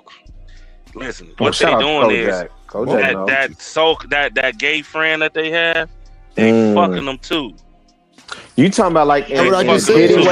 You talking about the male gay friend? What is it, Drip? Let me hear. I can't. Hold on, wait. Stop. Yeah, what they saying, the Drip? male gay bestie, they hitting them niggas. And them niggas been hitting them other niggas. They got them letters. They sprayed it to the chick. The chick I've been saying that for the longest. Yep. Wait, so you saying that? Wait. The gay bestie that be sitting yes, like that dude. Yeah, that dude is fucking the girls, and then he gonna go mess with the dude. You know what's crazy? Think about this, bro. Wait. That's crazy. Everybody get excited, right? So when they on them pills, when they drunk, when they on them perkies, when they on them shrooms, when they on the ecstasy, fucking that nigga. Because guess what? He there. Man, he right there. Well, you know what's so funny, bro? People ain't scared of that monster like they used to be, right? It's Truvada. Everybody like. So what you talking about? The letters? They not scared of the letters? Man, I don't even know what to say. Monster. That's what I think women used to game with the lie. letters, but wait. Nah, bro. I think women used to lie. All that shit. I'm just saying. Let me point something out. Let me point something out. Back in the 90s, the concept of these DL jail niggas started hitting the streets. Because why? Women were catching the bug and they were like, oh, I didn't know he was gay, right? Now, these women don't really have the same excuse because a lot of niggas are just out. That DL shit, I don't think niggas are really DL like it was before. Niggas are just out and out flaming. And they still blowing the niggas. They still taking the niggas home. So what's the excuse? Like they were saying it was the DL niggas, but y'all out here having sex with openly gay men right now. It's a different generation, though, because my generation was. I think women have always lied and have always been full of shit. That's my point. Like they were always lying. Oh, you saying they always been giving Tyler Perry? Man, why we give this nigga to? Yes, bro. Yes, bro. Come on, dog. Come on. Why we even? Crazy. Come on. Listen, bro. Listen. Respectfully, I hear what you're saying, bro. But listen, they've been doing this for a long time. Again, y'all not. If you're a dude. And if you've been in these circles with the women, like when they have tea and brunch and all that goofy shit, and they drunk and shit with it, bro, they be doing some wild shit, dog. Thank you, bro. Like I said, they were lying. They be doing some wild shit. I ain't No, gonna but hold Truck, you. I'm saying that was isolated at one point, right? Like, because most of y'all would say, oh, that's just happening in Atlanta. When I was living in Atlanta, y'all told me, oh, that's all Midtown. That's Atlanta. Atlanta, the gay capital of the world. Shit, And it took over San Francisco. Columbus is probably is equal to Atlanta. I'm gonna tell you that right now. Wait, Columbus, Georgia, or Columbus, Ohio? Columbus, Ohio. Columbus, Ohio. Oh, Is I probably don't. I equal got to peoples Atlanta, up bro. there too. I don't know. I had to get up out. Yeah, I had to get up out of there. That gay too. Yeah. In Columbus, Ohio. Absolutely, Columbus, That's Ohio is like crazy. that, bro. Columbus, Ohio. Listen, That's Ohio State, ain't it? Ain't that Ohio State? Man, and guess what? And guess what? Way more Every straight people burning each other. hey, and guess what? That part, no, I don't know about that. I don't know about that. And guess what? Right about now, I think it's the June Fest. Got to get some dumb folks up there doing right now. Walking on High Street on OSU campus, butt ass naked and all. I'm about to say that's Ohio State University. Where is Dave Chappelle at, Trucker? Where is he at? Huh? Where is he at in Ohio? Dave Chappelle. He in Dayton. He in Springfield. He in Springfield. Okay. Yeah, I know. I'm familiar with Springfield, Dayton and Toledo. Okay. Yeah. Right. I like. Yeah, it's wild work. That's why I'm like, nah, we good. Nah, cause at first, real shit, Atlanta was on that list. You know what I'm saying? Like, all right. But then going down there, when I first went down there, you feel me? My cousin Reese was down there going to college, so it was like, oh, okay, cool. But then when I went down there again later, when I got kids now, I started seeing shit, wild work. I'm like, nope, this ain't it. Let's go ahead down to Texas, y'all. You know what? There's a concept. There's a concept called stated preferences and then revealed preferences, right? And I think we're stumbling onto what's called a revealed preference, right? Women will say all kinds of shit, but some of them are going to give it up to that goofy feminine nigga. I just think Hood. I just think this younger demo is way more fluid, or it's way more acceptable. Let me take that back because I think on point. I just think it's more acceptable for them to be fluid out in the open, right? And so, like, I know girls. They fingernails. No. Listen. When I was in the A, I know girls that was saying like, "Hey, I just found out." And listen, some of y'all favorite professional athletes were getting outed as going both ways. These are females I was talking to, right? And guess what happened? Them athletes got removed quick. Some of them did. Ain't like today where they like. Ain't nothing different about no generations or no ages. Nigga, Michael Jackson and Prince is the most homoerotic niggas I ever known in my damn life. And y'all niggas sit up here and say they had most. So wait. I'm telling you, bro. Is that Keon? Y'all been there. Who's that? Is that Keon? That's what they out in the open about. You know what I mean? just want to know is that my young boy Keon? Yeah. So Keon, can you tell us the scandal and the man that came out and said Prince violated him or Michael Jackson violated him? No, but I can show you a picture of them wearing hot. That's my boy, punk. You got knocked the fuck out. There will be no MJ slander on this show ever. Y'all not finna sit here and label that shit on him when ain't no fucking documentation. Hold on. I forgot. What you gotta say? I forgot there was a girl up here. Hey, Shanika, how you been quiet this whole time? You better be quiet. Michael Jackson. You better be quiet. No. So Shanika, wait. My whole point. You gonna do it. That my man whole was entire never point. Convicted of anything. Everybody that sat there and tried to play in his face came back and admitted that they were lying and coerced to get some money. Correct. Yeah, I believe that. I'm not even. That man, we not gonna sit here and paint that man like that just because they couldn't find nothing on that man.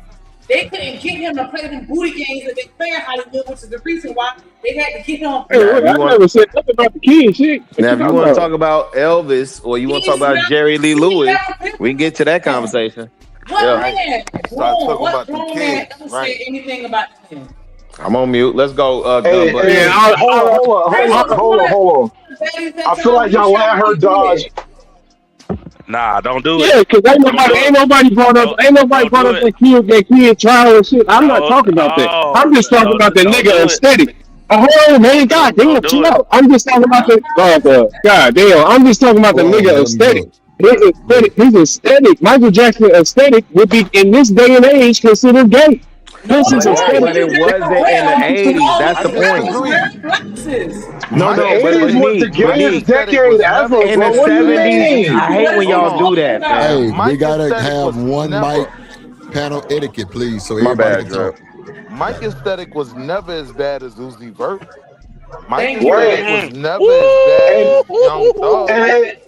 The 80s were the gayest decade of my life. What do you mean? The 80s was gay as hell, but nobody was just like, it wasn't really a thing. Like, people weren't angry about it because the gay, this is a whole conversation I had. It seemed like the gays back then weren't forcing themselves into kids' faces, so it was a different environment. Niggas are angry with the gays right now, but the gay community was not quiet during the 80s. Like, they were out there, but people were just they weren't. Like, Luther had to be quiet about that. Right, that's a fact. Luther, hold on. Nobody knew Freddie Mercury was gay? He was gay.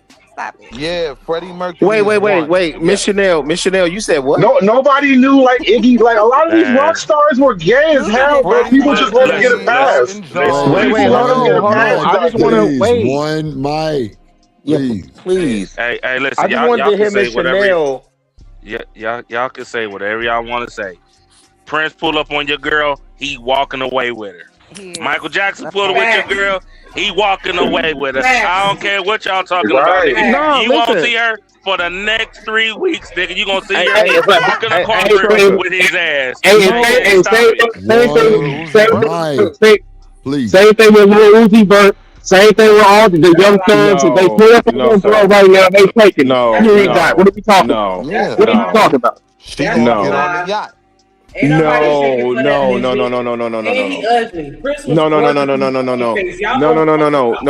Listen. MJ and Prince would take them crippling crazy, you know what I'm saying, 18 to 80.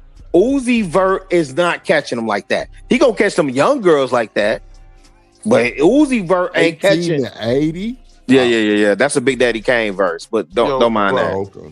Yeah, don't mind that. Man. Don't mind that. No, not Uzi Vert, not Quavo, not Offset, no. But Miss Chanel, I thought she was saying something because here's the thing: anybody, if you lived in the 80s or you grew up in the 80s, there was an androgynous scene. You're right; they were coming off of Studio 54. And even on the flip side, you had Grace Jones, right? That was it. David Bowie, Boy George. So if you said, man, ain't nobody know Boy George was gay, you'd have a good argument. But if you say like Michael Jackson and Prince, like people would say maybe they was weird. They wouldn't have said like the first thing out their mouth is that they gay. No, but my whole argument was basically boiling down to women have been having sex with open punks for a long time and blaming it on all these other niggas. That was my entire point. Conservative. You like women? Yeah, dude. Yeah, dog. You see, I say some shit that's objectively true and chicks won't fight. I mean, that's not really. I love you, conservative. Don't you worry about it. I'm just playing with you. Me going mute because I'm just Mr. Chanel choosing violence. And conversation. I know you fucking lying. If you want to go there, you gotta factor in that.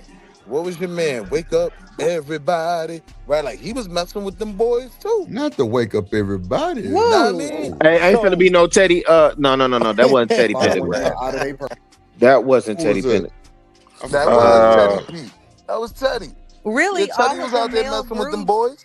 in the 70s and the 60s that Africa was out Bambaataa dancing hit together, they probably Hey, was chill out out, here. chill out, Drip, chill out. Come on, man. Nope. He Chill Africa out. Bambaataa big The 6'10" was Temptations hitting Said on he them little light thought skinned that. niggas. Yeah. Hey, I must have dropped. Can I drop Willie for 5 cents? Talk about some he thighs that man. He died him. Hey, but no, but hey, but real quick though. God is crazy work. He This died is what I'm saying, man. In the 1980s, y'all had the purest of cocaine. Look, I'm not. Look, at the end of the day, if y'all wanted to fuck with, you know what I mean, another male, okay, cocaine will do that. You know what I mean? That's all I'm saying. So with the influences of cocaine, with the influences of high heels and makeup, you just got the gayest generation that we've ever seen. That's all I'm saying. So don't sit up here and try and make it seem like a generational thing, because again, y'all have a lot of gay examples. I'm just saying. Wait, But wait, I gotta cocaine challenge that though. was making niggas go. All them same Hey, I'm things not you gonna say it talking about, wasn't. Go back and watch L.A. Confidential. all them Some same of y'all things need to you watch talking L.A. about Confidential. is still play with going either on one right of you now. niggers. But the only thing that's extra You said it with the now, heart in you your got I know you NBA fucking lying. players He's so wearing racist. He's so fingernail racist. polish. That wasn't going on in the 80s, What? right? Nobody in the No. 80s was Coming off wearing of Studio fingernail 54, that polish was in the that 80s. was. Hey, but Willie, let me ask you this. Because I hope that was my young blood, Keon, right? When they introduced ecstasy, and I never been on X, I ain't never did no hard drug. The worst I did was weed, and I don't do, they don't really do nothing for me, so I don't smoke weed, right? But when they started introducing ecstasy and perks, to your generation, what these niggas out here doing now, feeling on each other? I don't know about nothing you talking about. We got it from you, niggas. Okay, well, cool. Hey, listen, I hear you. Ecstasy is old as hell, nigga. We got that from you, niggas. Yeah. But it's y'all on it. Man, look, all I'm gonna say is that on average, bro, you ain't gonna see a nigga with high heels and a blouse on versus niggas than today. You gonna see a nigga with a t-shirt, a pair of shorts. That's what you gonna see today. Versus a nigga with high heels and a blouse. Gun butt Nika. Wait, I gotta ask. Hey, Drip. Either you or Gun butt Nika. I gotta ask y'all this. So, the Migos, that infamous scene where they get into it with Joe Budden, and he was interviewing them at the BET Awards. They had the blouses on. Was they in blouses? I'm with you. I already knew where you was going. Bro, that was a mean button up. Man, that was button down shirts, nigga. That wasn't no blouse. They just had them bitches. That was a button down shirt. That was a button down shirt. Yeah, that was a button down shirt. Do it look like I was left out bad and bullshit? Do it look like Y'all niggas reaching. Now show me the nigga that wore the high heels. What's the nigga in my generation that wear the high heels? That'd be Lil Nas X. Hello, right? The gay one. Okay, sure. How many men in this generation have been filmed in skirts? Damn, want to run through that? ASAP Rocky. What's my name? That was a kilt, bro. That was a kilt. Come on. Hey, but hold on. Come on, God. Drip. I said that was a too. Hey, wait a minute. Is Diddy my generation or yours? Who? Is who? It's Puff Daddy. What's his name? Brother Love. Is Brother Love my generation or yours? Nah, Puff Generation X. Puff was in a skirt. That nigga say Brother Love. Man, he's doing worse. He's watching another man clock his wife. Nigga, that's even worse than being in the church, my opinion. That's cuck. That's cuck activity. We could say baby is nigga that gay, generation. That nigga gay. Yeah. Baby. Who is baby? You talking about that baby or real baby? That you nigga talking about? Birdman, baby. Birdman gay? Nigga, no, that's young. Nigga, what? He's like 60. He doesn't see my generation if he's 60. What the hell are we talking about? He Man, them old niggas be gay too. Right? Man. He had Wayne. So y'all Hey, generation look, favorite I ain't gonna rapper hold was you, kissing him in the Keon. mouth. Hold on, stop me when I'm lying. No, hey, Y'all Keon, I'm gonna tell you this. favorite rapper was kissing a man in the mouth on the cover of a mixtape. Hey, yo. Stop me when I'm lying. That was AI, bro. I will say this, Keon. I can tell you this though. Just the dances from the cats in your generation alone. Yeah. The dances. Bro. The little Y'all up TikTok here dances slapping y'all y'all doing right hips now. and Yeah, because the Tootsie Roll is so masculine. Yeah, for sure. Yeah, go do the Tootsie Oh, Roll. good wait a minute. comeback. Hold on. Hold Nah, on. good Oh, comeback, wait, God. wait, wait, wait. Good So comeback, God. no, that actually that's really kind of not the Tootsie Roll, the butterfly. I mean, Oh like nah, the Tootsie Roll was wild. I don't nah. That no, the was Tootsie Roll and the butterfly was the same thing. yeah, out The of pocket. Tootsie Roll was Florida. The butterfly actually came from Jamaica. Right. That was dance hall. But women was doing the butterfly. West No, Indian it's all men the was same not out thing. here Niggas was No, butterflying. doing the butterfly. niggas was You doing But ain't the. never oh, this seen old Strabo No, they nigga had a do the whole speak Tootsie song. butterfly. Roll. No. What I'm saying is Keon is right in when he's saying Tootsie Roll. What I'm saying is Tootsie Roll came from Butterfly. That's Jamaican dance. Matter of fact, Tootsie Roll is specifically was Florida. The butterfly, that's old. Toot- Let me see your right, Tootsie Roll. right. That's what they was claiming that to be. Yeah, but now don't put that on the dreads. But The all Oh, I he West said know don't is put Indian that when I on men the was was dress. little, not that was doing Oh, making you butterfly. saying it my was only the females doing that? Yes, the That part butterfly I was don't a know. female dance. That was I Patra. yeah, For I the don't. most part, it was women. All I know is nowadays with these younger dudes, like they pants be tighter than mine. Mm-mm. They whole moon up be showing. All they I moon know up you out. fucking lying. Tamika, you Oh, got me moon up. fucked up. The young buck Nika say All they they moose moon knuckle. knuckles out. A All moon they up. moon knuckles out. I He said said all she they said Oh that's man. what came So out, what bro. y'all That's want some to see? bullshit, bro. Y'all want to see that print anyway? Fuck you talking about? No, she I said didn't the young bloods got their moose knuckle out. That's crazy. hey, yo, that was wild. Yeah, That I'm was gonna wild. definitely get down on size and yeah, wear my shit a little tight. Boy, you better sit your ass down somewhere. Damn, he ain't know y'all was in the moose knuckles. You got this nigga on the mission down. Hey man, shout out to Damn, look Travis my Porter and moon up. them boys, man. When they did Yeah, that whole who the F is Travis Porter and that black boy, white boy swag. And then y'all started black wearing them boy, skinny black boy, jeans with them black boy. Adidas Sambas. Yeah, man. Yeah, yeah. That hipster that y'all called it hipster. The Vans Yeah, came the back on that fans. shit, all Yep. that shit. Yeah. Yeah, And I don't want to make this an old head versus young head, like every generation, definitely right? giving. The fun boys is there, right? So I agree with you on that, Keon. The fun boys is in every generation. Shout out to But my New yeah, Orleans cats because they the but ones yeah, that let's taught me not that. play this game though. Like Playboy Yeah, you Cardi do out that here shit. wearing a thong, Man, they be right? using that heavy. Fun And boys. and he not even put in the Oh whole shit. that weird category. Like No, these little Playboy Cardi is goofies weird. consider him Playboy regular though. Cardi had a thong on, man. They showed Yeah, that shit on the Yeah, he goddamn weird. yeah. academics. The Yeah, nigga had he a thong weird. on. But I'm Nigga had a saying in this leotard thong. generation, That's crazy that ain't work. even crazy to them. Wait a minute, what? In this generation, these What do you little mean it's niggas not like crazy? He's man, saying Like to that them, niggas, that's must not niggas out here crazy. They wearing pushing the purses, man. envelope. Stop playing with me. Niggas out here with No. purses. This Yeah. generation is Well, wild. it's a merce. It's a merce. It's a merce. A merce? Yeah. Hey, shout out to Boondocks, man. Bro, Yeah. if And anybody Gangsta even say that Licious. shit around me, bro, you need to just move on. Just come Boondocks on. predicted it. It's a It's a merce. P. Just say it's a P. Oh God. No. Like merce is diabolical, bro. Like, Trip ain't shit. it's a shoulder wallet. Yeah, there you go. Shoulder I got wallet. It's a my shoulder You know what I'm wallet. saying? my bad, Eno. I My thought bad. that's See what me, I see if thought I'm the that real deal. I thought that's what you Oh call the shit. male nurse though. See me, see if I'm the real deal. Oh my God. See me, see if I'm the real deal. This nigga teeth came out. See if I'm the Oh real deal. Oh man. Damn, dang. See if I'm the real deal. Oh man, that's cold, man. If I'm the real deal. Yo, that See if broke I'm my the real heart. deal. If I'm And the the real deal. snake fall out. Hey, If I'm the real deal. say that's Niggas' teeth is fucked tumbling. up. So I guess Hood's still up here. So listen, all these cats taking shots at Jay-Z. Dame to try to sell his portion of the rock. All these other things happening. The man ain't supposed to say nothing. He just supposed to perform his catalog and get his bread and go. Yeah, fuck you mean?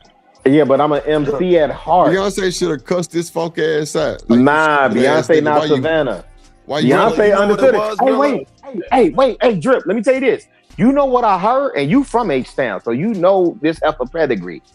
Hey, somebody said she might have been in his ear on some old. Either you gonna say something or I'm gonna say something. I can see that. Damn. Oh shit. Yeah, I can see that. So he got the Will Smith thing, huh? No, Man, now you know that ain't gonna the lie. case. Beyonce from the A, she petty, but she definitely was like, nah, babe, get them niggas what they want. Nah, Hey, but wait. I don't like where Hood going with that. So now, if your wife got an issue with something and you address it, he Will Smith. Yo, listen, man. That is Jay-Z. Hold on. Wait, Willie, because you a married man too. So if your wife got an issue with something and you address it on behalf of your family name, you and your wife, you got to be Will Smith. Not you don't have. I'm just saying, you wouldn't be the first woman to send a nigga out on a crash test mission. Nah, yeah, but she didn't send him out. Wait, right. You the one said it could be that. So I'm just if that's what it is. And you look like Jay. You look like Will and Jay. Hold up, real quick. I disagree with that. This is Jay's go-to, right? When you hear about the Summer Jam screen, right? Correct. It come with an acapella, and then he say, and that title, hey, your ass is dense. I'm about $1. What the fuck is 50 cents? Right? Yeah, this what he does. Hey, but Willie, this the thing they not talking about. The remember the B-sides concert? I got that freestyle on SoundCloud. Yeah, this old Jay-Z. That's why he took the hair but out. that title freestyle, he addressed a whole bunch of stuff. Acapella, right? Nobody's talking about that. Nobody said you too old. That's why he took the dread. Chanel, put your mic on mute because you done had us listen to your business conversation. Beyonce made him wear that dread. Y'all know that, right? He cheated on her. Like that was his humiliation ritual. My bad. No, we don't want you getting in trouble. He told that baby to turn the AC down. Cause I'm cold. Leave them babies alone. Leave them babies alone. Shut the hell up, bro. Why are you starting it? I've been nice the whole show and hear your ass go. Indeed. Shut the hell up. Mm-hmm. Nah, y'all bugging though, trying to say the 80s and 90s was as funny as these little dudes. Nah, B. Nah. I give a fit of old age. I would say, because even my granddad looked back and said whatever he said about my generation. So whatever with the young bloods, man. I ain't tripping. Hold on. Really what it boils down to. You don't want to be honest about what's going on because you have this harbor guilt about how you contribute or your history has contributed into why you even have to have this conversation with the Black child. I agree. And can I add one last thing real quick, Anton, is that I agree with you, but I also think white people, they'll act like, they're with the whole CRT stuff. And at least a few years ago, there's a lot of white people who act like they have good intentions, but they're honestly bigoted. It's the soft bigotry of low expectations where I think they actually are trying to have a white savior complex. And I think they're being more racist than anyone else when they act that way. But go ahead, Anton. Sorry. Go ahead. I think they should leave all black babies and let them be for the streets. Wow. Why we gotta pack her up? Wow. Just when I think he can't get no more goofy, I always catch another clip. And so I've been on his Let the Community Burn shit for a little while. And I mean, I get it too, because, it's hard to come up with solutions for niggas. Niggas are solution proof. Wow. But you can find a problem with any answer, so I don't understand. Meanwhile, Detroit has the first female black mayor. You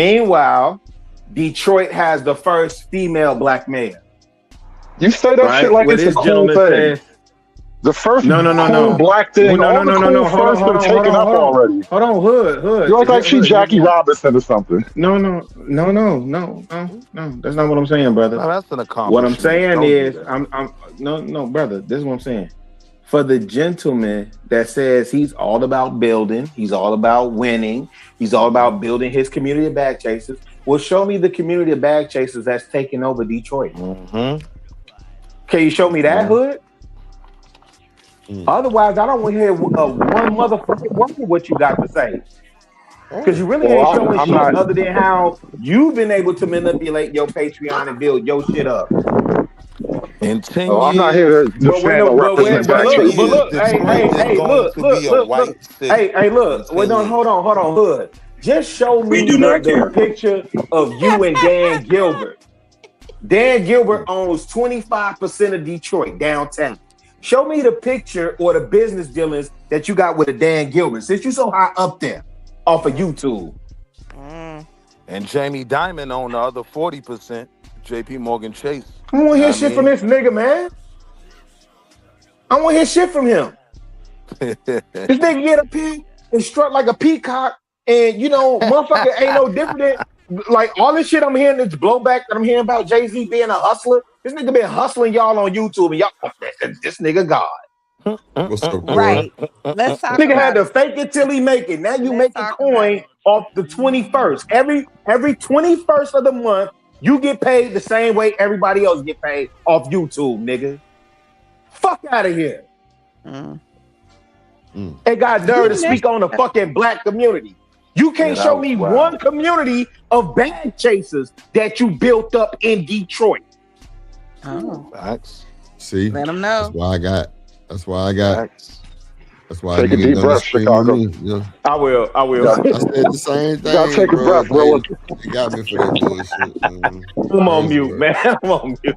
I'm just saying, man. I'm tired of these niggas, man. Like, show me where y'all building. Listen, Hood. Know I disagree with you more than I agree, but the stuff we agree on, I'm 10 toes down with you on that shit, fam. And I could build with you. Is what I'm They confused claim ain't to be building nothing. What They you agree saying with Hood everything? that's what niggas on the other side be talking about.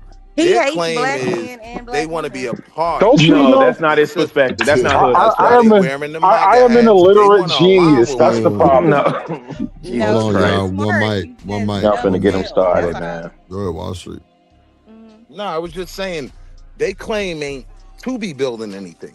Their claim is, we are aligning with these white folk. They wearing the MAGA hat. So you can't really put that on them if that's not their goal. Nah, they ain't building nothing. They being individuals in a white society. I don't know what MAGA has to do with anything, but this black community talk is so tiring, man. This is why you can't save niggas, because niggas don't know how to save themselves. And that's the first step. That is the first step. You gotta want to be better. You gotta want to actually be better than your surroundings. And what you start finding out is most niggas are comfortable. Can I ask you this? So, Hood, when I think about the Black Panthers and they was doing a 10-point program, and one of the programs was that they was feeding the community, right? So they was feeding, I know in Illinois during Fred Hampton's tenure, they were feeding 3,000 babies in Illinois. I won't say Chicago, but Illinois. Did those people necessarily need to want something better for themselves in order for the Panthers to do something? In order for black men to organize and build an organization and fill a gap, fill a void where they saw a need? Oh God, let's start from the beginning, okay? Yes, sir. I got next. You as an individual waiting for bread from strangers or from the government or for whoever is the fault of you as an individual. You should not be waiting for bread. You can claim all the cool points and the empathy points because you were the guy feeding people, but that doesn't actually solve their problem. You feeding them doesn't make them more motivated to not be poor. It just gives them food for the next day. And so what winds up happening is you create a dependency network. Frankly, you got to feed your army. And that's what they were doing. They were keeping their army's belly full, but they weren't actually creating generational wealth, as niggas like to call it. You remember the adage, give a man a fish versus teach a man to fish? They were giving out a lot of fishes, and niggas are broken. Niggas are broken today than they were then. So, are you familiar with how Black Panthers were also controlling, the not financial institutions, but definitely the education institutions in their respective communities? In other words, they were not only feeding their babies, they were teaching their babies. Controlling, but impactful. I like the model you're laying out. I get what you're saying. The premise is established. I get what you're saying, Chicago, but they were teaching revolution. They were teaching the women to be warriors. They were teaching gender equality. These are poisonous concepts to a functioning community. Now that part I wouldn't No, now I you saying disagree with that. Hold on.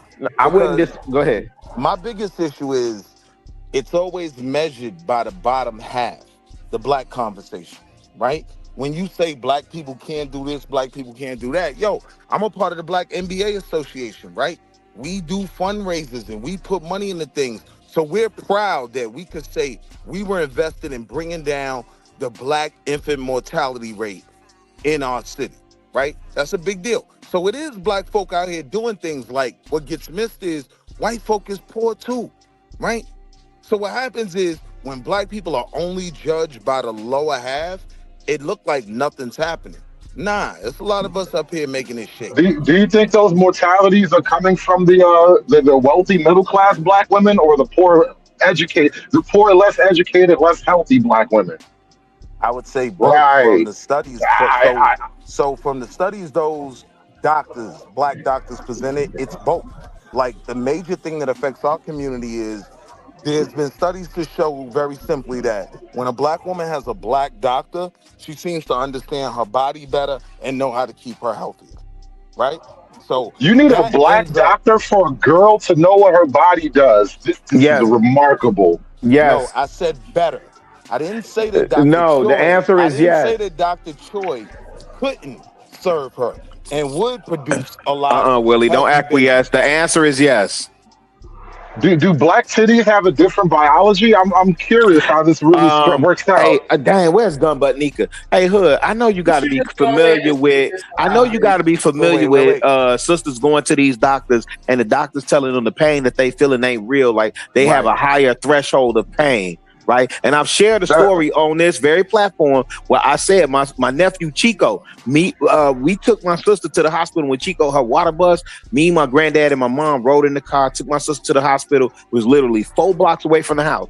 They so busy trying to get my sister information to make sure that she could qualify for services. She's sitting up there saying, this boy is in my lap. And they're like, oh, no, don't worry about it. And so when they finally wheel her back, right? She cussing him out 7 ways to Sunday, telling them, mother, I told you he was in my lap. She had the boy. Like those are two entirely different scenarios. They're not. One is about pain of the individual. One is about paperwork and process, bro. The dismissal of black women. Real quick. Yes, there is a difference between the biology of black women and white women. Right? Okay, let's explore that. Hold on. No, none of us are doctors. We can't. Hold on. You do see certain things like fibroids and things like that more prevalent in certain communities, right? So, yes, there is a difference in those bodies, to be direct with my answer to your question. I don't know if you're as accurate as you state. Yeah, black people typically get like high blood pressure. Like there are things that are unique to ethnicities, but the function of the bodies tend to be generally the same. Yeah, like that was an easy question. You just kind of shitted on it. No, shout out to my. No, y'all not gonna sit there and do that because black women are affected by fibroids at additional. Thank you. Proportionate rate. Thank you. So there are some things that affect all women. I'm trying not to go there with this conversation because I even had my own personal experience where I wasn't dilating and they broke my water and I sat there for damn near an entire 24 hours to the doctor like, we'll just make some more. We'll just make some more. Till my mama turned the fuck up. So we're not going to sit here and make it seem like, oh, it ain't no fucking difference. It's a difference in every way, form, or fashion that you want to fucking talk about it. Whether it's financially, whether it's medically, or however you want to look at it, we don't get the same fucking treatment. And I don't understand how much we got to sit here and scream this shit down y'all fucking throat for y'all to understand this shit. They don't give a fuck about us, dog, and they make that shit known. The girl sued. She should sue the fucking hospital. She had the baby in the fucking chair because the people didn't want to fucking move her to the bed. She's like, I'm in labor, and they looking at her like, nah, you good. Let's get this paperwork in order. But let Becky roll up in there and just like, and then they're gonna roll out the red carpet and make sure she got a room, and she not laying in no fucking bed in the middle of the fucking hallway. But they don't fucking listen to us. But watch this, Shotty, right? Like, even something like I was about to say that's why they stop listening. Y'all yelling all the time. More prevalent in black women. So a black doctor is more likely to know that, right? To look at that as, okay, this is the issue. A white doctor might miss that. Doctors miss things. You know what I mean? So it's all about the knowledge of the doctor to the patient. And yes, I do think black doctors, I think I would put it on any race, right? They probably know their patients a bit better than someone outside of the race. I feel like you guys are gonna recreate segregation from first principles. Good. And so when I lived in Atlanta, thank God I had a black primary care physician. Right. Thank God my kids had a black pediatrician. Right. Thank God my children's mother had a black OBGYN, because he, rest in peace, Dr. Fremont. Dr. Fremont is the GOAT. Right. Because he was uniquely in tune. He from Louisiana. What's the joint he was from? Not Shreveport. Man, he was definitely. Look, Rilla, salute to the tethers. I had Dr. Duversall, right? He was a whole Haitian. You know what I mean? Yeah, the Haitians up in now. He was a bit more, understanding of black kids. That was my pediatrician. The point that I'm making is that we keep thinking America is a meritocracy. It's not. Every group, gathers amongst themselves, right, and seek help oftentimes amongst themselves. We the lone ones bought into this idea. Hey, show me the white people that's going to a black doctor as their primary care physician. Probably depends on the region. You're not gonna get a lot of black. You're not gonna get a lot of black doctors out in the sticks and the rural areas. You're probably in the urban environment. Let's say in the city of Atlanta. Tell me I'll put it to you like percentage this, of people as a you joke, think on an anecdotal level, right? Cliff Huxtable was delivering white babies too. Like, yeah. Oh yeah, no, don't give me we no all TV. know that Don't give me no count. TV. No. Yeah, I feel you, but that don't count. I can't do that. I can't do that, Willie. Respectfully. No. I can't do that. That's TV. And I don't like when we do that. Again, what he just said, if you're a black doctor in New York and you're like in the emergency room network or something, if you come in for some random shit, like you're gonna get assigned a random doctor, whoever's on staff that night. I'm not even saying random. I'm saying white people respect him and so I'm much. saying more He's times her OBGYN, right? She selected that black doctor because of his background. Who? I'm saying nah. Oh, you saying in your real life you're not naming names? Because I don't want to do no Heathcliff Huxtable. I don't think white folk are as racist as niggas are giving them credit for.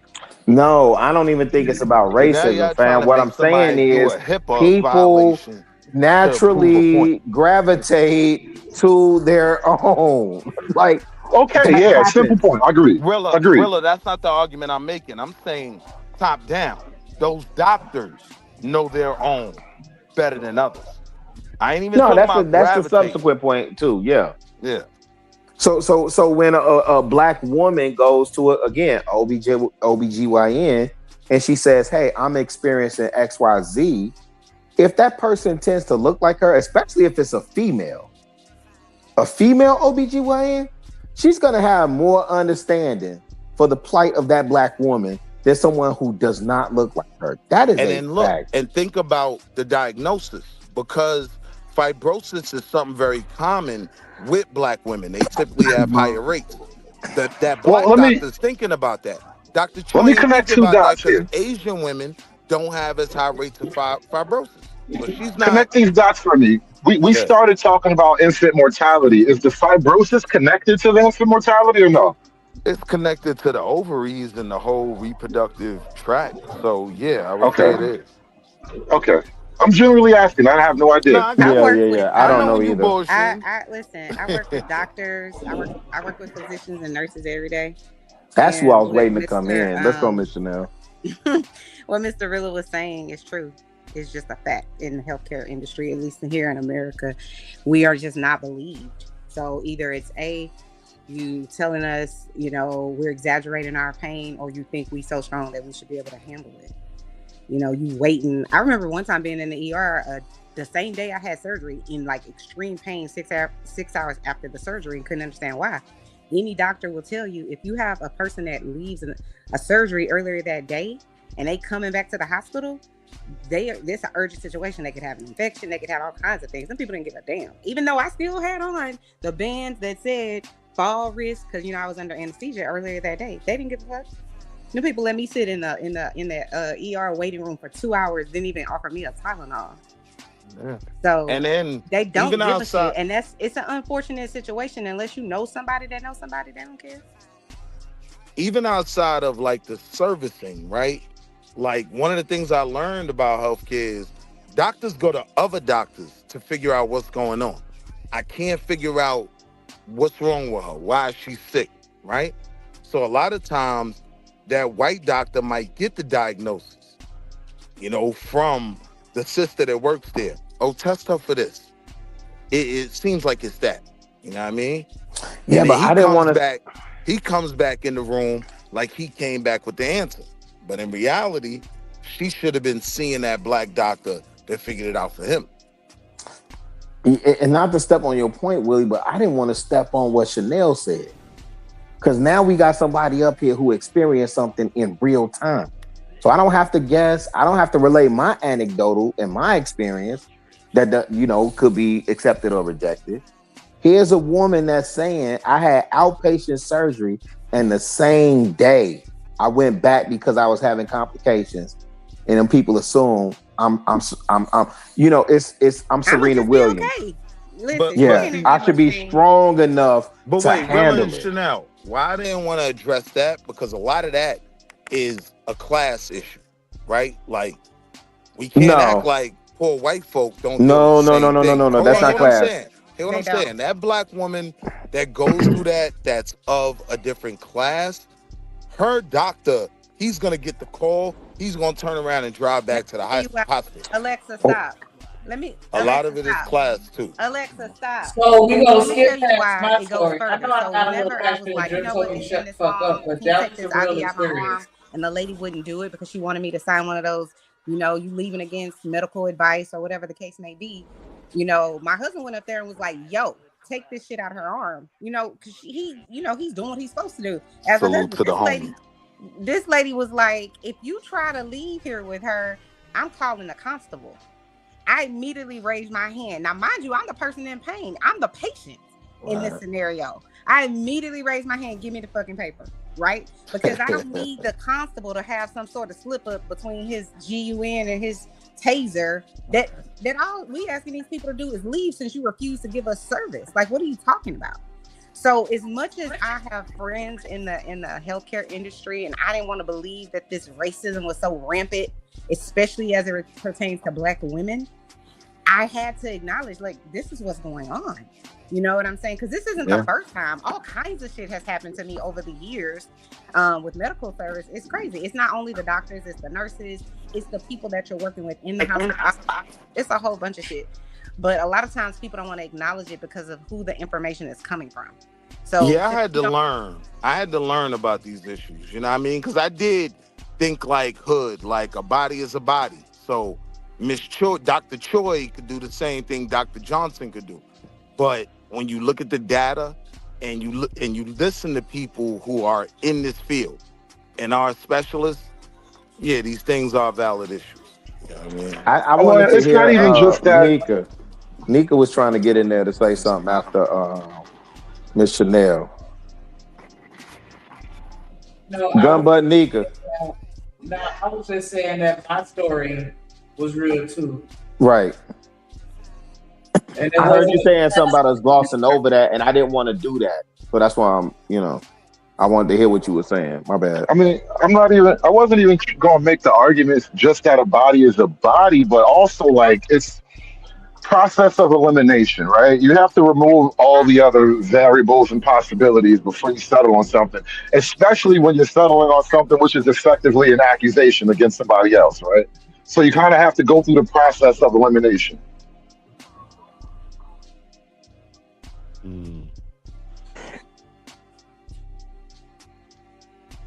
My bad. And I'm finna drop down in a second, fam. This is what I'm saying, Hood. When I talked to this elder at a Starbucks one time, right?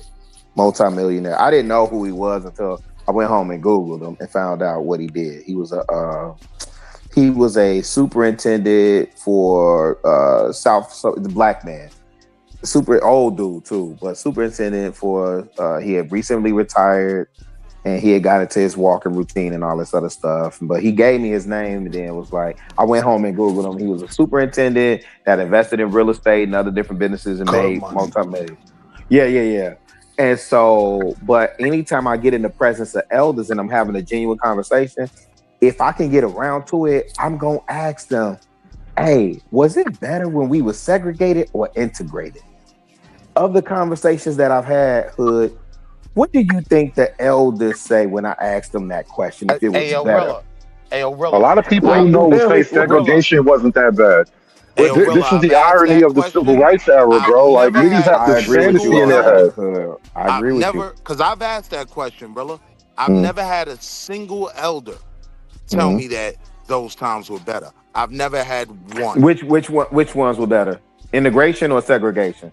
That the 60s were better than what we have now. No. Segregation was better than. Oh, you've never heard that? I've heard people argue that. Go watch. Hey, Willie. This is what I'll tell you. Even if they saying that to you, and maybe it's a lot of up north people telling you that have maybe they either forgotten their ties to the South or whatever. Nah, these down because South.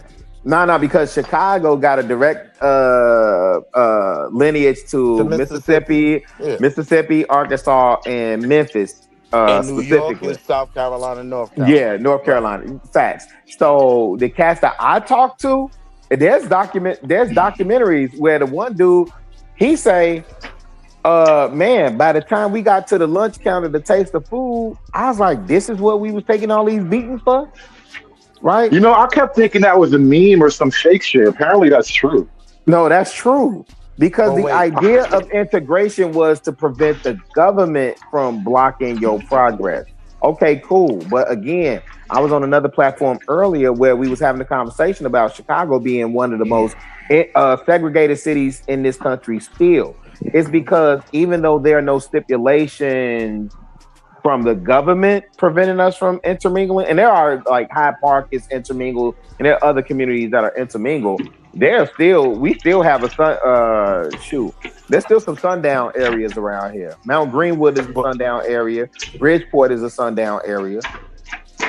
Meaning what, Willie? What's the sundown area? Niggas kill me with that phrase. Like, there's black neighborhoods you wouldn't do that. That's not. No. I'm not finna let Hood get away with that. Because the what's the name where you saying there are white people that can walk in that neighborhood and won't get touched. Right.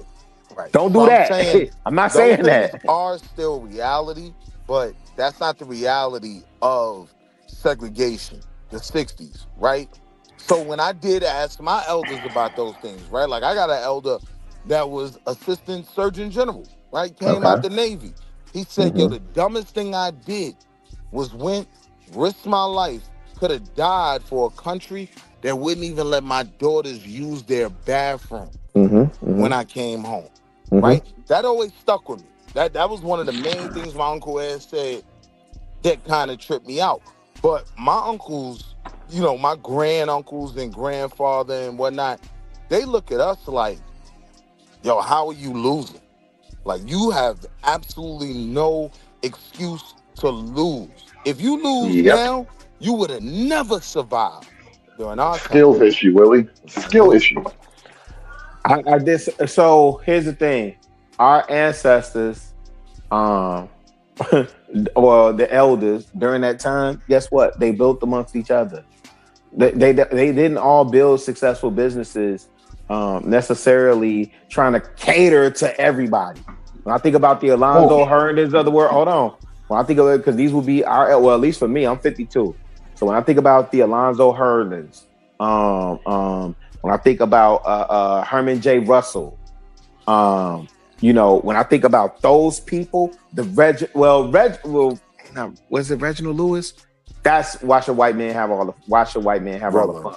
Rilla, here's the reality, right? What's the reality, Willie? We have to do something different, right? The realities What's the difference that we have to do? I hear you. What's the difference? Let me explain it, right? Well, because you kind of cut me off as I was making a statement, right? So I just want to cut to it. So if you but I'm cool with it. But I'm saying if you cut me off, just tell me what the difference that we have to do. The difference is the time, right? We have no excuse not to build off what our ancestors put down. We start talking like they failed us, right? Nah, our reality ain't their reality, right? We supposed to get to it. But I was saying, Willie, this is what I'm saying. The time that they built they built amongst each other. When you talk about Black Wall Street, Seneca Village, Oscarville, Rosewood, Bronzeville, Renaissance Harlem, that was money circulating. What's the song with what's the old boy name? Let the dollar circulate. Billy something. Right, that's amongst each other, right? So now we think, we think integration is where the wealth is, and that's not where it is. That's not where it is. Tell me where it is. Hold on, I'm gonna give you an example. Even in those times, right? The wealth in these Black communities a lot of time was generated from white people coming to the community, right? And I'm gonna land here to bring it where I'm at now, right? The last thing I want, me personally, when I wake up in the morning and go have to kill to eat every day, right? The last thing I want is the black dollar, right? We put too much stress on the black dollar. It almost becomes, if my business fails, right, it's your fault because you didn't support me. No, I'm going out in the world and I'm bringing money home, right? I'm going to get money and bring that back elders. home. So wait, Willie, because we talking about your elders, which I think are my elders, right? So do you know who Alonzo Herndon is? The name sounds familiar. Okay, that's Atlanta Life Insurance. He owned a significant amount of businesses in Atlanta. One of them being Atlanta Life Insurance. Tell me, in my granddaddy and your great granddaddy age, who was insuring or offering life insurance to Black people? All types of companies. No, they weren't. No, they were. No, they weren't. Right? No, real quick. No, there's no real quick. That's why you had Black life insurance companies. This is why you had Black banks. This is why you had Black funeral homes. With you, no, sir. No, you can't pull that one on me. Come real. Listen to what I'm saying. No, you can't do that because I specifically said your granddad and your great granddad. And you finna tell me that white folk was insuring your granddad and great granddad? Yes. Those companies were insuring successful Black people. That's crazy. Right? Okay. Like if you look at a city like, this the thing. Most people only know about integration, right? Most Blacks could never tell you about an infusion city. I know you know the term, Rilla. I ain't even gonna play it. You know what I mean? So an infusion city is Wilmington, North Carolina, where white folk and Black folk just competed, right? Now, what ends up happening is white people want to get the Black dollar. So they want to advertise in the Black newspaper, right? White people who were just regular people, they would go to Alexander Manly's newspaper, right? Because they know the Black stuff might be a little bit cheaper. I might have to go on that side of town, buy some stuff from them, right? So that's my whole thing with this whole conversation about the Black dollar. I agree. We should circulate it more, but that is not the cause of our problems. Like I always tell people, no matter how financially literate you are, if you have no finances, you can't do nothing, right? So it ain't just about knowing things and focusing on the Black dollar. No, we got to compete. We got to bring assets back home. Yeah, I think we get it twisted when we think that if somebody's saying Black dollar, that it's just spending amongst Blacks. That's not, that conversation has since evolved. Earl Graves, Black Enterprise has, taught us better. I agree with that. I'm saying fundamentally, my objection is the success of Black businesses shouldn't be determined by black people supporting them.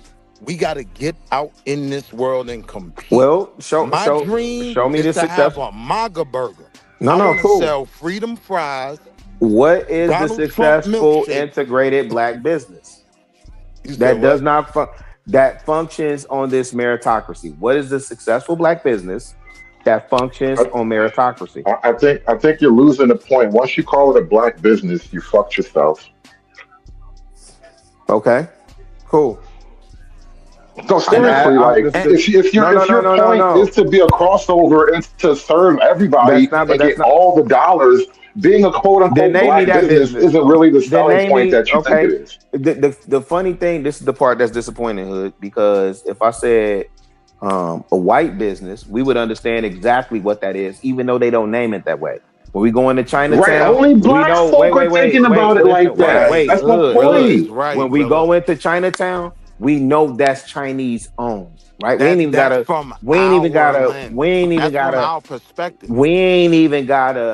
They ain't gotta label it. None of that. I'm saying amongst my people, who I'm talking to right now, right? Can you name me the black helmed business, majority owned business that is succeeding on meritocracy? Wait. On meritocracy right was a now. Great black business. Specifically in movies and entertainment that you asked, right? That's Spike Lee. Wait. 40 Acres and a Mule. So it's not like we're not succeeding there, right? The thing is, wait. I just want to make sure I hear you right. You said 40 Acres and a Mule. You saying Spike Lee and his works are successful in what way? That was a primarily black business in the movie, in the entertainment industry. That's what you asked, right? And who primarily supported them? Black people and college-educated woke niggas. That's who watches that shit. Right. College-educated woke niggas. So my question is, show me the business. No. I'm asking you to show me the business. Wait. Go ahead. Give me 2 seconds. It wasn't only black people that made films like Do the Right Thing a success. A lot of white people went to see it because of the... Listen. No, sir. I'm not going to let you do that. No. Can I? No, you cannot. No, you cannot. Come on, Rilla, you can't do that. No, because you can't get up here and just say whatever you want to say, and then we supposed to accept that. Rilla, it's the truth. You know that's not the case. That's 100%. No, you went to see it opening weekend. You know you didn't see white people in there. Rilla, you know white people didn't fuel that movie like that. Are only black people the reason why Black Panther was a successful? Which one? You talking about the Disney movie? Are you saying you know what I'm talking about? Okay, so if you're talking about the Disney, no, because there's a couple of Black Panthers. Nephew. Oh no. Fair enough. So if we talking about the Marvel Disney movie, would I say black people are the only reason? No. So you're asking that white people? Stop right there. You gonna try to pigeonhole me? I can get out of that figure for like easy. I'm saying that is also the truth for Do the Right Thing. What percentage? A lot of white people went there to hate watch. That's a lie. That's a fact. That's all I'm trying to say, Nika. What they were trying to scare the white people from even going to the movies. They even said it like it was way more black people at that movie premiere than white people. No, I'm not. That's not the question. The question is, did Spike Lee create a product that was only successful because of black people? No, that's not the argument. That's my argument. No, that's not my argument. That's why I was telling Hood. I think for y'all generation, y'all got to redefine what shopping black, spending black, what that means. I'm 52. This shit is out of my hands now. That's not what I'm saying. There are plenty of black people that have product. Bevel is a black product primarily, but it's available to everybody. There are plenty. That's the point. There are plenty. No. Everything that's for sale should be available to everybody. This is what I said about the whole black business thing. It's like you want to hamstring yourself by only dealing with niggas. No, that's what these things. This is what these people have pigeonholed y'all to think. I ain't gonna lie, Rilla. So wait, let me ask Hood this. Rilla, wait, Rilla, real quick. That is an issue for me because I'm just dealing with simple mathematics, right? Okay. To think we are gonna elevate strictly off our Okay. dollar Cool.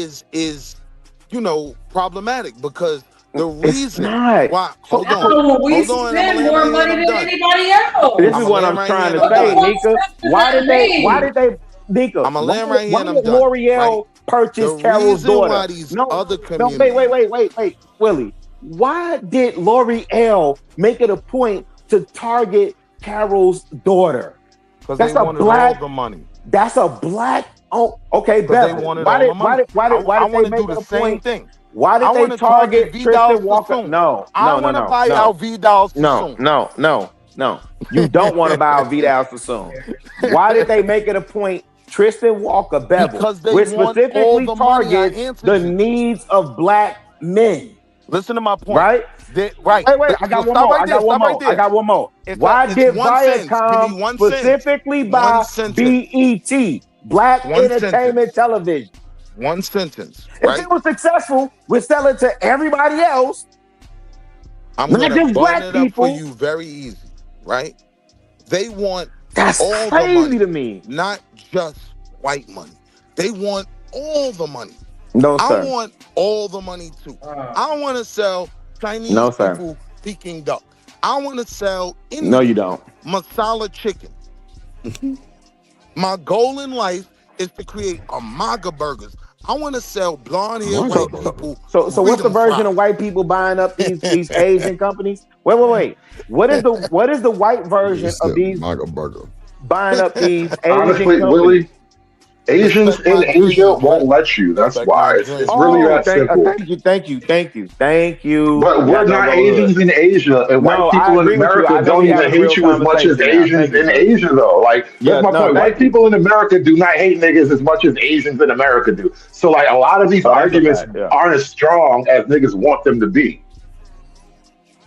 I don't know about that, but I can at least concede that I know we still having a real conversation. I appreciate Here's that what I'm part. saying, Rilla. Right? One of our biggest I issues, sincerely appreciate me that and part. you, Rilla, one of Yeah. our biggest issues in our community is we see other groups coming here to capitalize off us. We Yes. know, like how you were saying, there's Chinese business, right? They still come sell chicken wings to us, right? That's what I want to do. I want to sell them sushi. I want to sell Japanese people sushi. Oh my gosh. And until we start thinking like that, we chasing our tail. Well, if you're in business, and I'm gonna go on mute. I think Drip trying to end the show.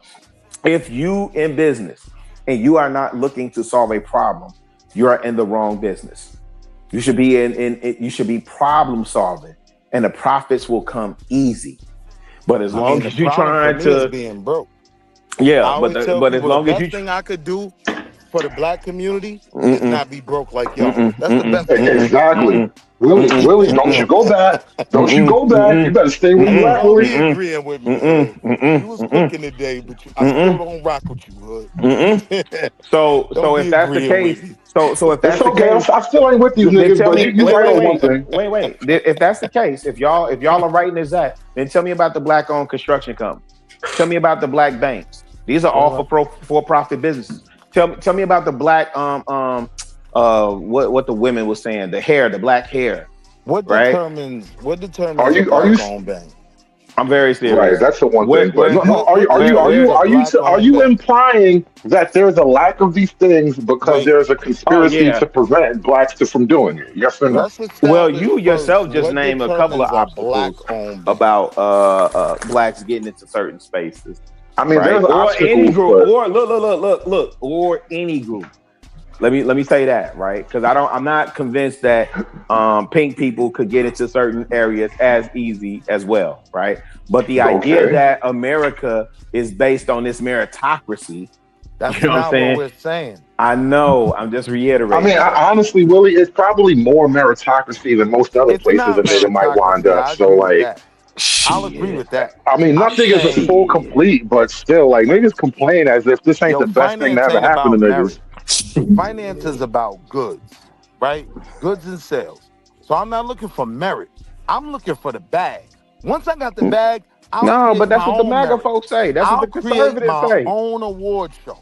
I'll give merit once I get the Yeah, bag. because I just had a whole Chicago, conversation on that. Chicago. It sounds Yes, sir. like your conception of going into business, as you stated a minute ago, is to help black people. Whereas Willie's conception of going into business is to make as much money as he can possibly make. Right?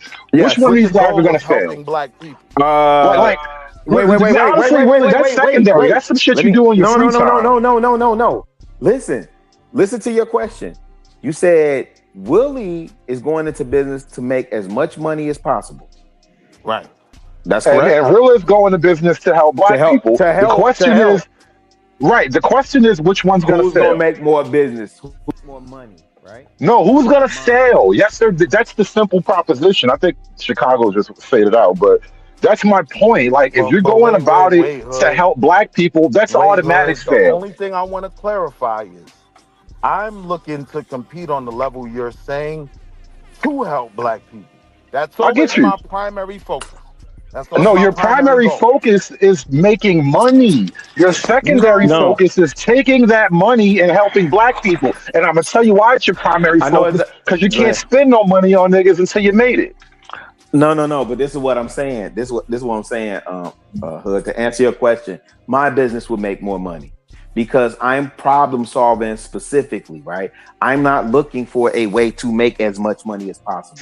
I'm what problem are you solving that's making you much money, bro? Think about it. Wait. So you just said help black people. Wait, hold on, Willie, hold on. Let me answer him. Let me answer him. I will buy a MAGA because burger, the premise is listen. His premise is I'm trying to help black people. So let me ask you this, Hood. Do you think there's I'm lacking a business idea that I could, kind of look to help black people that I wouldn't make money from? No, but again, and listen, if you got an idea you don't want to go public with, fine. But the ideology is you're putting the cart before the horse. At least Willie's got the cart and the horse in the right order. No, this is why I think the elders had it right and we got this shit all wrong, fam. You're saying, gosh, hold on. We're saying it's the ideology. To focus on only black needs, right, is only going to generate black money. I want all the money. I want white folk money. I want Chinese money. I want to sell Greek people gyros, right? Because this is what they've done in our communities. They come to black communities and sell us fried chicken. That is blasphemy. I don't know how well y'all grandmamas cook, right? For any other group to come in our community and sell fried chicken, it's blasphemous, but... Nah, I ain't gonna... Listen, I gotta hold you up right there, Willie. Wait. I'm gonna land right here. Them Chinese food chicken wings be smacking all that. God damn, that shit's good. Chill, but it tells me it can be done. I can sell Indian mama's masala chicken. I can sell white folk freedom fries. Them freedom fries won't sell off the shelf. Like y'all. Damn, my bad, y'all. Nah, get you the MAGA burgers too. I buy a MAGA burger off you. Hey, look, hold on, Hood. Hey, but look, Nika. No, this is the thing. One thing black people gonna do is open up a restaurant. We gonna find a way to open up some food. I wish niggas had better ideas. No, but look, hey, look, Hood. This what I'm on. Let's get it to the non-sexy category. Where's the tissue paper? Rilla gonna call me a sellout. No, I ain't gonna never call you that, brother. I know your pedigree. I never call you that. But that will be the perfect story arc, though. Where's the stuff that we use every day? You see what I'm saying? You know what's funny? This is what I was telling my homeboy. Like, niggas want to open up all these high visibility, sexy businesses, bro. The money is in dirt. It's where it's like, going. You gotta find those. You gotta find those non-sexy businesses that niggas are buying houses with. That's what I learned from Charlie Munger. Rest in peace, Charlie Munger. Yeah. Right. Him, and this is what he taught Warren Buffett. You invest where it's not sexy, but this is the stuff that people need every day. That business is never going out of style. So as much people complain about you know, let's say a McDonald's or a Coca-Cola, man, them folk ain't going nowhere because y'all keep supporting them. Let's run with this. Let's run with this, right? Imagine. Hold on, because I wanted to link with you on this, Hood. Like, that was a great idea. And we don't even need actual black women. You can use AI. Like, let's hear what I'm saying. Cutting Keisha out already. The nigga know how to talk to me, though. I'm gonna drop this. The nigga know how to talk to me. He cut Keisha out immediately. Damn. Drop this nigga for 50 cents. Yep. Drop this nigga for Drip know where that shot was going. That shot was at the AI. Hey, how much did it cost to feed them children in Africa? Can I drop them for that amount? Man, I'm good on Africa. I'm good on Africa right now. I mean, hey, listen. Africa's a great example, though. Like, niggas been giving all this. Hold on. Go ahead, nigga. Oh, shit. Shout out to American Trade. He say, on me, you the biz. On me. Shout out to that. Hype me up.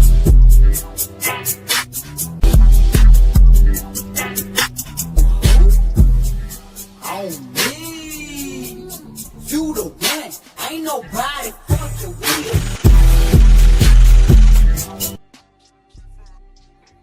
Yes, sir. Appreciate you, tradesman. Armed away. Exit now. Bypass. Lord Jesus. Mute that bullshit, please. I'm trying to fix my replace my battery. They got that RoboCop home alarm system. Yeah. This ADT. Shut up, Hood. It's that protected by Viper. Stand back. Hey, Rella. Damn. I had that alarm, Hood. I ain't gonna hold you. I had that. That was Viper. Yep. But nah, see, the conversation we're having, and this is why I tend to like agree with Willie's sort of path, because watching what niggas talk about and how niggas move, it seems like they put black ahead of a business model, which that's no way to do business, my nigga. And this is why people be looking at niggas crazy, because like, imagine like if you're trying to help the so-called black image, imagine how much it would help the black image if like, let's say you lived in a town where you had to go buy your tires and all your car accessories from like the friendly old black guy and his family, right? Shit like that's what changes people's perceptions of like the black image, not because, you know, some nigga, you know, he opened up a restaurant or some shit like that. Like, it's actual thousands of interactions that nobody will ever notice. Yeah, that's the part that I find amazing is that most people, and even okay, let me do it this way. Drip, when you talk to an artist and they just on the come up, I'm asking you your honest thought. When they say, when you ask them, well, who you making music for? And they say, well, I make music for everybody. What's your response to them? That music ain't for me. But shout out to you. Good luck. Nah, if somebody asked me, hold on. Say it again. You talking to an artist. You in the studio. Big Bank Hank just brought his artist over to you. And you know, y'all having y'all first conversation. It's like, okay, man, like, okay, you feeling my beat. You familiar with me. You know what I do, whoopie whoop. Okay, so what's the vibe we going for, man? Who you creating for? What's the music? Who you trying to speak to? Who you trying to get your message out to? Right? And they say, well, I make music for everybody. What's your response back? I'm gonna tell them you might want to find a niche. Yeah, and grow from there. You might want to find Hood, that's all I'm saying. A genre. That's all I'm saying. Black people is a niche. There's a specific need. Now, listen, I'm not saying, listen, dang, what's his name? What's his name? Reginald, it's not Reginald Lewis. Okay, Robert F. Smith. Yeah, it is Reginald Lewis. Reginald Lewis, watch the white guys have all the fun. Reginald, watch the white guys have all the fun. Black dude from Baltimore, brilliant guy. What he got? Died way too early. No, he was the first one to do mergers and acquisitions and created. He was the first black person to do a billion-dollar company, multi-billion-dollar company. Black wife too, right? No, his wife is Filipino. She's still living. Who was the other one you said? Robert F. Smith has a white wife. My man. Yeah. No, Reginald Lewis is the GOAT. like read that book, watch the white man have all the fun. My point being is, Hood, you would identify with him more because while he was black and he did a lot of philanthropy and he was aware of his blackness, he more or less was like a tyrant to them white folk, fam. Yeah. He was on their neck. Hey, can I break your I'm heart a about little to buy bit? that book right Yeah, now. go ahead, What's that book? If you want what's Watch best the for white niggas, guys you're gonna have have all to the be. fun. If you want Watch the what's white guys best have for all the fun. niggas, you're gonna have to be a tyrant to them too. Oh, that No, don't I break my want heart. to be a tyrant. No, that don't break my heart. But what I'm All right, saying is I'm glad we're on the same similar. page. Yeah, but what I'm saying is similar to what I asked Drip, because I understand it in those terms as well, right? And my passion is marketing. Well, my hobby is marketing.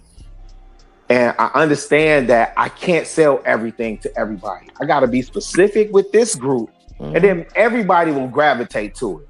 Think about your biggest artist. Eminem did not start out trying to be pop. Eminem really was trying to impress backpack rappers. That's who he was trying to impress. And to this day, that's who he's trying to impress. Because you can look at his Hall of Fame. You look at his Hall of Fame speech. He ain't named none of the like Vanilla Ice and MC Search and all that. He named all the lyricists of, what this foundation of hip hop stands on. Why should Eminem shout out the white guys? Why? He was a Because he's niche white. Because he would be trying to market to everybody. Right? Like he's including everybody, like y'all been telling me. He should include everybody. He was a niche in his market. White people didn't have any real representation that was impactful. That's not what he was going for. That's a lie. But here's the thing. This is what I'm saying. Who was the white rapper when Eminem came out? Yeah, there really wasn't one. There was he was almost like untouchable in his little niche. I think y'all missing it. His niche was backpack. That's the point. He was singled out on backpack, right? And so again, when you hear me say, because I don't want y'all to get it confused, when you hear me say black owned, black this, black that, all I'm trying to do is address the needs of black people. I think those can be best addressed by people who look like me. So now, again, wait, let me say this, because this is a product that I use again, and I know they're not cutting the check, Drip, so please forgive me. But when I look at Bevel, right, and I've been shaving with Bevel and buying Bevel product, Tristan Walker, even though he sold it to Procter & Gamble, it's specific for black men. And I have not had a razor bump the whole time. I have not had one razor bump. Not Gillette. Wait. Before not Gillette. What's the other one? Before we go too far, though, because I want to make we ain't going too far. We right on point. Hold on, Wall Street. Go ahead, Sneaker. It is absolutely necessary for us to have black businesses because at the end of the day, what y'all are refusing to acknowledge, every business has a target market. It's just that the unspoken target market for the majority of businesses is white people. And so we need those those businesses that market specifically towards us, because if not, we're not going to get the best of everything. When I go to a store to buy me an outfit, if I go to a store that's tailored for white people, those clothes not gonna hit the same as if I go to a boutique or a store that's owned and operated and where they have the buyer that's somebody black. Like everything, we can't fit their molds with everything. Nothing is for everybody. It's always a target audience. It's just never us. And so if we're not their audience, and we not creating our own shit so that we could be the audience, who's getting the shitty end of the stick? We gotta conform to their shit. We are. Yep. But real quick, Shotty, to go back to the Eminem point, right? Yeah, whoever he rapped for was cool, right? But here's the point you're missing, right? Dr. Dre understood my vision in MAGA burgers. He was a black man that sold a white product, right? That's not what happened with Eminem. Hold on. I don't understand how you argue that, because Eminem's core following was a white. Do you know how Eminem got to Dr. Dre? Wait, but Willie, do you know how Eminem got to Dr. Dre? None of that matters. Hold on. None of that matters, because I'm talking about Drake. I'm talking about the black man. Oh, you saying Drake. I'm talking about the black man. Okay, you saying Drake. Okay. No, I Dr. said Dre. Dr. Hold Dre. on. I said Dre. He But saw that white boys asking. had no representation in hip hop. He knew if I bring out the first major white rapper, Oh he's my gonna gosh. be in every single suburb. Now the problem is when black men have ideas, because that is my inspiration for Maga Burger, right? Everybody at the counter, it's gonna all be blonde white boys. You know what I mean? Like they all making Women, bro. Women at the $14 an hour, counter. right? Put women on the registers, Willie. That nigga say What I'm saying. blonde white boys. What I'm Yeah, saying. nobody So want to white buy that folk, nigga burgers. Put women on the registers, Willie. chill. Shout out to Hooters. White folk got to be comfortable coming in there, right? What I'm saying is the This is blueprint crazy. that Dre mastered was exploiting them. That's a great example of a black man saying, yo, I know white folk want to hear from their own. I'm going to sign them. I'm going to get all the Willie, money. that's why you got to be willing to concede. I asked you, did you know how the nigga wound up over there, Dre? That's not what happened. What does that Okay, so matter? tell us the story now. Tell us the story so we can It have it. matters. No, story this don't is what I'm matter. saying. No, I don't even want to tell the story. I just want it to be Well, because accurate. clearly you got to to fill in the blank. No, You got to fill the blanks in there. I'm hood. saying This is what the I'm end saying. result was Okay, Dre let me say it this way. I don't even want to tell a story. Let me say it this way. Hood. Is it different if I paint you hood conservative? If I paint you as this visionary who saw something and executed versus somebody else who brought an idea or an artist to you and said, this what you doing at your boutique label?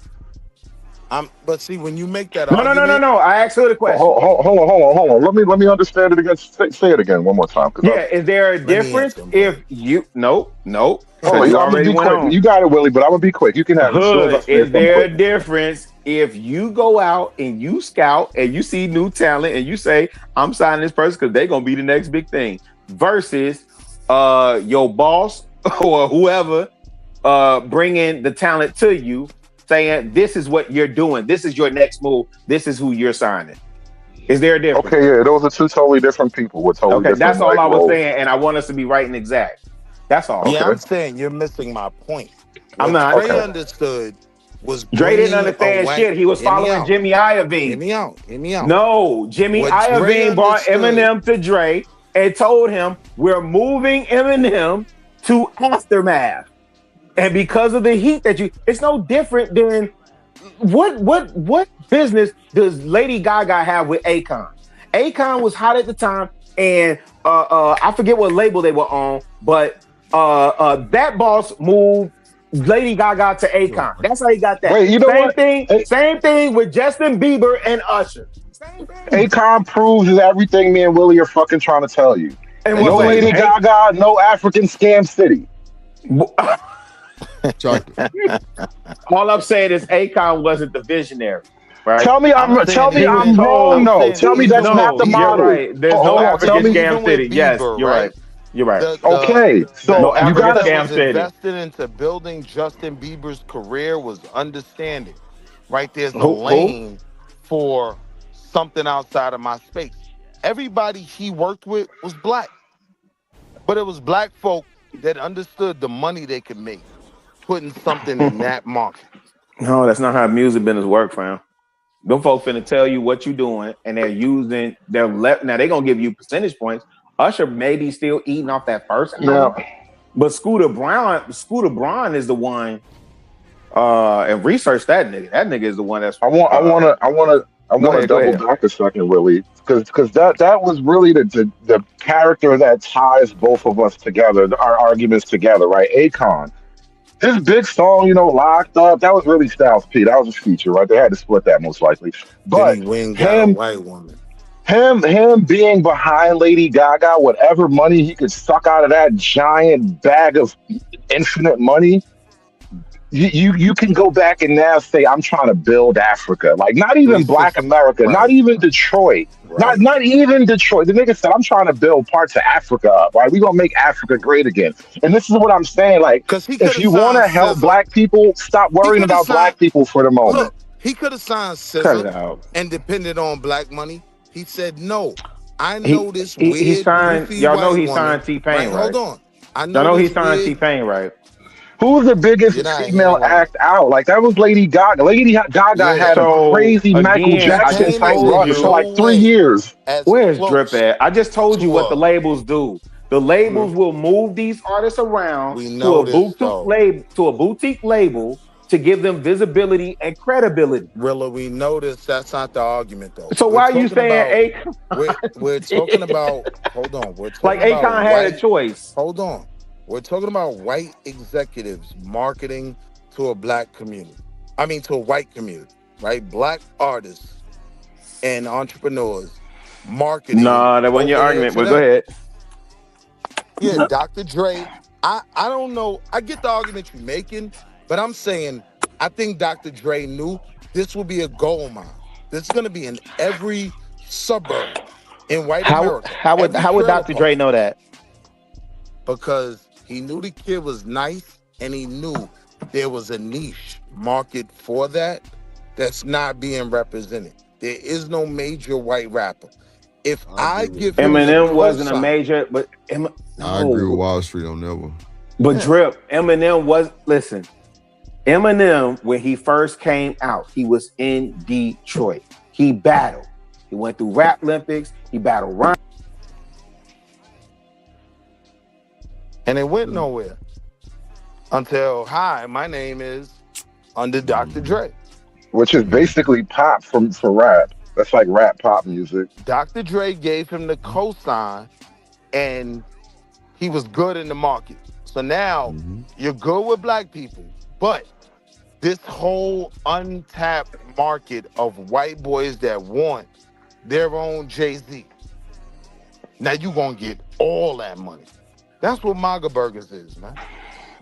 Right. And listen, if you want what's good for black This folk, if shit you want to spend dangerous, your man. money on black people, then you got to make a lot of money. No, this shit y'all talking is dangerous. That's not how What's Eminem dangerous? got signed. Yeah, because you are rewriting history. We're not talking about the And the music business, idea- though. You understand this is It's not a not even conversation that. about It's the not music even- business, though.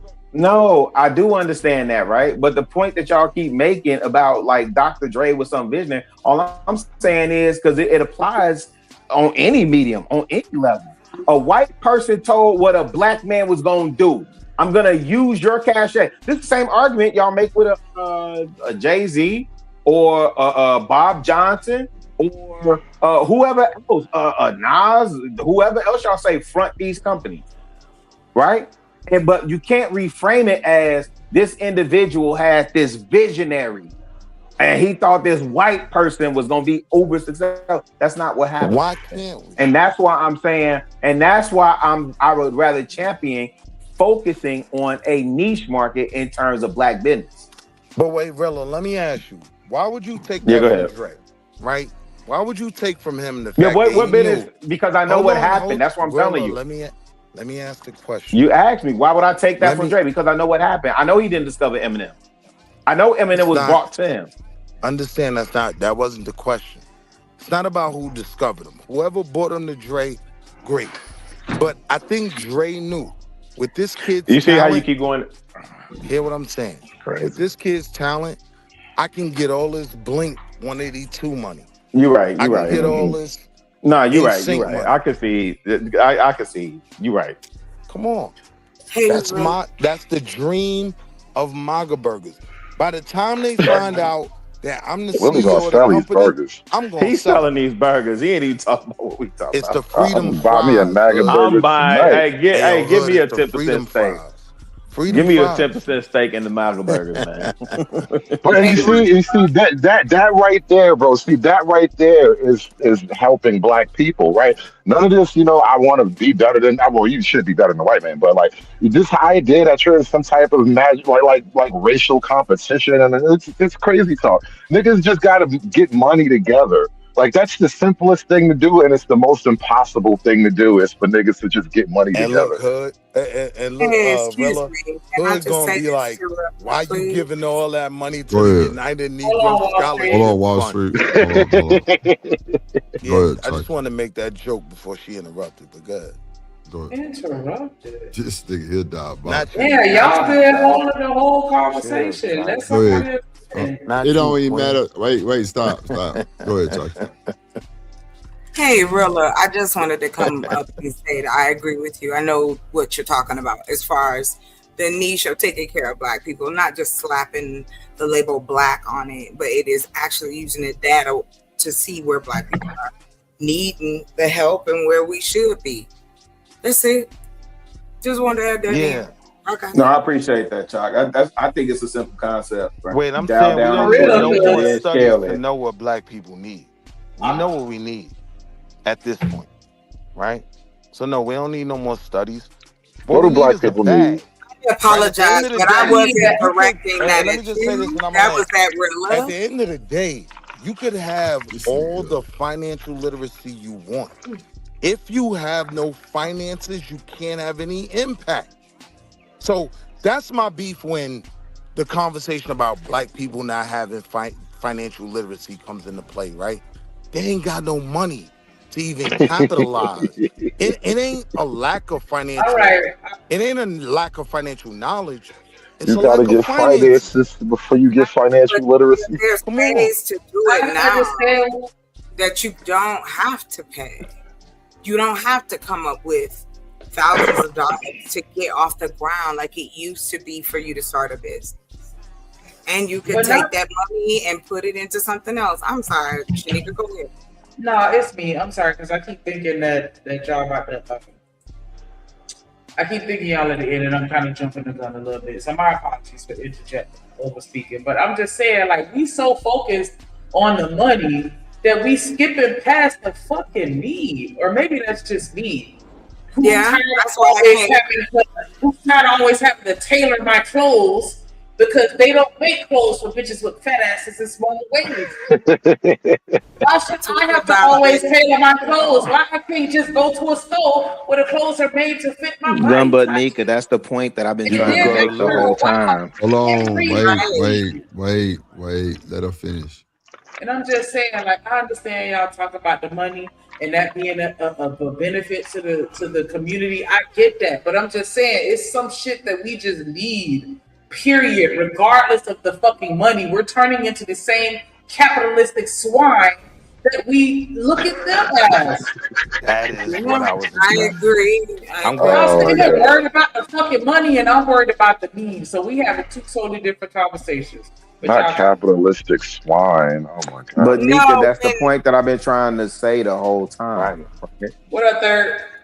What up, Third? I am a capitalist.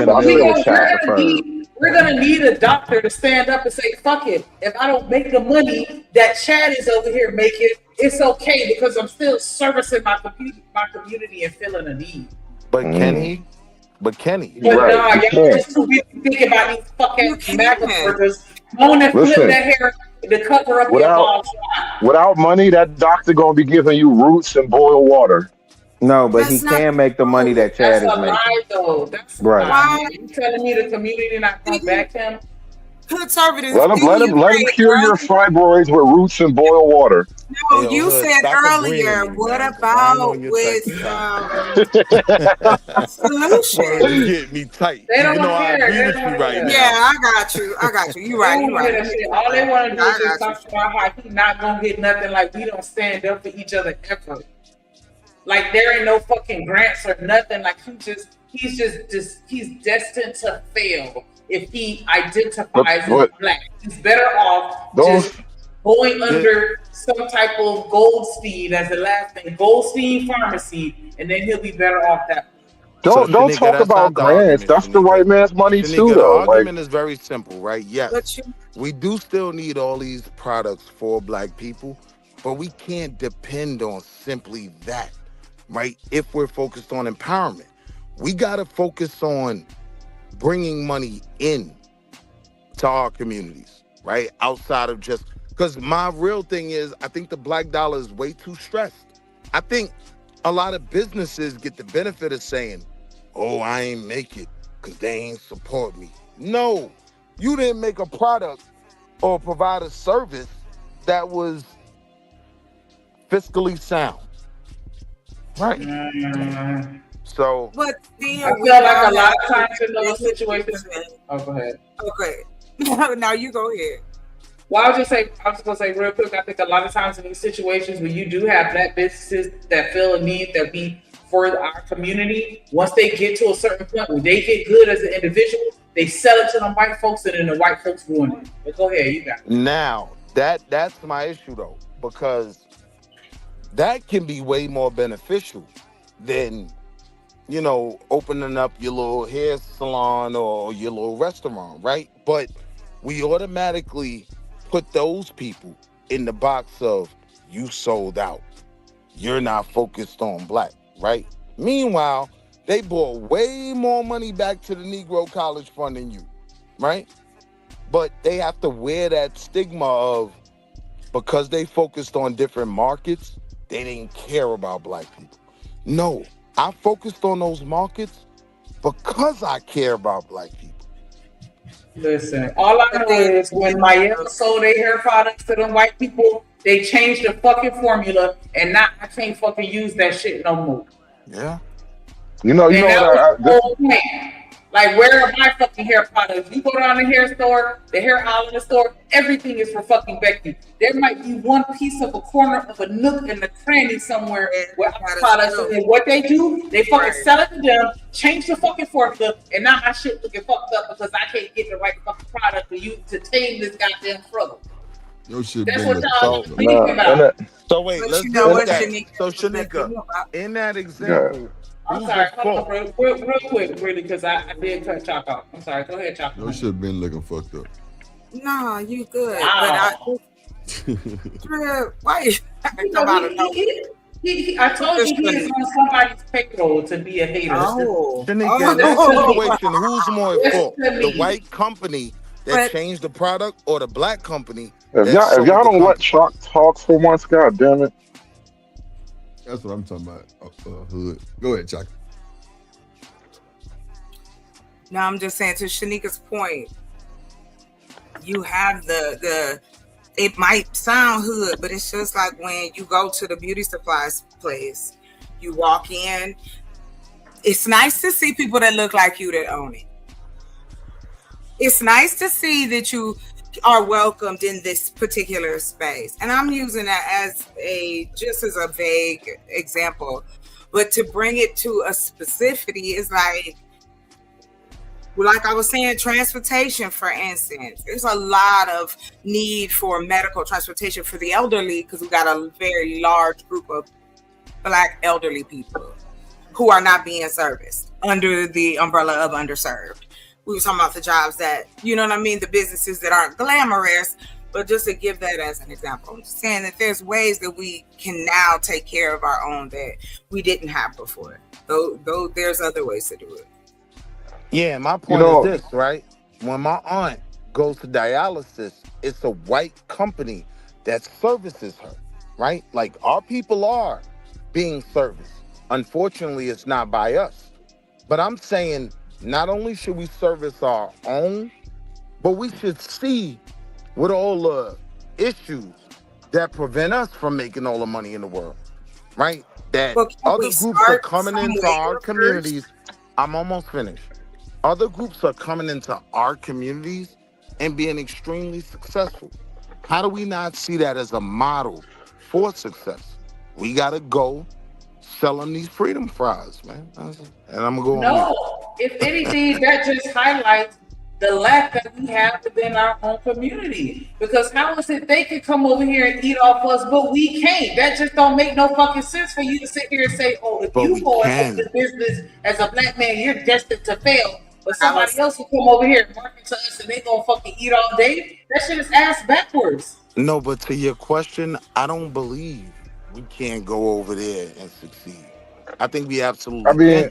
I think we strictly focus on the products and needs of our own instead of going out into the market and competing with the strategy that they use when they use our community.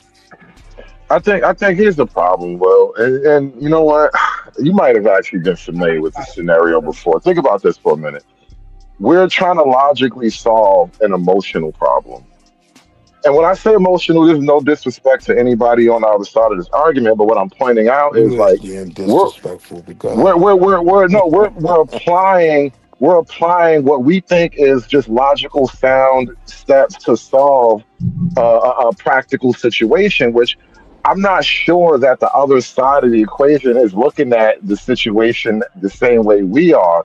Whereas, like, it's not so much about the practical steps. It's like, my people need shit. They ain't got shit, and you got to get them some shit. Hey, yo, Drip, he keeps saying we, like Hood is one of my top ops. You know what I mean? But unfortunately, we on the same side of the argument today. I can't deny that. I just But He's no, saying we, bro. Even an Yo, Hood, chill out. argument. my thing is That don't fit. if we really gonna sit here and compare ourselves to other communities and utilize their blueprint and business plans, which is ridiculous to me, because I feel like we could come up with our own shit and it's gonna be 1,000 times better. Like, what the fuck make you think I need to follow their fucking lead? They following me and trying to. Anyways, but all I'm saying is other communities build within their own community. They always fucking looking out for each other. So you can't sit here and make it seem like we need to follow their steps by ignoring our own and focusing on everybody else. Right, but here's the main thing I think you missing, Shanika, right? And I ain't gonna get comedic with you, right? But everything they've built, right, was off of our models, right? Here we So go. I have an issue with this whole argument that when we take some things back, we're just being white. And that's what ends up happening. And that's why a lot of black people who are successful start getting things shaken. I don't agree with that. I don't agree with that because our MO is completely different. We've never been on that type of timing. And we still not on that type of timing now. We still sitting here with our arms wide open, letting everybody into our bosom to cry. And we heal everybody and ain't nobody trying to fucking heal us. We've never been backstabbing, kniving, stealing, robbing, unalive. We never act like that. That's the reason why we're in this position. Nika, you know what you reminded me of a second ago, though? That idea that, acting, no. If you read and you speak proper English, somehow you're acting white. You're being white. Like, this is some shit black folks say to each other, basically to hold each other back effectively. But like this idea, like, black folk basically. But my point is, like, this idea that, like, oh, because the Indians or the Mexicans or the white people, they do these things, and if you do these things too, you're somehow copying them. That is a hindering mindset. Listen, don't let other people own the keys and the pathway to success and group flourishing. Just because they do it doesn't mean they own the fucking idea. Stop letting white people own the idea of fucking logic. If it's logical to do these things, then fucking do these things. And here's the thing. If enough black people actually start doing these things, they become black things. That wasn't my sentiment. I was saying, why am I going to follow their blueprint when I feel like my shit is better? That's what I'm saying. Listen, if your shit ain't winning, your shit ain't winning. If your shit ain't winning, your shit ain't winning. Do winning shit. It's not winning because it's not winning, not because it's not better. Do what's winning. Do what's winning. That's the thing. Like, it's not as complicated as we want it to be. Winning for black businesses or winning for black social needs or both? No, there's only winning. There's only winning. What you do with your winning is your choice. But winning is winning. Either you're winning or you're not. And if you're not going to do the things that are required of winning, then you can't complain about what you didn't get to do with the things you never won. His definition of winning was set by white folks chocolate. That's what you gotta understand. So it's food and white folks. But that, now we're back to that. Now we're back to the whole it's white, so you can't do it. But that's just not how winning works. Either you copy what works and you win, and then you do what you got to do, or you just stay on the losing side of the game. Are you gonna copy what they doing, or are you gonna do it in a better way? How do you say that, and then in the next breath you say we're not gonna do it? So I mean, I guess that's the thing. Like you said, black folks aren't gonna do anything, but we need to do something. See, and that's my problem. That's never my argument. Black people Right. Right? I was like not. the I'm talking about white boys, what y'all like just the white boys summertime toy of the summer, right? For a long time was the Super Soaker. That was a black man that created something that he could market to people outside of just his own, outside of just that black model or just that black sex novel, right? Like, no, he made something he could market to What's that everyone. got to do anything? What? Why is it that it's so rough to be proud? What To y'all be fail to realize and want to do for your own, the numbers say I'm a so. sucker. Even on an I'm a economic even on an economic level, the numbers are there. Them same white boys that y'all pumping up and talking about other communities will tell you that if we took care of our own, that we could make money and take care of the social needs of our community. But what you're missing is No, I'm not missing anything. Please, sir, I wasn't talking to you. what I was talking talking to about. Shanika, sir. Well, you interrupted me. I was talking I to was talking Shanika, about the sir. I wasn't success of a talking to black you. man. Like, y'all familiar with the Super Soaker? But black women don't have any movement Are y'all in familiar this with the Super Soaker? All I'm saying is these niggas is eating off of our culture, our ideas, our everything. They're stealing the shit from us. So why is it crazy for me to sit here and think that I don't fucking have to follow their blueprint of being a thief? I can market some shit to black people, and actually that's marketing shit to everybody because they're following us and everything that we fucking do, they're emulating it. So how is Shanika, it let me me challenge marketing you to on black something, though. people is limiting myself? Let me Let me check that, challenge Willie. you on Let me go something, after you. I'm gonna go after you, Willie. Shanika, You got straight right? You One- said we one had a mic. black product, right? And it was sold to a white company, and the formula wasn't the same anymore, right? So when you say these black companies are doing these things, a lot of times they literally sell their company to a white company. I don't even have an issue with that, right? But the reality is, the people like the dude that made the Super Soaker, right? You know how much money he made off that? And that was a product that went to kids everywhere. It wasn't just about black kids. White kids playing with Super Soaker, little Indians, and pretty deep. Go in the basement and get the Super Soaker. I don't give a fuck right? about a Super Soaker. Hear what I'm saying, though, right? This is a black man that we can say was uber successful, right? And he sold the product not just to the black community, right? When you look at most of the black men that were uber successful, they sold products to people outside of just their community.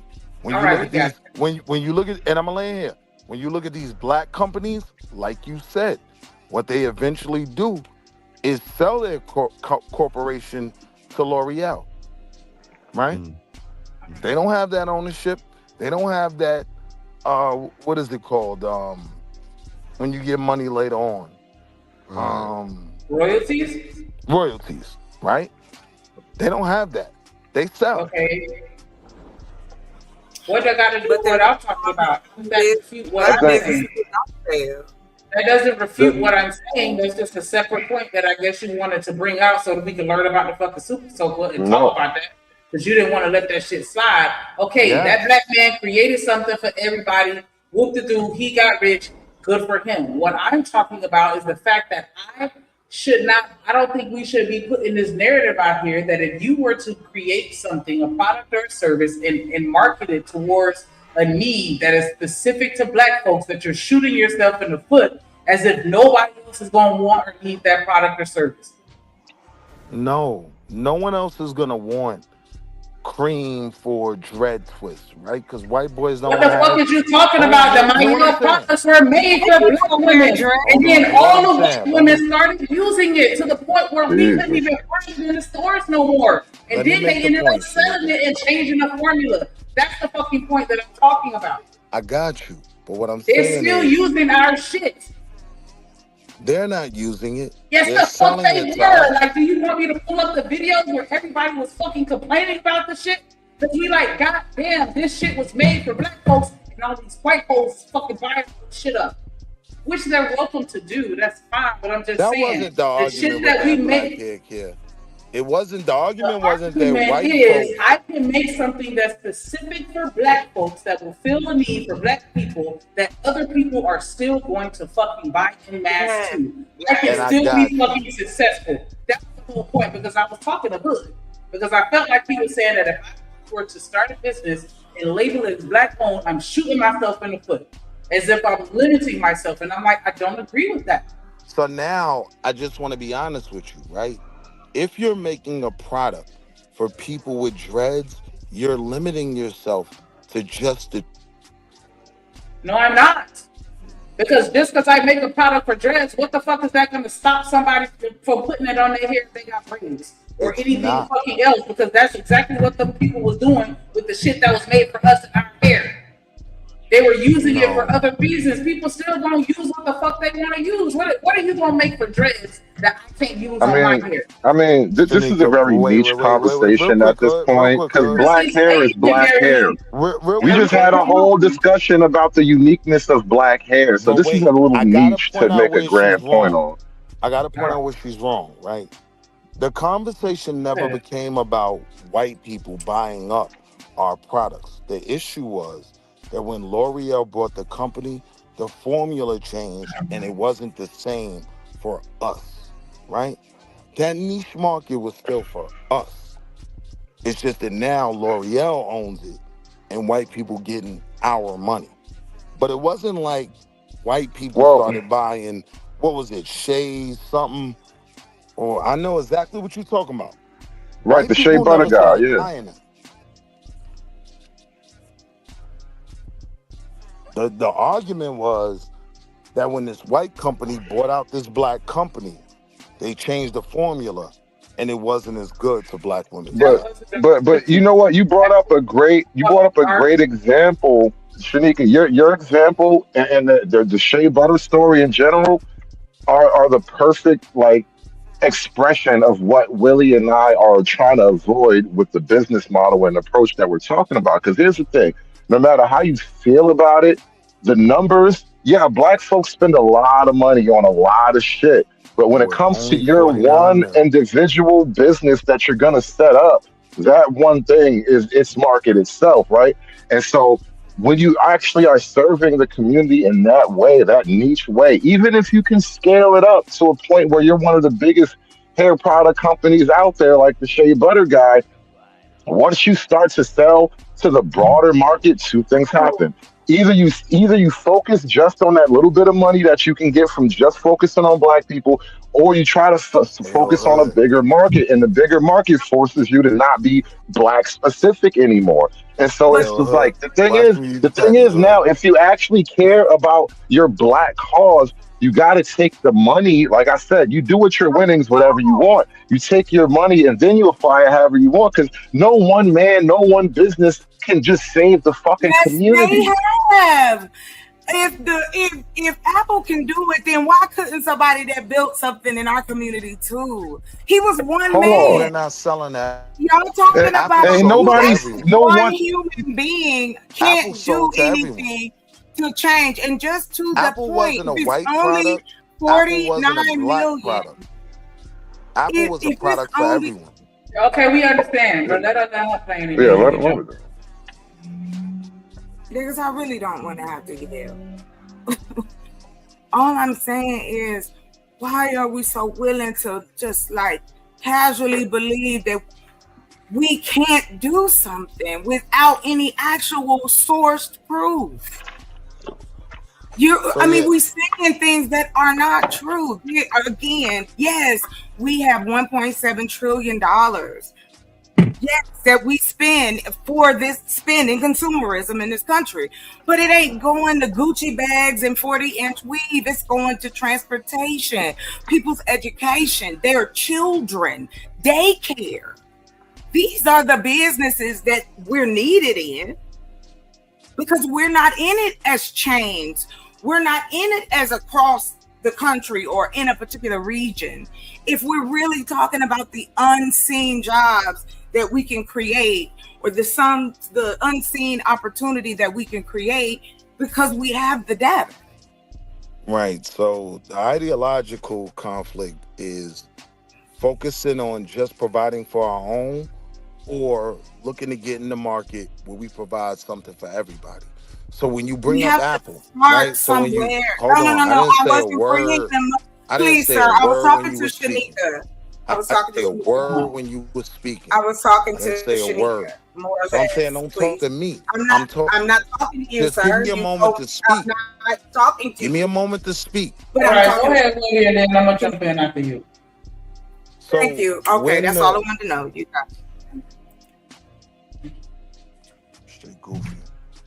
Hey, look, just go ahead and make your point so we can keep the conversation flowing. I understand, but that's just going to continue to be real. Because I feel You're like we right. kind of get a little off the subject, because I never said that we're going to focus and only market towards Black people. I said we're going to focus on filling a Black need. And that the result of that is going to be the fact that other people are still going to want and need it too. I never said that I'm only gonna be sitting here saying, if you're not Black, don't come and shop at my store. Nobody ever said that. Nobody ever said that I'm only gonna be, I like got I you. said, hyper focused. Daycare is something that we fucking need. Anybody will come, Black, white, orange, whatever. But I I'm got just you, gonna focus Shanika. on the needs of our community.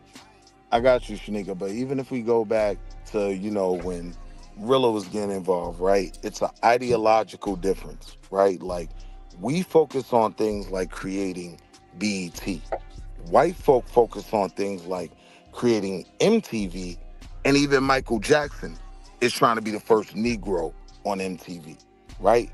They market their things more so to everyone, and there has been a focus with us on depending on the Black dollar and focusing on Black business. That has been the game plan for years, right? To the point where someone will even say, give me a Black company that had all this impact over there, right? I could give you the Super Soaker. I can't give you much outside of that because we haven't been focusing on that. We've been focused on Black hair. We've been focused on Black needs, right? I'm saying the same way these other groups come to our communities and thrive by focusing on our needs, yeah, we got to start looking outside of ourselves if we want the outside money. Munyon for the fun yon. And I'll land right there. Why we can't do both? I'm There are not things saying we... that Black people need that everybody fucking needs. Yeah, we But can do Shanika, it. the argument is that we can't do both. I'm telling you, our focus has been on Black business, right?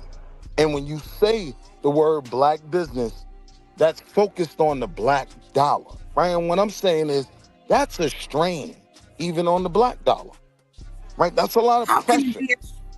Never That's mind. a lot Sorry. of pressure, right? Like, if I'm not successful, it's How is because that y'all didn't pressure though? support me. I mean, that's just the result of social programming. Because we could sit here and spend $7,000 on a fucking Chanel bag, but we can't give. Damn, I can't remember buddy name that came out with the purse that the Telfar That's bag. fair. We don't want to spend $200 on that because That's that's too fair. fucking much. Or blah blah blah. We have the buying power. We're just choosing to give it away to everybody else. Because, I mean, if I'm not mistaken, and somebody correct me if I'm wrong, they said we have the most buying power. Even And though we we're the do. minority. We're the So fucking wait, And we minority with the do. largest We are. buying Shanika, power. You can sit hold here on, and this is tell me important. we Shanika, can't make no It is fucking money off true. Shanika, our this is sales. important. That's been debunked, right? When they talk It about the has not black been buying, debunked. when That they has talk about never the been black, debunked. when they talk about the black Where? buying I'm power, sorry. Excuse me. Where That you has saw that? never been debunked. Where is that source? Because I've never seen that debunked. They're still I talking asked you about not the to even talk 2.7 yet. trillion. So when you done, I'm gonna finish making my point because you interrupted me. I just I'm wanna just put that asking out there about the with the arguments you be 1.7 putting in the trillion. street. I want to be clear. I asked you to Okay, not even I talk yet. apologize. Go ahead, lay your So, plane while I look all it up. right, I forgot what it was. Forget Well, it. even if the Black buying power is whatever the Oh, number wait. says it is, That's The what it was. point. The black buying power. That's been The debunked, point is right? that's just They're an strictly. aggregate number. Hold on, real quick, Hood. That black buying power argument is strictly based around the income we're able to generate.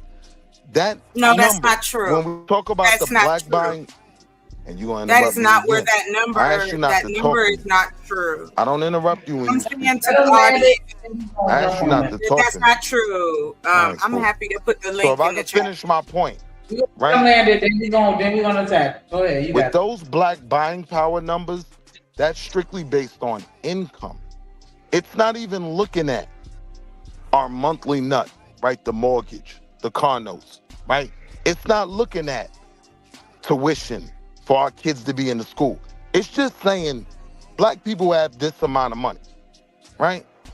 That's all that number's based on. So I want to be very clear on that, because that's a very problematic number. When we talk about all this black spending, It's not even the number. The number isn't even. It's not relevant. Whatever number you settle on is irrelevant. Because here's the fact of numbers, right? Numbers are an expression of behaviors, right? And well, money is an expression of behaviors, like literally. And who's gonna make all these black people spend their money on what you say is right? Excuse me, Shanika. Real quick, Please before continue. I'm just trying to get. I went with that $5 super holler. He said, "You guys fight for a country destined to fall. Just do the best you can for your family and enjoy the show, child." Yep. Who my player partner shouts at that guy from Milwaukee living humbly. Pimp player partner, my dog. Late trip, do it shouts out. Let really do it shouts out. Really do it shouts out. Healing humbly. Hey, oppressed, I support the biggest in the game. Living humbly, who my dog, he gon' shout it.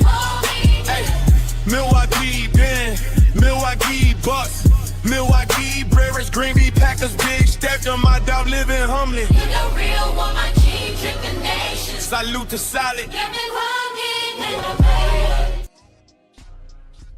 Definitely appreciate that love and that support. Y'all make sure y'all match that energy, match that vibe, put some color in the chat, hit that cash out, $ drip on the beat, or at least hit the like button or or subscribe. You got me fucked up. But see, my thing is, and I'm looking it up though, but I've always been the last time I knew, white people had more disposable income, but black people were the top consumers.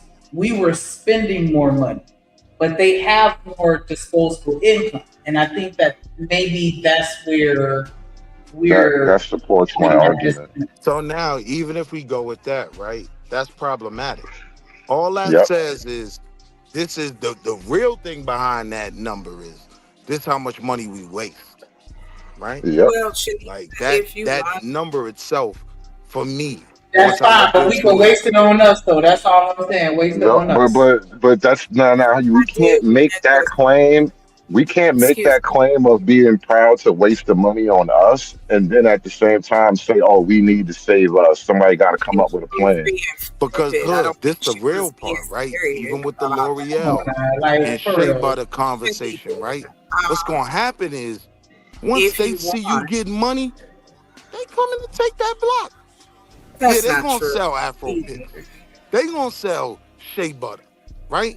These major corporations are gonna come for your lack of fiscal responsibility, right? You just become an opportunity.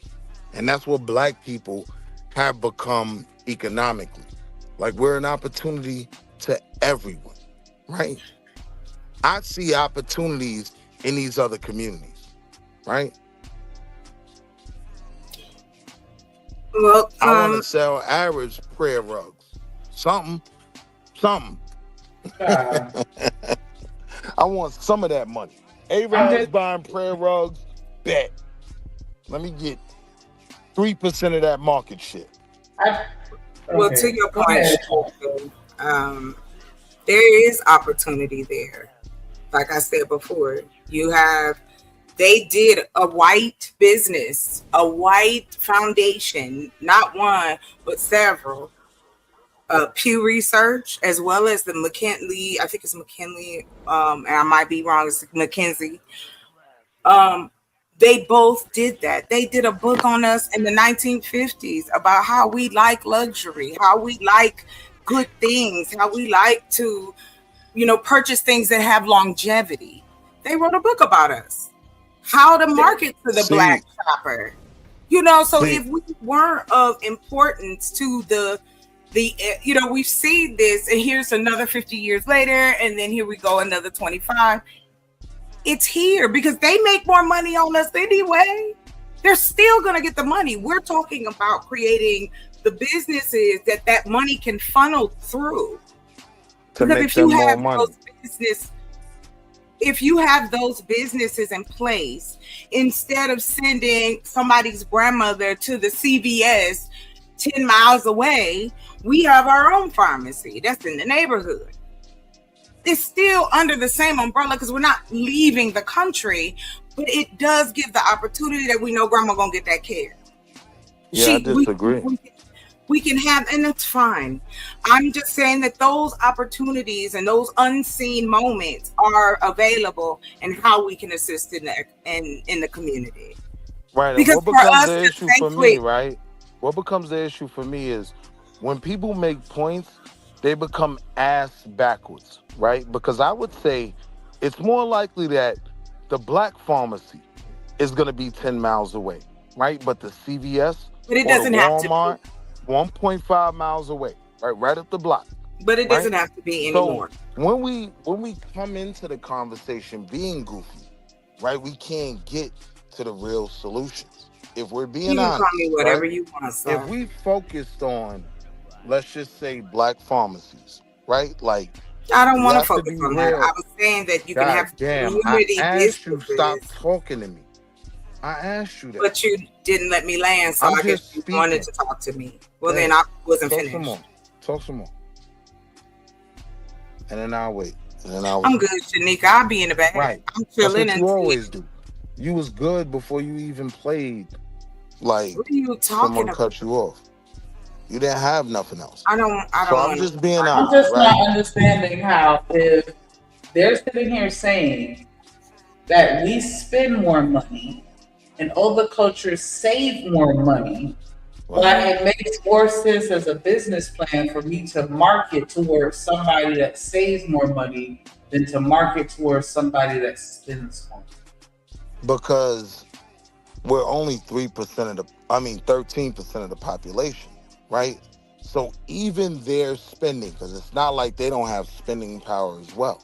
The reality is, if we could get 10% of the overall spending market, that is way more impactful than literally getting every single black dollar you can get, right? We got to start broadening our horizons, thinking larger. You know what I mean? I think We you have to. We're start talking doing. about the we have to overall start- spending market, though, because black people are spending money everywhere. I'm not talking about just black people spending money within the black community. I'm talking about our money is funding everybody else's shit. That's making my point, right? Well, Like, can I send this to white you, people Shanika? literally market to us, right? And I'm simply saying we need to start marketing to them as well to expand. And the only issue that I have with the whole black business and black dollar conversation is typically when that conversation is had, it's strictly based on focusing on our own niche markets. It's only so much money there. I wake up every morning to try to go get a white dollar and bring that and turn that into a black dollar. That's my goal. The white dollar is the black dollar. I don't look to be more of a strain on the black dollar, right? I look to flip somebody else's dollar. What can I? But isn't this more than money? Aren't we offering something different? That it's going to be a place where our people feel comfortable coming and knowing that they're going to get top tier service, that they are a part of it. I think that's what Shanika, if I'm understanding where you're coming from, is we can do those things. There's no one stopping us from doing it. The I'm hard saying part that is I need to open a black bank. How is that prohibiting white folks from coming to getting a bank account at my shit? I'm just not understanding why feeling a black need is not also feeling a white need or Asian need. I don't know or why the two other things. need. Like, I They both insist a black exist. niche. Yes. There is no such thing as a black niche. To be Well, honest, I would 'cause simply everything black use. is everything American. I would simply Everything you use think it. of and associate with Americans can go back to and is rooted in black fucking culture. So why is it everybody else can profit off our shit, but we can't? We dominate every fucking thing, but yet at the same time, all the motherfuckers that's getting the bigger paychecks and signing our paychecks don't look like us, but they're profiting off of our services and products. Yeah. So why is it we gotta sit here and let them eat off of our dollar? Because we only We market taking to us. their dollar and getting my dollar back. What are we talking about? Because we only market to us. We're not only marketing to us. That's what you. That's the disconnect. Nobody said only market to black people. Nobody said only market to black people. So look, Never. hold on. You dealt with black banks, right? Let's deal with that. So Greenwood is one of the main black banks that'll be brought up, but the whole story behind Greenwood is simply it being a black bank, right? And so it's focused on accumulating black dollars. You have other banks like Abacus, right? Most people don't know that Abacus Bank is an Asian bank, right? And all type of people put their money over there, right?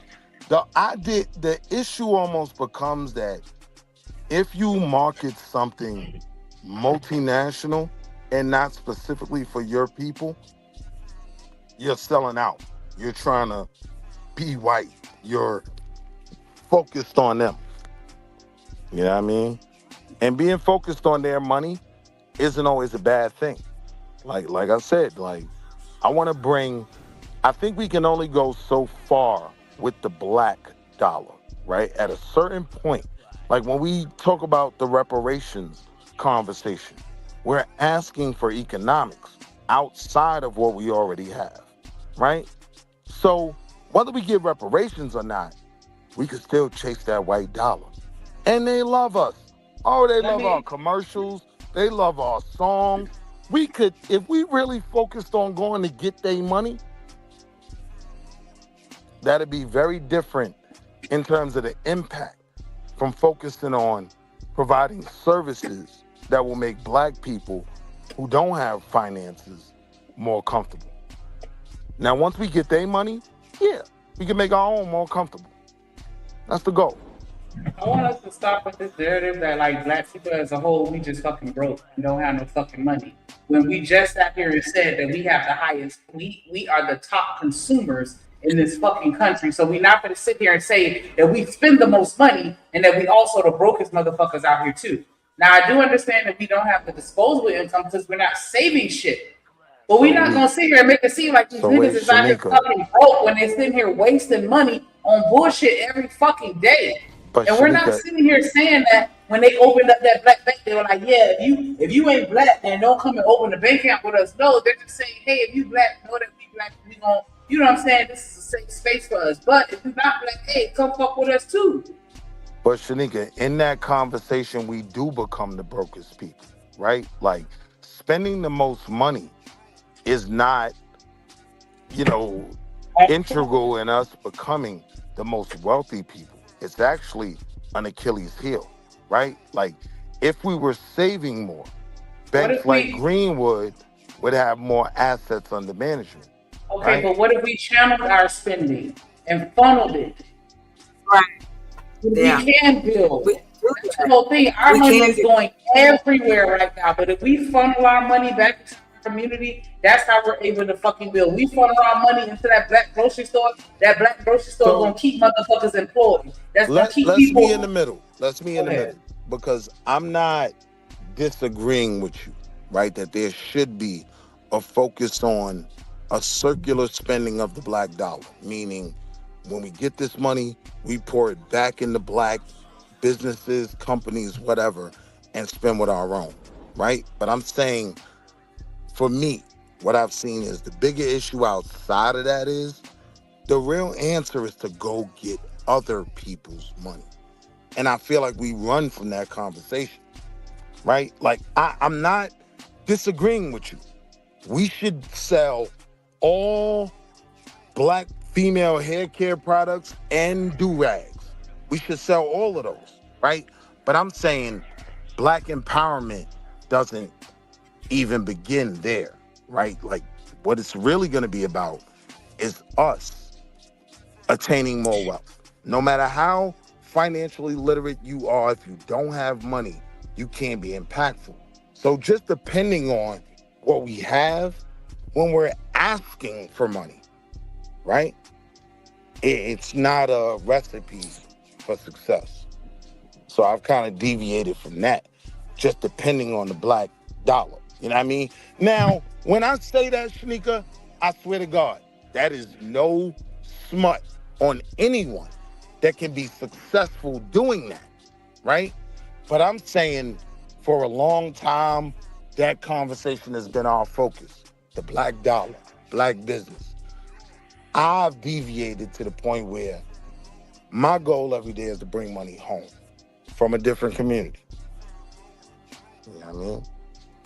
What does it mean the on the practical side? Or let me say it this way. I don't want to ask a question. Let me just say it this way. Do we understand when we talk about making that dollar circulate in the black community for more than 6 hours, right? For more than 1 hour, really, right? To make that circulate for 30 days, do we understand that those businesses get to employ people that look like us? Those taxes get to fund our schools, right? We have access to more capital to build more things that benefit us. And I agree with you. The conversation is incomplete if we end it there, but that has to be a focal point. But the ideological difference, Rilla, is that hasn't been beneficial to the level that we're striving for, right? So we may have to think about a different strategy. And I'm saying our strategy has been based in focusing on the black dollar.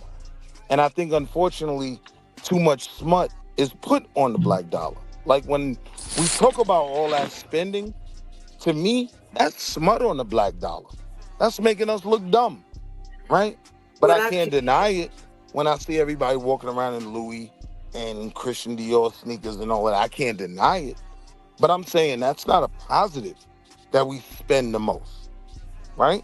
You with me, Rilla? Rilla, can I ask a question after your conversation? Yeah, I hear you, Willie, and you know I don't subscribe to luxury brands. And then if that was Chalk coming in, you know. We ain't talking about you, Rilla. Me and you gonna wear them black Nikes. No. But you're right. When we look at the greater community, right? I looked at my portfolio today. I specifically have a portfolio that I've named Black Wall Street that contains black owned, black stock, black owned companies, right? And every time I mention those stocks in my portfolio, it's a lot of people that don't know about them, and I constantly have to adjust my portfolio. Because guess what's happening?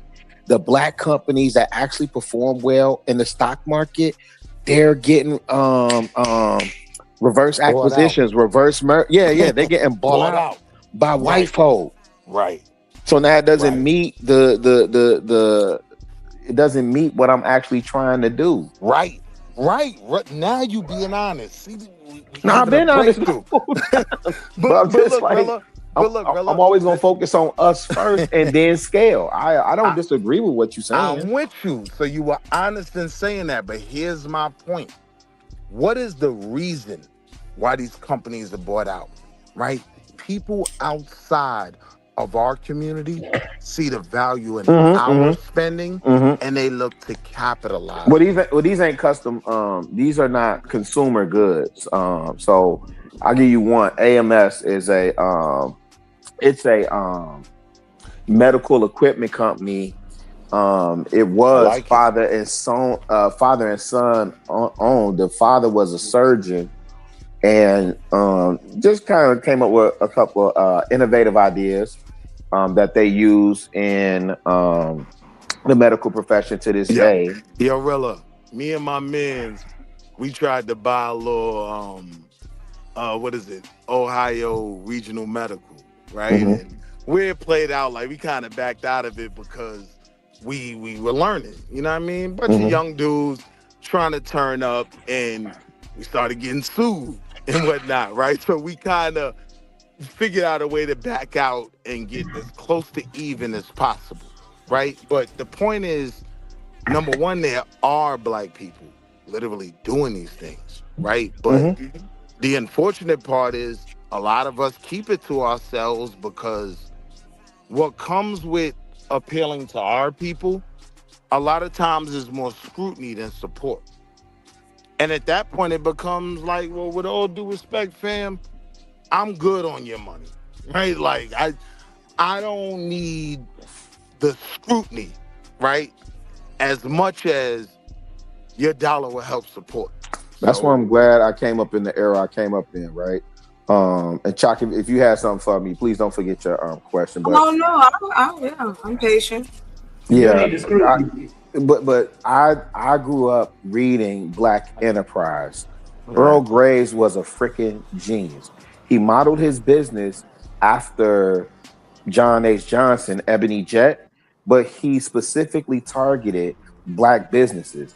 And the thing that won me over, I was like, oh, this is different. I got to read this. Number one, I was in Atlanta, so I'm already being exposed to all this Black excellence, right?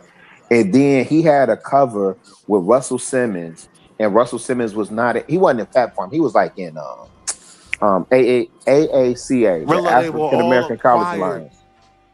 Well, not Black Enterprise, but my point is a lot of my stock tips, a lot of the companies that I learned about that were Black owned was because of Black Enterprise. That's how I learned how to invest in Black owned companies.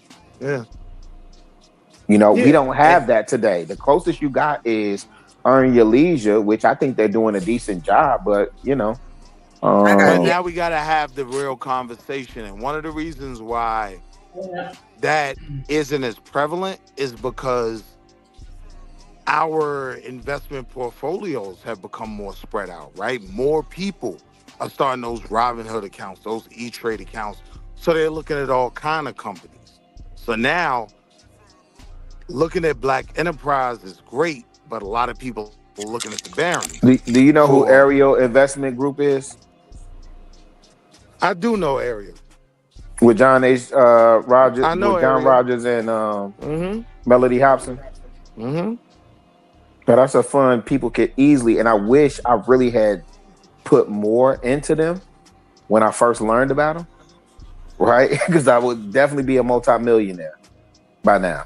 And his philosophy follows. I'm stopped giving Warren Buffett the credit because it really was Charlie Munger, right? His John Rogers philosophy follows Charlie Munger, right? And the same with Michael Lee Chin. Depressed ass. Yeah. Go ahead, fam. Y'all got it though. I'm back on mute. Chop. Huh? I felt like I was in class, huh? Here comes that chalk smoking. She done put one in the air. She done woke up and said, huh. I know that's right, sis. I know that's right. I turned it in. No, I was just like, no, I was just saying. No, I just think to Shanika, to what you were saying earlier. Oh no, I had a question for you, Rilla, first, and then I'll hit Shanika's point. How do you feel about that portions of the technology, if we educate, we can utilize to better and kind of speed up production a little bit with certain areas of business? Do you think that the new tech can help with that? Oh, absolutely. I'm on record saying like, number one, I support Q Butter. And number two, my alma mater, we graduated my high school graduated. 2 students that graduated out of this senior class got their Yeah. associate degrees before they got their high school diploma. Our STEM program, and this is a school in the hood, our STEM program competed for, we competed in the state and ranked top 5. I say that to say is that the technology side and the AI advancements and the STEM and all that stuff, I don't necessarily understand, because even when I look at the kids that come visit my cafe, like when I ask them about the math that they doing, I don't even know what type of math they doing right now, fam. They not doing the regular algebra, geometry, trigonometry. They doing something different, right? And so while I don't understand it, as the world continues to evolve and technology continues to advance, we have to be in lockstep. Now, I'm curious to know what Chalk think about the question that she asked me. I want to know what her answer is. I'll keep it brief. I have been working with AI for a minute now, in different facets, and the learning curve and the different opportunities, like creating whole courses, creating websites, things that would have probably cost a small Black business thousands to get, but just to get them off the ground so that they can get that professional respect. That's how I look at it. Like, the people that I try to map out is so that you don't get discouraged when it minimizes barriers to entry. Right. Exactly. Hey, but wait, can I throw this caveat? Because I know you. Hold on, Rilla. Who is that, Willie? Willie, wait, you hold on. Y'all been talking. I've been quiet for a minute because I want so specific. I want to respond to what you said. I got so specific with Chalk. I just want to give the other side of that argument, right? And understand, I'm not against Black people getting into AI or any of that, right? I do think it can be the whole HR department or marketing department for a Black bakery or whatever. But when we look at the other side of it, how it's being implemented, right? The honest truth is, it's way more problematic, right, than it is beneficial. Like, even if you simply look at hiring, right, Indeed.com and all these other companies, right? To keep it simple, what was found by Black attorneys was, you start applying for these jobs as Hakeem, you get no hitbacks, right? You change that first name to Henry or Hank, you get a call back on Tuesday, right? This is another way that AI is being implemented. So now I have to weigh out, is it gonna be for my people more beneficial or more harmful? And even in understanding that, it's never a question of should we get involved? Yeah, like, until America falls, we should act like everything is gonna exist. So we should get involved. But we gotta be honest, with a lot of these things that we talk about, they can be 10 times more problematic than beneficial. I think you might have missed what Chalk was saying, because I thought she was saying from an entrepreneurial perspective, Right. and not from the perspective of us getting jobs. But wait, I gotta ask Chalk this. My Chalk, perspective is from what's best for the Black community. All right, Willie. I'm only because a caveat that I wanted to add, because I know Chalk she really deals with the earth, and so my question to you is, because when they talk about all this AI and this meta and this data, and they building these data centers and so on and so forth, they got the one in Atlanta right now. There's always talk about one coming to Chicago, so on and so forth, right? How do you reconcile that, given the work that you specifically do with the earth? Got you.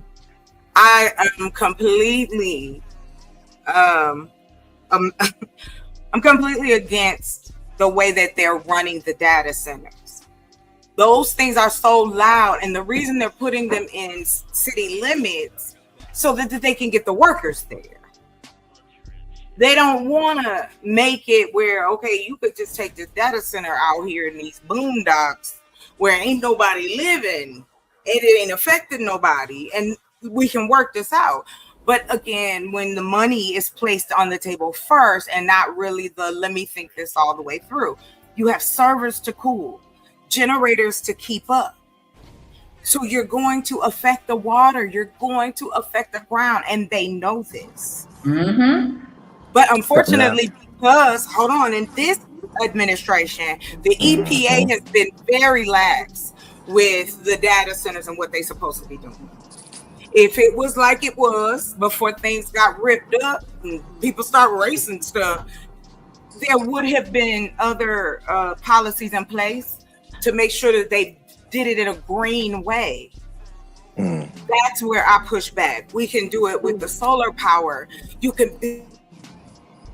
Oh, you cut out. Right, because here's the reality. build them in so many places across the country. Rilla, I'm sorry. No, you was Right, cutting Rilla, out. here's the But reality, though. Wait, Right, It's the my reason why these data centers are in our communities and not others is the exact same reason with the bus depots. Right, why all our kids got asthma, because other communities prevent these things from being built in their communities, affecting their areas. So these things end up coming to our communities under the guise that they're going to create all these jobs that will create community empowerment, and that doesn't no, I'm happen. clear on that part. Anytime those things are being built, but that's not what I was asking Chalk for. And she answered it. Yeah. I got But what I you know specifically what Chalk is doing, with farming and gardening There's and a sustainability that goes with right, it. that issue, right, that I got part. you. And the other thing that concerns me, Chalk, especially when you talk about the water, I was living in Detroit when the Flint water scandal broke out, and my homegirl, who grew up two doors I down remember from that. me. Wow. Yeah, I had a Yeah. homegirl that grew up two doors down from me that was living in Flint at that time. And it was amazing because in one section of the city, and I'll let y'all guess where, in one section of the city, the water was fine. And they would have signs when you go to the mall. The water here is filtered, it's safe. We're not drawing from Flint River. I think that's what it was. This water is drawn from Detroit or something like that, right? Mm-hmm. In another part of the city, there were people who looked like me, and there were other people who did not look like me, but they shared. I would identify with their tax bracket. Let me say it like that. The underserved. And them people literally was having to boil water to bathe and cook. When the brother came, well, he had been out. The gentleman, I can never remember his name, but the gentleman who filtered he used the air to make water. Have you heard of that, brother? I cut out again, didn't I? No, you good. We can hear you, Chuck. The gentleman who, do you remember his name? I can't think of his name. I don't off top. But I'm you know where I'm coming from. Yeah. But my thing is, it's kind of like about that, Rilla? What, the guy that was able to filter water through the air, like extract particles? Yeah. I'm familiar with. I just don't know his name. You know his name? It was a black man?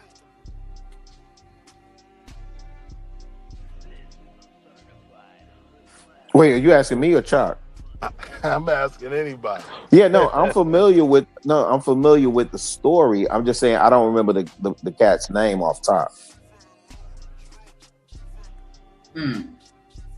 I know his name. I can't think of his name. I'm gonna say the Chuck cut out. No, I'm still here.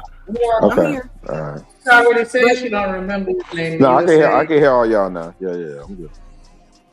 See, my thing is, What when I'm you're talking saying about specific things like SEPTA in Philadelphia, like the MTA in New York City, right? There's a reason why all their bus depots are in certain communities. And they sold it the same way these data centers are being sold. It's going to provide jobs and this, that, and the third. When in reality, all those communities ever came out of it with was asthma, right? So I'm saying I've seen these things play out before. So I can't even pretend to be as blind to what I know is going to be the reality. The reality is the tech community is going to suck everything they can out of impoverished communities, not just black, right? But again, Wall Street, we know this, right? So tell me, and not the CBC, tell me the black PAC or super PAC that we have at our disposal or at the ready to advocate for us. On environmental issues, there isn't one. There are black lobbyists. Hang, is Hood still up here? Nah. Hood left. And that, but see, that's what I'm saying. People be sitting up here saying, "Oh, you shouldn't say black and you shouldn't cater and this and the third." And this is what I'm saying, Gunbutt Nika. There are issues. I know you call it shotgun. That's Gunbutt. Nika will gunbutt. She will gunbutt one of you niggas quick, fast, in a hurry. And you're through. She be trying with me. She take a deep breath like I nah, she will gunbutt your ass too. but I categorically disagree that communities and ethnicities don't advocate on the behalf of people that look like them. This is why black specific is necessary. Not because you whining and crying about slavery. No. When them people said, hey, because of COVID and the president saying this came from Wuhan, China, like we need an Asian hate crime bill. Man, please somebody tell me who was doing them folk dirty. The argument is that please tell me what's the argument. Right, the argument is that we are dumb. The argument is that they'll present to us, right? They'll present Go to ahead, us. let me hear this. We're gonna bring an Amazon center in your community. It's gonna provide 3,000 jobs, right?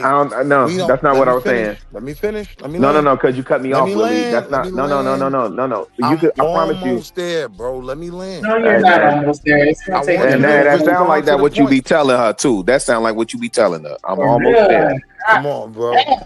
Shit. Because that's not what I'm saying. What I'm saying is, listen, Rilla, when we say we should not focus specifically on black, you're about to tell me about all the things these people doing, and I'm saying we should be pointing out specifically the things that impact us.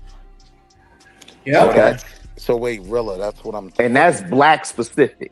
Yeah. But wait, Rilla. What we were talking about was how these major corporations get inroads in our community, right? One great example of that is Amazon. They marketed themselves to different communities, and typically when they talked about where they were going to build, whatever they were going to build, it was around us. Now it's under the guise, right, that it's going to provide more jobs. And yeah, that's great, that's needed. But what's not factored is how much energy they're going to use and how they're going to run up the grid. And now everybody's electric bill is higher, right? You get what I'm saying? I don't know. I'm in Roseland. There's an Amazon fulfillment center by my alma mater. I don't want to dox myself too much, but there's a Amazon fulfillment center. Most of the Amazon fulfillment centers that I know are in the south suburbs of Chicago. Nonetheless, that's not my argument, Chill Will. I could care less about what these white folk doing with each other. I have pushback when we say we shouldn't be hyper focused on the things that impact us, or that we operate under the guise of that it's a meritocracy in this country. There is no meritocracy in this country. It is all nepotism. It is all nepotism, and you know that for a fact. I don't know that. You don't know that America is a nepotism? Hey, Chill Will. Hey, how much has Donald Trump net worth grown? Nepotism and the good old boy system. Oh, he came in with 4 bills. He got 7. Wait. He up 7? Barilla. Wait, I am a black man. Don't cut Chuck off. I'm a black man that got fairly successful that didn't benefit from nepotism in any shape, form, or That's not fashion. What I'm saying is, to make the argument that nepotism defines and controls everything, that's a bad argument. Yes, I do agree it's impactful. I do agree that the higher up you get, the more impactful it is, right? But I'm trying to start by getting my people to the middle. And things like that don't affect us as much as poor choices, right? And I'm saying it's the way things are sold to us. Things are sold to us. You're not going to say that nepotism is only apparent and once you get to a certain level. That shit is from the bottom all the way to the fucking top. Right, but I'm not saying only, right? What I'm saying is the further you go to the top, the more impactful nepotism is. I'm not saying it's not impactful at the lower levels as well. But what I'm saying is, however impactful it is, I was able to figure out my way through it. And a lot of black people have been successful even having to deal with nepotism, right? So that's not a make or break argument. I think what affects us is we make decisions under bad premises because we don't have those super PACs, those think tanks that have, and that's on W.E.B. Du Bois and the Dead homies, right? That talented 10th that knows what they're looking at and can bring us the information that we need to know. I don't think we knew, right, that when all the bus stations were put in our communities, that was going to give our kids asthma. I don't think we know what's going to come from these Amazons, these data centers, being adjacent to our community. I just think that it's a very dangerous narrative for you to compare your unique experience and make it seem like if no one else experiences something parallel to that, is because of them and not the systems that are in place to prohibit them from success. That's not my argument. Yeah, you Wait a won't minute. have. Is Willie Anton Daniel? No. Come on, stop it, Five. You know me, man. Is that Wall Street Daniels? Hey yo, Rilla. I look in the mirror every morning and say, crack. It makes my teeth whiter. I never forget who's my op. I ain't no bag chaser. Oh shit. I'm sorry. Hey yo, Rilla. You know what I am, Rilla? I am a black colonist. I am gentrifying white HOAs one by one. Right? That's man. what I'm not a sellout. I'm a black gentrifier. Hey man, let me know how that works. Cause I saw what they did to T.I. when he was trying to get into his home. The average black man is not able to navigate through the system in the same fashion that you did. The nepotism, that shit has as much of it, and I understand what you're saying as far as the impact is different on the top of the totem pole as opposed to the bottom, but it's not that big of a difference to where I'm gonna say it's like the 80-20 or no shit like that. Like it's still very close because at the end of the day, but Nika. But wait, real quick, right? This is Aorella. This is the one thing. One thing that I learned from Kevin Samuels, right? Because it was crazy. Listen, it was crazy when it was happening to me. I saw the white boys gearing up to ask me the question, right? We had a dinner, everybody's getting celebrated, and they finally asked me, yo, how come your team is all black? I looked at them and I said, I don't know. How come your team is all white? And I went back to eating my steak. What I'm saying is, we can create our own network of nepotism that can benefit us. We already have it. I've benefited from it. There is black nepotism. No, but it's not okay. So here's the thing. Number one, black nepotism is not at scale. Why? Because even when I've heard you talk, Chill Will, you actually will subscribe more to Boule. and Jack and Jill. That's on W.E.B. Du Bois and the Okay Dead then. Okay then. So here. Okay. So Nika, this on record. Y'all hear him. And this ain't no indictment on you. What I'm saying is y'all tend to stick amongst each other too. Right? But here's and wait. problem. No. Oh, listen to me. Y'all will reach back and pull each other up when it comes to Meharry, when it comes to Morehouse, Spelman, Clark, Hampton, Howard, right? And maybe I don't even know what y'all do with it because I've never really heard any galvanizing or sustainable stories in terms of PWIs, like how y'all doing PWIs. That's me. Okay, and I've heard you say that. Now, I will confirm that. I've heard you talk about PWIs and your involvement with PWI. And I invoke. You heard Sharon call me PWI Willie. Okay, that's fair too. But I invoked Jack and Jill specifically and Boule because I've heard you speak on that too. Now, here's my point. When you look at the Ivy League, who are the Winklevoss twins? Wall Street. I don't know them. That's who Mark Zuckerberg stole Facebook from. Ooh, okay. How does Zuckerberg get? Where is he at? Princeton, Harvard? I think it was Harvard, right? How does Zuckerberg get there? Zuckerberg got there through his merit or through nepotism? The Winklevoss twins. How did they get there? Zuckerberg got there through merit. He didn't even finish. Yeah, he didn't finish Harvard. Wait. Okay. Bezos, not Bezos. So Bezos. So when Bezos. Genius. So when Bezos. Okay. Do you really want me to run down this line of people? Bezos is different. I agree. No, because we know when he started Amazon, he definitely was able to go to his family and say, "Hey, I need for this online bookstore." That's how Amazon started. I'll even bring in an Iranian. What's the dude that was adopted by the white broads? I don't know if he was Iranian, but you talking about Jobs. Are you talking about Steve Jobs? Iranian. Yeah. Okay. So let's Tony Shea. Well, no, let me rest in peace, Tony Shea. I actually like him. My point is the things where we think people are being rewarded for their meritocracy. In other words, you pulled yourself up by the bootstraps. No, Zuckerberg was a thief.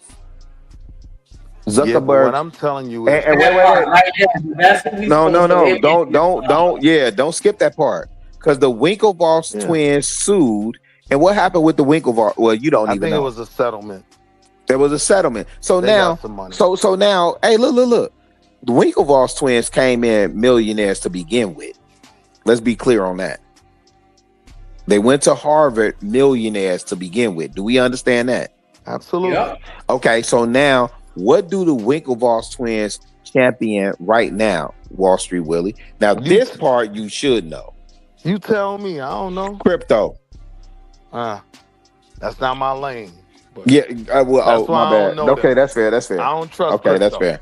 Yeah, crypto, Coinbase, all that stuff. They are what's the joint? Dang. I'm a blue chip. Bitcoin. No, I agree with you. I'm on that too, but I'm old and I won't deviate. That's why I'm like, I'm asking my nephews and my sons about it. They trying to explain it to me and I don't understand it. So I'm like, that's on y'all. Right? But the Winklevoss twins, again, now they up. Now it's no coincidence that Donald Trump, the president of the United States, he came out working crypto and NFTs and all this other stuff, right? All them folk play together and it has nothing to do with meritocracy. All of it is nepotism. I disagree. Okay, so was Paris Hilton? Wait. So did Paris Hilton and Nikki Hilton have 25 million? Not. Yeah. Did they have 25 million before they ever spoke a word on public television? With those two broads. I agree. There's no merit. Nepotism. But wait, if you're talking about a Tim Cook, if you're talking about even Tim Cook is Apple. What's the Tell me about name? Even see, you finna tell me which one? Ballmer? He passed Balmer. Bill Gates. Right? But even Balmer too. His parents weren't rich. He didn't necessarily participate in nepotism. What schools did they go to? Balmer went to some. It wasn't a Princeton or Yale. It was Balmer went to. What was it? Stanford. The idea that the American dream is available to all of us is a fallacy. That's the point. That's not. And this is why. And this is why. And this is exactly why those black athletes need to boycott the SEC. Correct. You know exactly where I'm going. I'm with it. So this the thing, though, right? We agree on all of that. Mika, right? Did you hear what he said? Let's put this on record. Yo, don't listen. This like fall, that. This fall, and listen, the Georgia Bulldogs. Actually, because of my time in Atlanta, I'm all over the place. Willie, the Bulldogs is actually my college football team, not University of Illinois. The Bulldogs is my college football team. Watch this, Rilla. You want to know how much I agree with that black players should boycott the SEC? I think we should change our reparations argument. I think we should be way more direct with it. I think we should start with education, right? And Willie, that shit is a wrap. Y'all need to wrap that shit up. Hey, and I'm sorry, Gunbutt Nika. Yeah, that shit rap. That's a rap. Y'all, I disagree, bro. Hey, Willie. These white folk don't give a fuck about your reparations or your crocodile tears. They through crying for y'all. Y'all done went for listen. If you had said Strom Thurmond or Gator, what was that dude name? Gator something. I know you. If y'all had said them, even if in Chicago, y'all had said Mayor Daley, yeah, you'd have had more tears. Bill Clinton's, yeah, you'd have had more tears. Look at who y'all dealing with today. These white folk feel like they don't owe y'all nothing. And I ain't had nothing to do with what my granddad did. Really, hey, Willie, I don't care what you finna say after this. You ain't finna get nothing, G. 2029.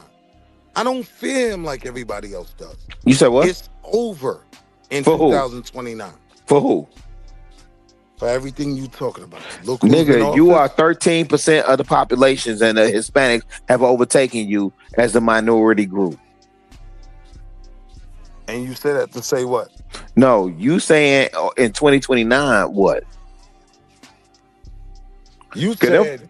Because them folk know for sure. Hey, listen. You said, look who's in office now, right? Yeah. So when I'm bringing up 2029, no. Oh, you think J.D. Vance not finna get in office? Hold on. Okay, go ahead. He's absolutely not, right? Shit. Because now I'm saying that ain't got nothing to do with us. White folk got their own divisions, right? Now you got America's first, right? People are jockeying to be the one that say, I separated myself from MAGA because it became goofy. They are saying it became goofy. Right. But that's America's first. No, sir. What I'm telling you is J.D. Vance in no way. If J.D. Vance ran against homie from California right now, Newsom, he would lose. He would lose. No. Hey. Willie, let me ask you this. Honest question. Do you believe in the trope when they say, even the lowest amongst white people will vote against their own self-interest because their sentiment is that at least I'm not a black man? I believe that was 100% true in 2024. I believe that after this administration is done, even white people want to get him up out the way. Yeah, I have a whole faction up here in Chicago. You know what that faction is? It's called Chicago Flips Red. You know what they wear when they go in the city hall chambers? Red shirts. And what type of hats are they wearing? MAGA hats. Yeah. So Yeah, man, I'm again, telling you. we can't dismiss what we think, because I agree with you, but in some sentiment, but we can't dismiss what's about to happen in Look, Rilla, let me put it this way, 2028. Rilla. Let me put Yes, it sir. this way, Rilla, right? Like, I think I totally don't support the FBA. I am the founding member of the I'm with you on that. ABA. I'm the What is founding that? member of the Wait. What is the ABA. ABA? The ABA is the Anti-Brokenness Oh my. Association. I'm the founding member. You hear what hear what I'm Oh saying? Like, my God. I see opportunity in all of this, right? I have no choice. No matter how bleak it looks, right? If I want to strive for better, I believe morale is a big thing. I always see Then opportunity you in ain't my playing people. in America. Yeah. I think our strategy moving forward has to be less emotional. It has to be rooted in what's best for our people. Agreed. Which and I don't do the tether talk. I said this earlier, right? I don't do the tether talk. The people who and Willie, you grew up in Harlem. No, but what I'm saying is in New York, period. The people who were of the struggle, like I don't know that in the time that you grew up, and you can correct me if I'm wrong, that you made the distinction between, Dominican, Puerto Rican, so and so. Like we all pour Absolutely. together. We all maybe you did. Maybe you No. did, and maybe you younger than what I think. Maybe you younger than what I Because think. wait, when it comes to one particular group that you just mentioned, I said Dominican. I always knew those Dominicans say, "Me no black," right? And one of the things I hated, I gotta ask. one of the things I hated, Rella, was our argument that, no, you are black, right? If they're telling you they're not black, leave them where they You are. niggas had the Puerto Rican Day Parade and the Dominican Parade. Right. That wasn't the Puerto Rican argument. No. But what I'm also saying is, as a student of hip hop, I'm saying for me, I know that in the beginning, culture, as we look at it in retrospect, we can like decipher a couple of things. But when I look at it, there were white, black, Jamaican, Caribbean. No. In the beginning of the hip hop? No, sir. No. Yes, sir. No, sir. Even the West Indian, even the West Indian that we call the father of hip hop, right? Grandmaster Flash. No. West Indian. No. Grandmaster Flash, I believe, is Barbados. Kool Herc is Jamaican, right? I'm saying both of them, right? Here's the No. point. But what I'm saying is, wait, go ahead. Let me hear your point. Here's the point.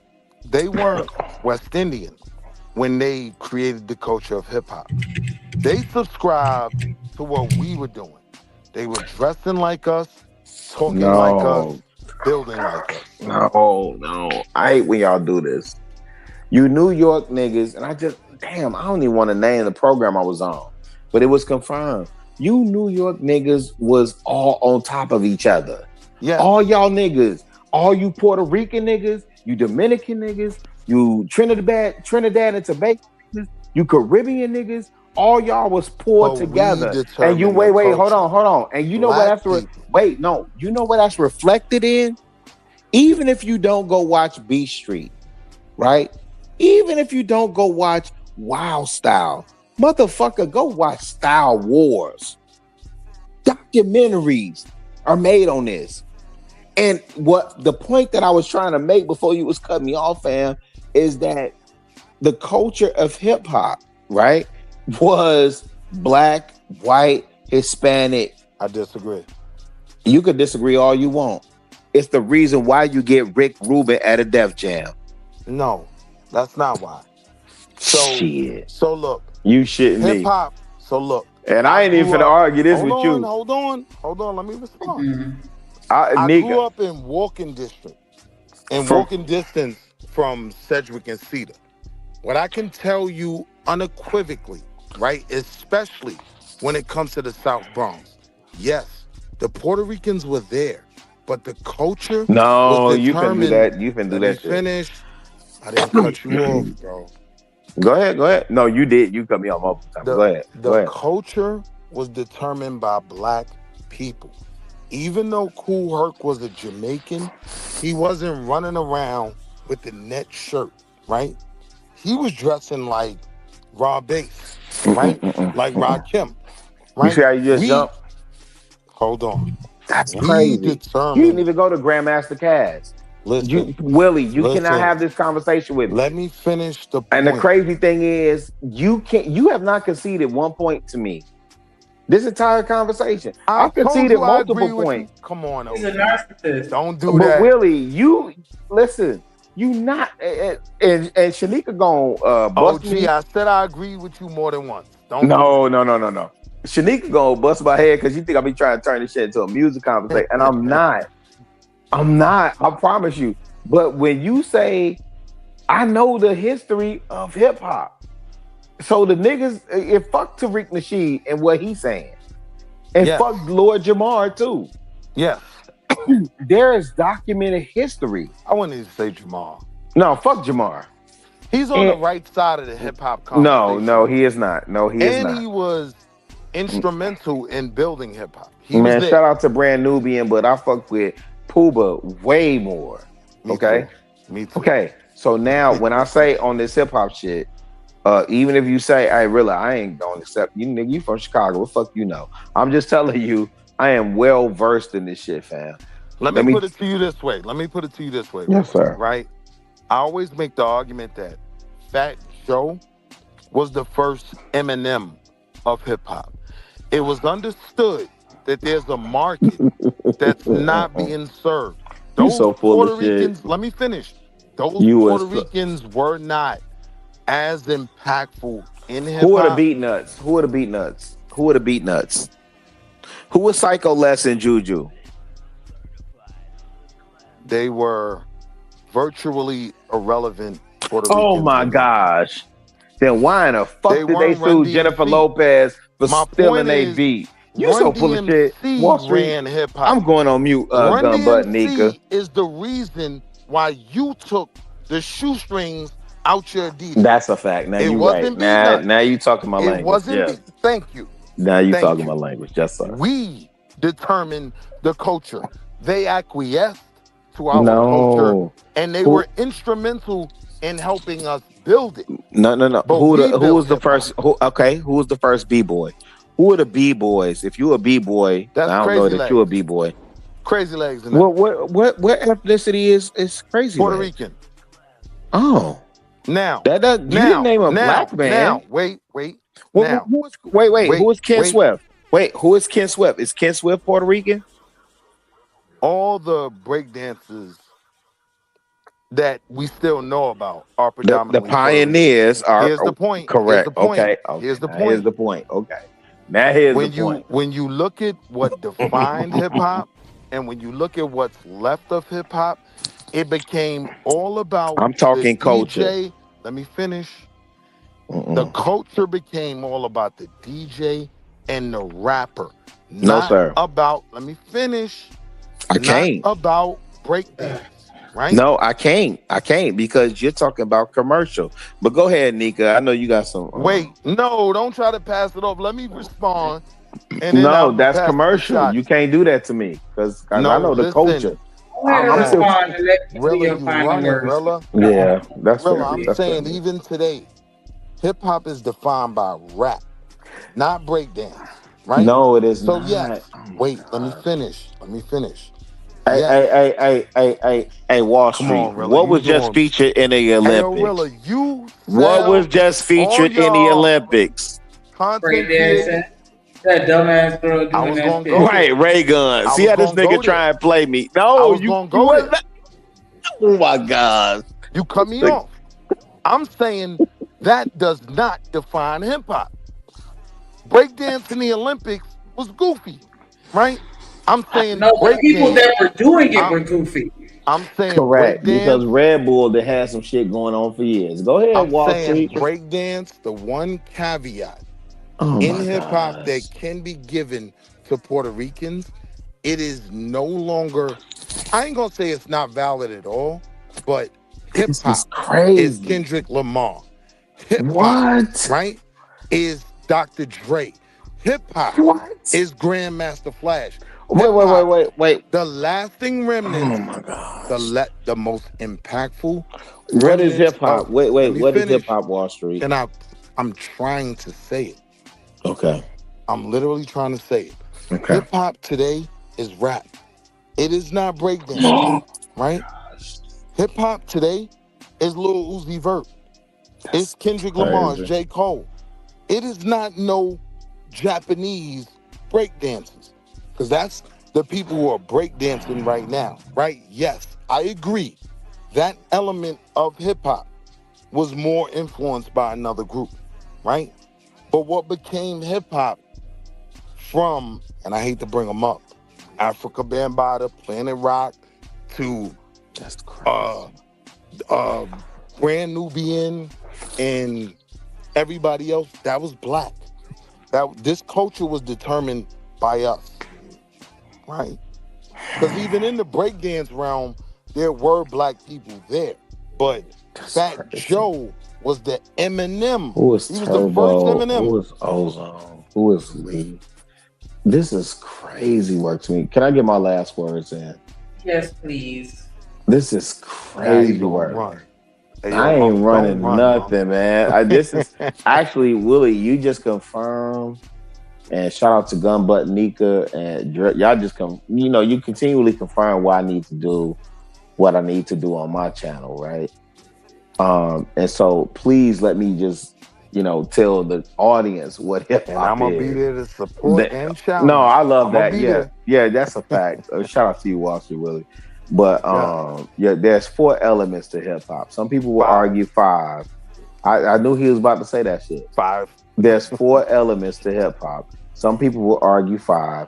KRS One primarily, but I disagree with the 5th element. Nonetheless, there's b-boying, there's MCing, there's DJing, and there's graffiti artists. If y'all would please go look at the early documentaries. Can you tell them the 5th? Yeah, the 5th element is knowledge. And that comes from, really the 5% of nation of the gods and earths. So I won't disagree with that because Willie. Don't even disagree. No, but Willie, even when the first things I say in the chat is peace to the gods, because I honor what the nation of the gods and earths did for me in terms of pursuit of knowledge and stuff. A black religion. That's a fact. All of that is true. But I want our people to understand, when you hear goofy motherfuckers say black culture is trash, understand what hip hop represents. The MC, the b-boy, the graffiti writer, that art that you see, right? That we all should be collecting to preserve our history. The DJ, who is the orchestra that conducts the soundtrack for your life. So Rilla, why are you arguing with me when I say to you, Funkmaster Flex is the DJ, right? Kendrick Lamar is the rapper. Basquiat, right, is the graffiti guy. These are all black people. This was our thing. Yes, I will give Crazy. I'm not arguing with you on that. No, you made an argument for rapping, so I'm just giving my final thoughts. My final thought is, please preserve the culture. Out in there. Yeah, no, same old, all that. Like, please preserve the culture, fam. Please do not. This is Black Music Month. I will do a self plug on this one, Gunbutt Neat. I have a prompt in my community tab, right? I'm borrowing from Music Sermon. Shout out to Naima Cochran. Amazing musicologist, music historian, all of the things. And none of this is just strictly hip hop, but I do have something going on in my community tab. So if you follow me, follow that and answer and engage and all that. But if not, man, please go to Instagram, follow Naima Graham, Naima Graham, or follow Music Sermon and follow that. It's a celebration of Black music all month long. We celebrating uplifting us all month long, fam. I'm on mute. Drop your link in the back so I can subscribe. I just pulled up sis Naima Graham, and I'm subscribing.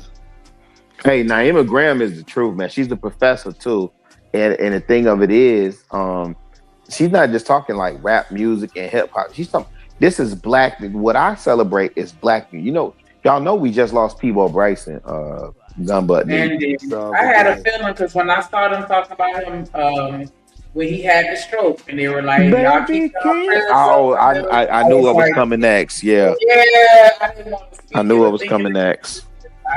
Baby, can't you stop the rain from falling? No, we're not doing that. We're not doing that because y'all. Man, he did Beauty and the Beast, Neat. I know. Beauty and the Beast, man. And here's the thing. This is what I get concerned. This is why y'all be like, yo, really, this ain't a music conversation. This ain't hip hop. Hey, Neat. Who's replacing? There's an African proverb that says, "When an elder die, a library burns to the ground." Yep. Okay. Who's replacing the Peabo Bryson Library? Nobody. Chris Brown. Absolutely not. Chris Brown is not in that lane, I'm a big fan of Chris Brown. I'm on his payroll. I'm a fan of Chris Brown too. You know what Chris Brown Library is rooted in? Gosh, hip hop. No, it's rooted in blood and gangbanging. Come on, man. This is a cat from Virginia. But well, listen, is Chris Maurice Brown from Virginia or not? He's from Virginia, and yes, is he a blood or not? No. Wait. Is he a blood? No. Willie. Willie, is he a blood or not? Yes. Okay. Listen. But his work. Really, I'm gonna let you go ahead and wrap up this show, but Coach J said it's time to go. Yeah, it is. Shout out to everybody else sleep. Everybody else up is sleep. That's why ain't nobody saying that. They just said for aesthetics. This is a good one, Shotty. Yeah, as always. I appreciate y'all for coming and rocking with us. Everybody that hit the channel, everybody that engaged in the chat, everybody that sent the cash out, super chat, supported the stream in any way, form, or fashion. Shout out to Living Humbly, Basic Forever for seeing you. Shout out to United. Shout out to Big Bad Bull. Make sure y'all show up and say thank you if you notice you got that free membership. And make sure you keep it and renew it. We stay lit over here. Shout out to Living Humbly. Shout out to Chicago Rilla, Be Easy, American Tradesman. Shout out to all the moderators in the building. Kojak, JD, Center for One. Shout out to Coach Bird, Ami in the building. Demon pulled up at the end. Shout out to Chalk. She had to go, but I understand. Shout out to Bella. Everybody that made it to the end. You know what I'm saying? It's been a dope conversation as always. Make sure y'all pull up tomorrow. It's gonna be even I'm just chopped liver. Conversation. What happened? So I'm just chopped liver. Oh, no, I thought you gave your final words, but go ahead, you give your final words. Well, I'm gonna shout out Wall Street Willie since you didn't. But at the end of the day, money, drip. Money. Black folk, support your own, man. Salute to Don't do that. Shanika. I'm going through the comments, nigga. And I'm shouting out everybody I see that left a comment. And Chicago Rilla donated to the show, so that's why he got that shout out. But yeah, you just left me out, Shotty. My feelings. I love you. Put some color in the chat. That's how you remind me you here. You know what I'm saying? City Girl for life. Spin that shit. Man. Spin that shit. Spin that shit. Shanika, same drip time, same drip station. I'm gonna see y'all tomorrow. And you do. We got that work, we got that clips, I am your pusher. We got that good dope, we got that content, shout out to my plug, yeah, my plug. We got that work, we got that clips, I am your pusher. We got that good dope, we got that content, shout out to my plug, yeah, my plug. Shout out to Drip, he the man of the hour. We got the work, we got the clips, we got the power.